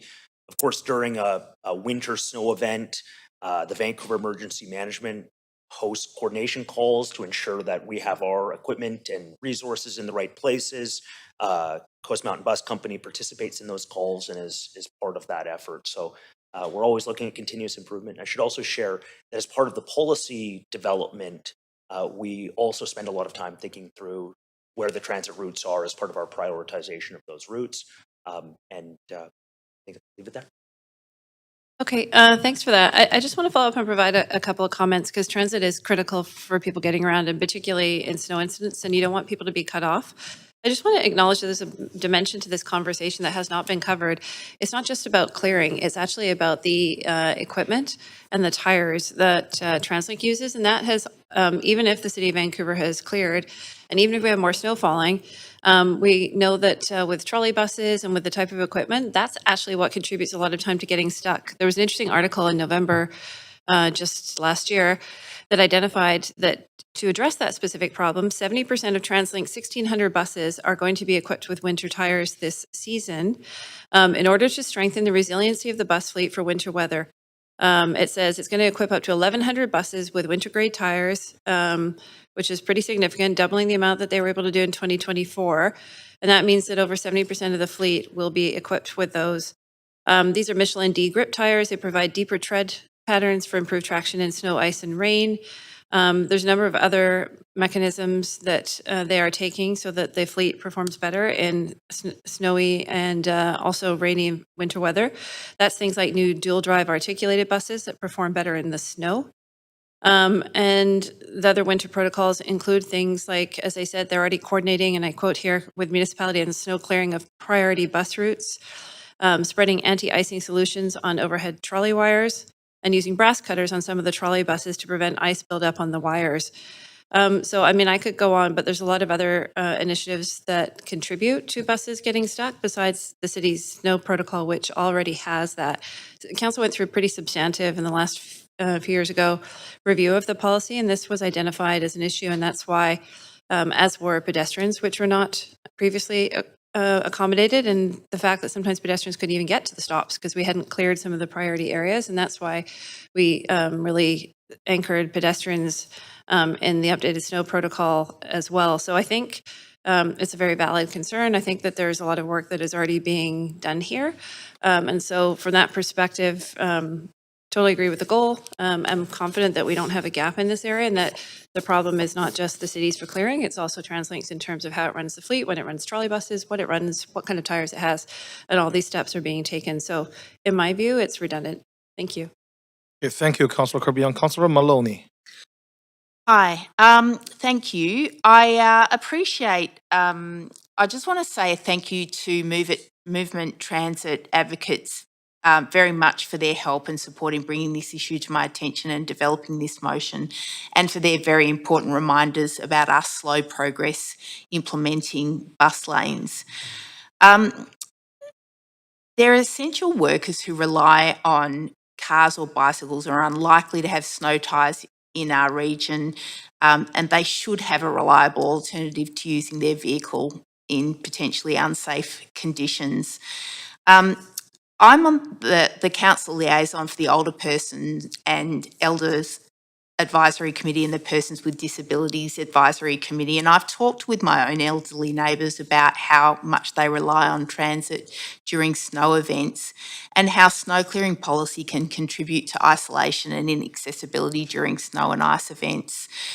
Municipal snow clearing policy has clear winners and losers. The groups in our city who are more likely to rely on transit are people who can't drive and can't afford to drive. Groups more likely to use the bus are seniors and disabled folks, lower income, younger, female or new to Vancouver.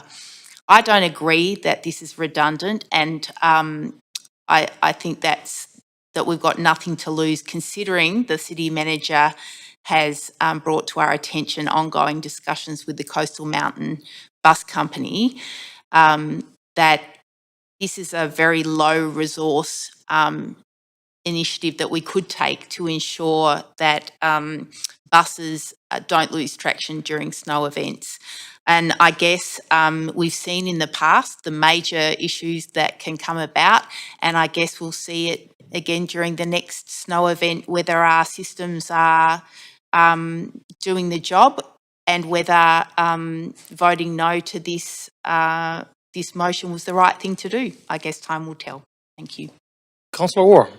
Yeah, thanks. I think this motion recognizes something that transit riders experience, that not all first priority routes are equal, and that when a bus gets stuck on a known trouble spot, that the ripple effects are citywide, and the people who pay the price are often essential workers and those with the fewest alternatives. I remember just last year in school, I was learning about a study out of Sweden that talked about snow removal and its implications on equity. And the researchers discovered there was this significant sort of compromise with equity in that a lot of women and single mothers, who take their kids to school and who, go to groceries and they use sort of side streets that aren't often plowed, and they actually switch to prioritize these other routes first. And I always find that was very fascinating. But I think this is a practical, evidence-based improvement to our snow and ice policy.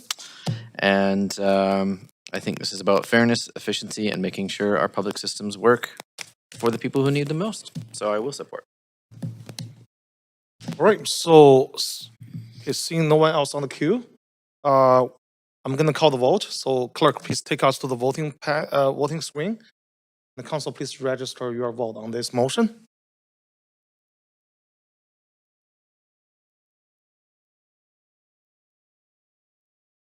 Councillor Fry, Councillor Meisner, they are not here.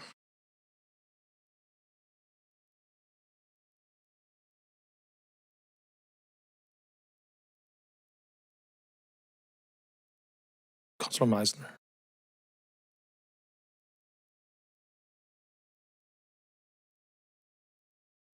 All right, so the motion did not pass with Councillor Zhou, Kirby-Yung, Dominado, Montague, Clausen, and the Mayor Singh in opposition. Councillor Bly, Councillor Fry, and Councillor Meisner absent. Thank you. That completes motion 5. Before we move to the motion 6, I want to take a 5-minute recess so we can switch the chair so I can introduce the motion. So let's come back at 2:50. I know the speakers have been waiting for a long time. Bear with us for just 5 minutes.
Okay, we will bring this meeting back to order. The next item. Hi, everyone. The next item is motion 6, honoring the horse, saving Vancouver's iconic Lunar New Year Community Gala in Chinatown. And it is to be moved and introduced by Councillor Zhou. And before we begin this agenda item, if anyone believes they have a conflict of interest, now is the time to declare it. Does anyone have a conflict to disclose? All right, seeing none, Councillor Zhou, you have 2 minutes. Oh, you've got my desk there, so we'll just, can we switch the name? Or we can just advance, and you could be me for a little while. Or I'll just advance. Okay, perfect. Thanks, Vice Chair. So today I'm bringing forward this motion with Councillor Kirby Young together to help ensure that this iconic Lunar New Year Gala in Chinatown can go ahead in 2026. For decades, the Chinese Benevolent Association, or CBA, has led this Lunar New Year Gala, making it one of Vancouver's signature cultural tradition with deep historical roots in Chinatown. And the gala is always on the same day of the Lunar New Year parade, so people can enjoy staying in Chinatown for the entire day, which is really good for the business in Chinatown. I've had the privilege of attending this gala many times, both before and after I became a city councilor. I've seen firsthand how important this gala is to the families, seniors, youth, small businesses, and the broader community. It's more than just a dinner event. It's a gathering point that brings people together and keeps Chinatown vibrant. This year, as we all know, the unexpected closure of Flota restaurant has generated additional costs, including temporary venue setup, equipment and furniture rentals, food preparations, staffing, security, cleaning, utilities, and added permitting and coordination requirements.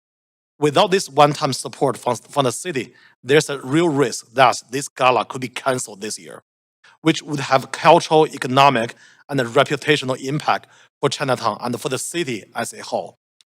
This request also comes from the unanimous support from the Chinatown Advisory Committee, which also reflects how important this event is to the community. I also want to flag there's a small typo in the resolution B of this motion. The end date should be February 24, 2026, not 2006. I will table an amendment later on to correct that typo. So with that, I hope to get support from the council members. Thanks. Thank you, Councillor Zhou. And since this motion was co-submitted, Councillor Kirby Young is seconding the motion. So we will now hear from registered speakers for this motion. And our first speaker is Frank Huang, and he is here. And Frank, you have the podium. And just for a moment, I'm going to turn the new microphone on. Is that the right one? It's a new switch for me. Okay, You got it? thanks, Chair. And yeah, Mayor and member of the council and the members of the committee. My name is Frank Huang. I'm the Vice President of the Chinese Benevolent Association. I would like to thank Councillor Zhou and Councillor Kirby Young for bringing forward this motion, and thank the council for giving the community opportunity to speak. The Vancouver Spring Festival celebration has been part of the city for more than 5 decades. It attracts nearly 200,000 diverse cultural groups from across Canada and local and international spectators, and is the cities of Vancouver designated civic event and the Canada grantee Spring Festival celebration. For many people in our community, as well as many Vancouver citizens, it is not just an event, but a tradition that marks the beginning of the year. It brings people into Chinatown, connects generations, and reminds us that Chinatown is not just a historic place, but a living neighborhood. Within these celebrations, the Lunar New Year Gala dinner plays a very important role. It is more than a dinner. It is a motion when the entire day comes together. After the parade, the fair, people stay in Chinatown they eat lunch, they shopping, they visiting family, friends, and associations, and then in the evening they gather again in the for the gala. Over time, this has become familiar and meaningful rhythm for the communities. For many families, especially the elders, the gala is both a reunion dinner, 團年飯, and a New Year opening banquet, 開年飯. It is time to sit together, to reconnect, and to begin a year with sense of the united and hope. For younger generations, it is often their strongest connection to Chinatown and to cultural tradition. And for the local business, it is one of the most important days of the year.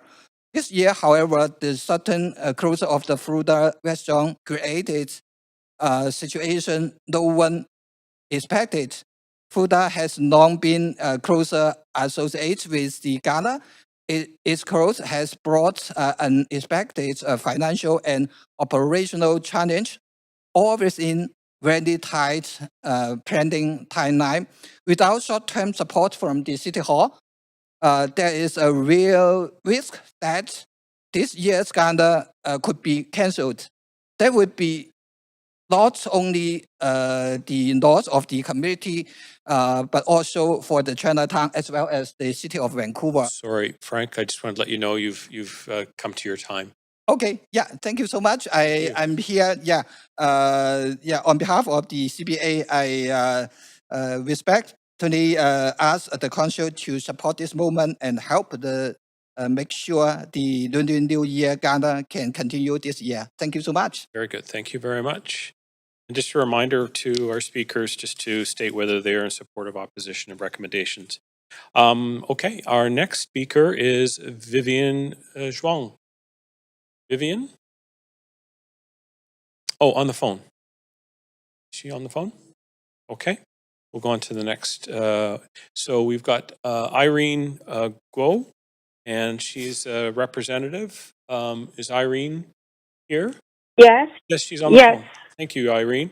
Okay. Yeah. It says here you're a representative and you have other people. So presumably that's in order to get the longer speaking time. Oh no, I think maybe 3 minutes is okay. Okay. It's according to your time. Okay. Good afternoon, Mayor and Council. Thank you for this opportunity to speak here today. My name is Irene. I'm calling representing the Zhongshan Secondary Schools Alumni Association to express my strong support for the Lunar Chinese New Year Gala and related celebrations in Vancouver. This event will bring together more than 1,000 people there, including the community leaders, families, seniors, youth, and elected officials. It's not only a celebration of the Lunar New Year, but also a meaningful opportunity to promote cultural understanding, community connection, and civil pride. The Lunar New Year celebrations have long been an important tradition in Vancouver. They reflected the city's diversity, inclusiveness, and respect for multicultural communities, particularly the Chinese and border Asia communities who have contributed so much to our social, cultural, and economic life of the city.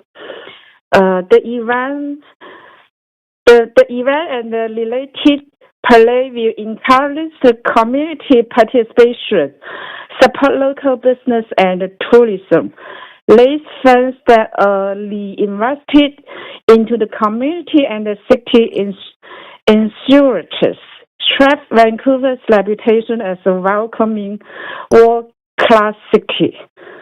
I believe that supporting event is an investment in the community harmony, cultural heritage, and shared values of Vancouver.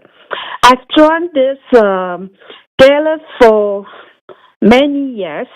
I have experienced that the people like this opportunity and the chance to express their hope, their future, and they have the good start in the year of the first day.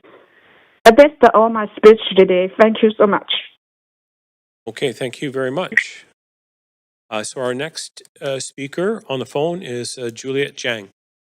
Yes. Good Hi, afternoon. Juliet, go ahead. Oh, hi. Good afternoon, Mayor and councilors. Thank you for this opportunity to speak today. My name is Juliet Jiang. I'm supporting the motion to save Vancouver iconic Lunar New Year Community Gala in Chinatown. The Lunar New Year Gala is not simply a celebration. It is a long-standing community tradition, deeply connected to Vancouver Chinatown and generation of Chinese Canadian family for decades. Following Lunar New Year festival and parade, community members have gathered to dine, connect, support local business, and celebrate and beginning of the new year together. Each year, this event brings together several thousand attendees, including families, senior, youth, community leaders, and elected officials. It represents reunion, renewal, and shared hope of the future, while also strengthening the culture and understanding of civic pride across Vancouver. Today, however, this tradition has faced real challenge. With the closure of long-standing venues such as Fota's Restaurant, there is growing concern within our community that this important gala may not be able to continue in the way it has for more than 5 decades. Without city support, a meaningful part of this Chinatown cultural life risks being lost. Supporting this gala means preserving an important culture and historical tradition, supporting Chinatown local business and economic vitality, encouraged community participation and intergenerational connection, reinforcing Vancouver's reputation as an inclusive multicultural city. This is not just a funding for an event, it is an investment in cultural community and harmony and ongoing vitality of Chinatown.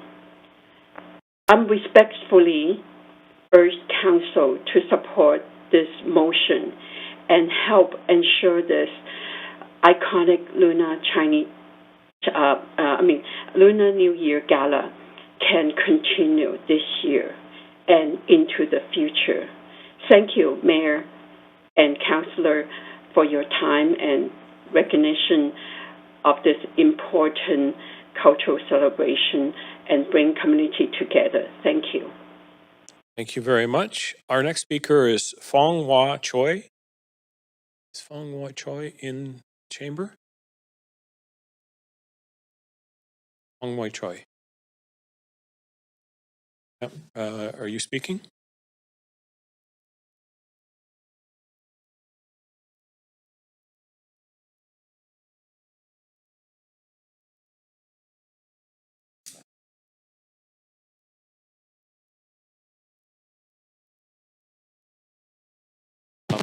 Lower the, I don't know, where's that button to lower it?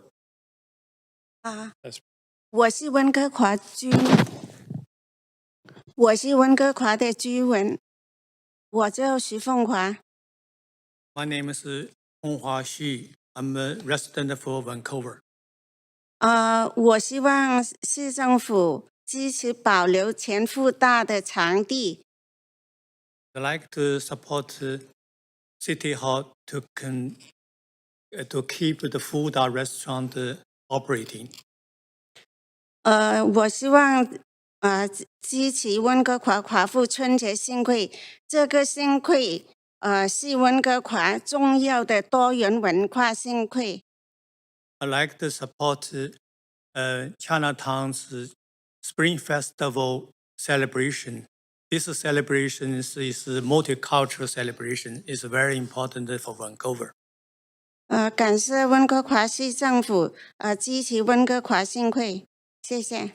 Appreciate the City Hall can continue support this important celebration. Thank you. Excellent. Thanks very much. Good job.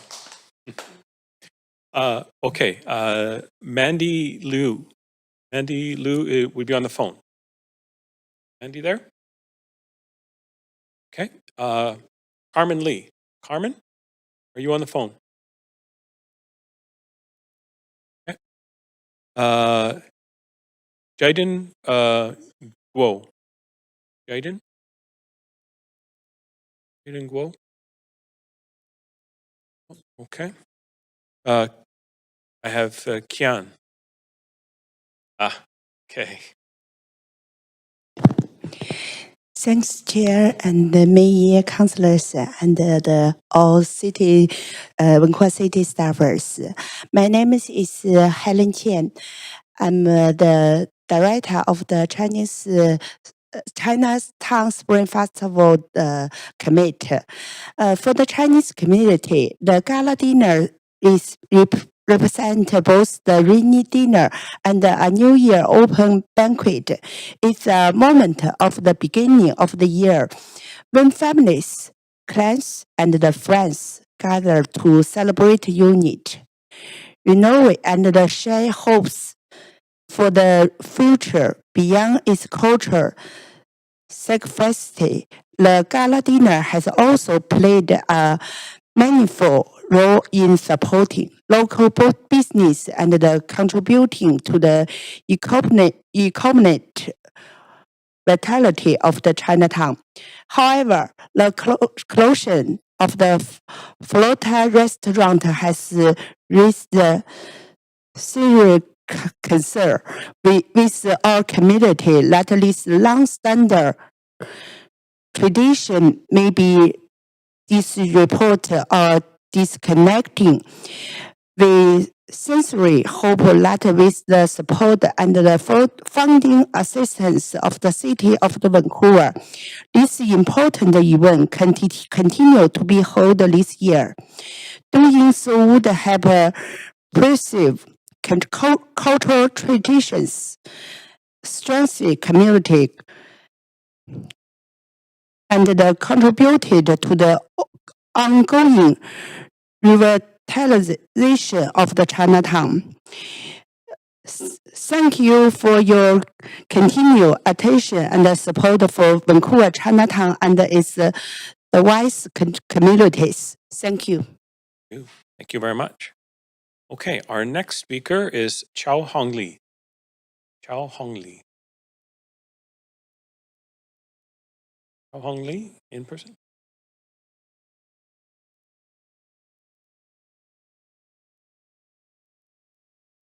Okay, welcome.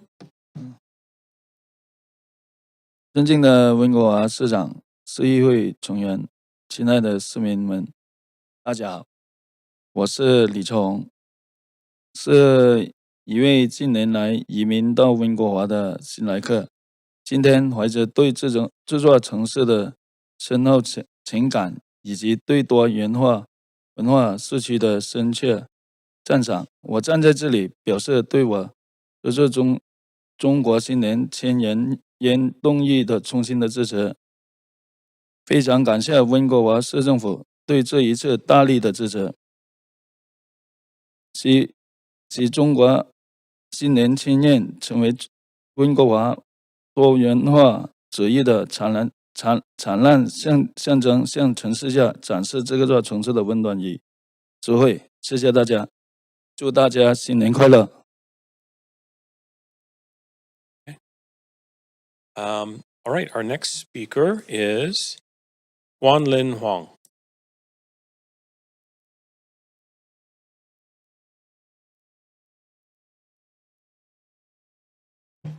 Hi, everyone.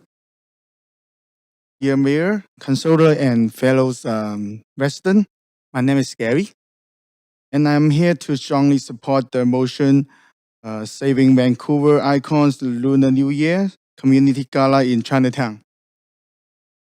This annual Lunar New Year's Gala is one of Vancouver's most cherished culture traditional in Chinatown. For decades, it has bring together nearly 3,000 people, community members for lion dance, red envelope blessing, and joyful performance to Chinatown. It bring the new generation together to support the our multicultural, and I very strongly support this activity to our community's bones. Right now, these beloved events have a risk to cancel in this year. Losing it gonna be hurt our Chinatown's economy and cultural community and our city's reputation for inclusivity. Right now, the motion requests a small amount support for the community, but it will help the community a lot. I'm urged all the councillors to approve this motion to helping the Chinatown community, support Chinatown, and support vibration multicultural Vancouver. Thank you, everyone. Thank you. Thank you. Okay, our next speaker is on the phone, Su Yin Wu. No. Okay. Zhao Jun Zhen. No. Okay. Jian Chao Huang. No. Okay. Hengong Lu. No. And Nancy Fu. Yes. Hi. Hi, Nancy. Can you hear me? Yes. Hi. Dear Mayor and member of council, thank you so much for the opportunity to speak today. My name is Nancy Fu, and I would like to express my full support for the motion to continue the Lunar New Year Gala dinner in Chinatown. So for the past 52 years, the Gala dinner has been a meaningful part of Chinatown's Spring Festival celebrations. After the annual parade, many families and community members stay in Chinatown to eat, to shopping, and celebrate together as a whole group, a whole family. So ending the day with a gala dinner is the most important thing. This is for not only the Chinese people, I'm thinking, but also for the community, because Canada is a multicultural country. So before 20 years ago, I arrived to Canada. This is the first celebrations I've been to, which is a festival like the parade. I'm really surprised because during the time, I'm very enjoyed because I can see the people from all over the world. It's not only for part of the people, it's for the whole country and also for the people who come to Canada and visit. So this is also very meaningful. I'm thinking it's for everybody. So, but the things happening because of the Flutter restaurant is closed. So that's why I think many of us are concerned that is important tradition may not going to be continued. I hope the city of Vancouver will provide the support to ensure the gala dinner can move forward this year, but not only this year, it's also in the future. So I respectfully ask the mayor and the council to support this motion and help preserve this special culture and the community tradition. Thank you so much. Okay, thanks very much. That does end. That is the end of our speakers list. And thank you to everyone for speaking. Sure. I'll read the names just in case anybody has was missed earlier. Mandy Liu, Carmen Lee, Suyin Wu, Yuan Zhen, Jian Chao Huang, and Hengong Luo. Oh, and forgot Vivian Shuang. No? Okay. All right. That does officially close the end of the speakers. And thank you for everyone speaking today at the Standing Committee on City Finances and Services. Committee members, is there any discussion? Councillor Zhou. Yeah, thanks, Vice Chair. So I just want to put forward that amendment to correct the typo if you want to move me to the amendment queue. We can move into the amendment queue then. Yes. Very good. One moment, I'll just add you here. Okay, go ahead, Councillor. Yeah, very straightforward. Just replace 2006 with 2026. All right, may I have a seconder? Councillor Fry, okay. All right, thanks very much. Councillor, is there any, I guess we'll just call the vote now. Seeing no, one moment, got Councillor Kirby Young here. Yeah, thanks, Chair. I just want to sort of echo Councillor Zhou's eloquent comments earlier in introducing the motion. I'm very pleased to co-submit this with him and honored to support the community for Lunar New Year. It is a really special time of the year, and it's a really sort of call joyful chaos. There's people everywhere. You've got your lion dancers. Everybody's excited to be there and celebrate and share the moment together, and to not have it go ahead. And I know how important it is to have it in Chinatown for everybody, and to not have it go ahead, I think would be a real miss. So sometimes there are exigent circumstances where the city can step up and help to get it through a hurdle. I think that we'll be in a much better situation next year when we have a new operator, I hope, and I'm very optimistic about that in operating the space. But meantime, I don't think we want to miss 2026 and the ability to celebrate Year of the Horse together. And so it's going to be a good time, and it's coming up very soon. So looking forward to doing it. And I just want to extend my appreciation to all of the organizing organizations. We had a lot of them that are involved in the parade and the dinner. We had folks here this morning for the proclamation for Lunar New Year. But I know a lot of the 6 organizations and their boards and volunteers put a lot of their own time and heart and effort into making sure that we all get to participate and enjoy this celebration. And as I often say, that it's a very full day, but when you go down and you see the parade, it's not just for our Chinese Canadians, and it's not just for some Vancouverites, it's for all Vancouverites. And you can see how excited people are when you walk along the parade route to be down there and to be part of it. And I know there's a lot of seniors that will spend the day, and there's a real energy in Chinatown. So I'm looking forward to celebrating, and I'm grateful to the community for finding a way forward that we can make this happen for this year. Thank you. Thanks, Councillor. Mayor Sim. First of all, I do want to thank Councillor Zhou for and Councillor Kirby Young for moving this motion. This is deeply personal, and it's something that I'm glad that it sounds like this has support. Look, the parade obviously is a pretty big deal. We have hundreds of thousands of people that show up to it to celebrate. Their not just their Chinese heritage, it draws in people from all different communities, people that are very proud of their Canadian heritage, and they celebrate the Chinese culture. The reason there's a deeply personal aspect to it is it represents tradition. It represents, families, friends, communities, the intergenerational sort of blending of different generations and friendship. And I know quite a few of my uncles, they still go.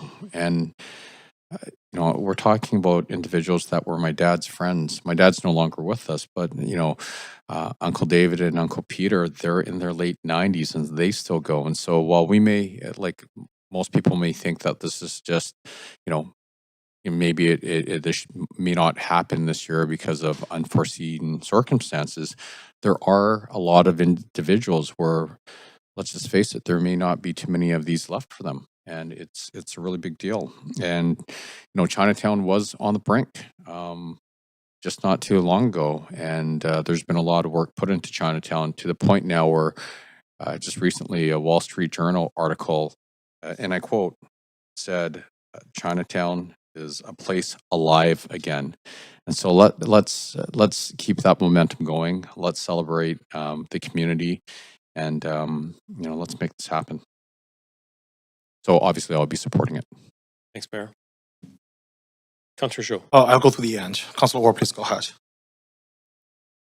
Is this the amendment queue, or are we? I guess we're speaking sort of. Amendment queue, but We're generally just speaking in support. Yeah, no, happy to support this event. I know it means so much to the community, and I've never been to the gala, but I look forward to attending this year, and I've heard it's quite a lot of fun, and I can't wait to come and show my respect. Thank you. Thanks, Councillor. Councillor Zhou. Yes, so just want to close out this motion. Honored to be able to submit with Councillor Kirby Young together, also on behalf of the Chinatown Advisory Committee. And also, I just want to thank all the speakers today. Thanks for supporting the motion. I know some of you, been waiting for a long time just to speak. I think I'm pretty touched today. These people, they don't speak perfect English as you do, but they all live in this city. They all work really hard, and they all contribute, pay tax to this city. They all contribute in different perspective, economy, culture, education, all the perspective. Traditionally, I think the Chinese voice has been ignored by all three levels of government. But today, let me tell you, if you speak out, the government will listen. So I think that will be a first step that participate in politics, participate in policy making, so we have a representation of your voice. I also want to reiterate, this motion is about continuity, community, and responsibility.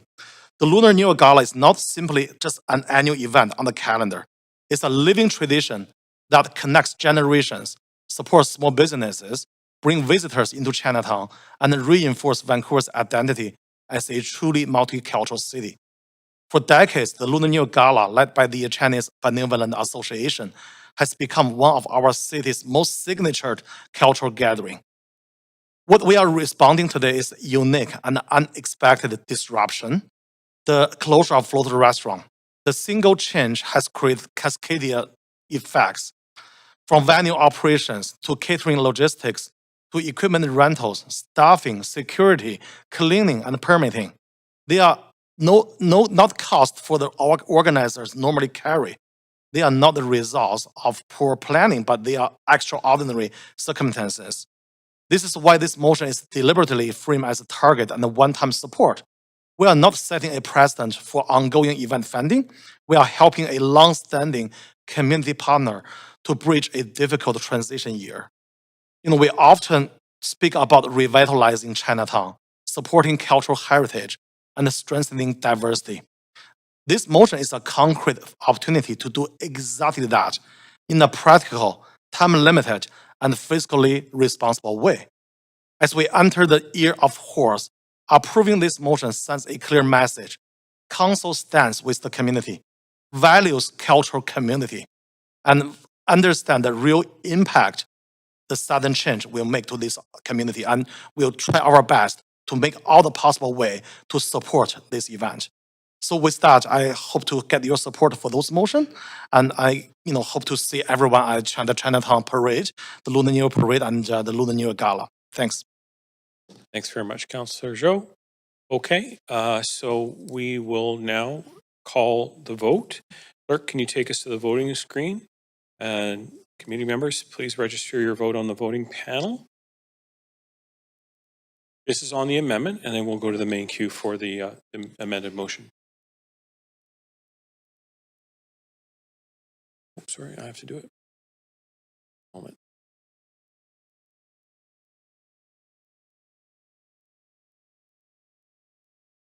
Okay, so that passes unanimously with Councillor Bly absent. Okay. One more vote to go. Okay, we will now go back to the main queue.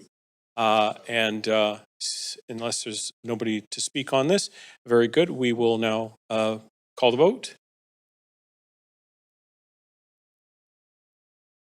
And that passes unanimously with Councillor Bly absent. Thanks very much, everyone. That was successful. Okay, very good. That completes motion 6. Standing committee portion of the meeting is now complete. Maybe we'll just take a moment before we move back into council.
All right, I think I have the mic, so I can go ahead. Great, thank you very much. We're now going to convene in council to deal with the recommendations and actions from today's Standing Committee on City Finance and Services meeting. Can we please get a roll call? Yes, Mayor Simmons in the chair, Councillor Kirby Young. Councillor Dominato. Councillor Bly has a leave of absence. Councillor Fry. Councillor Montague. Present. Councillor Klassen. Present. Councillor Meisner. Councillor Zhou. Present. Councillor Orr. Councillor Maloney. The meeting has a quorum, Chair. Great, thank you very much. We need a motion to adopt the committee's recommendations for reports 1 and 2 and council members' motions 1 through 6. Councillor Joe, thank you. Seconded, I think that was Councillor Dominato. Is that right? Thank you. All those in favor say yay. All those opposed say nay. Great, the motion carries unanimously. Unless there's any urgent business, I can ask for a motion to adjourn. Councillor Kirby Young, seconder. Councillor Klassen, thank you. All those in favor say yay. All those opposed say nay. Great, the motion carries unanimously. This meeting is adjourned. Thank you very much, everyone.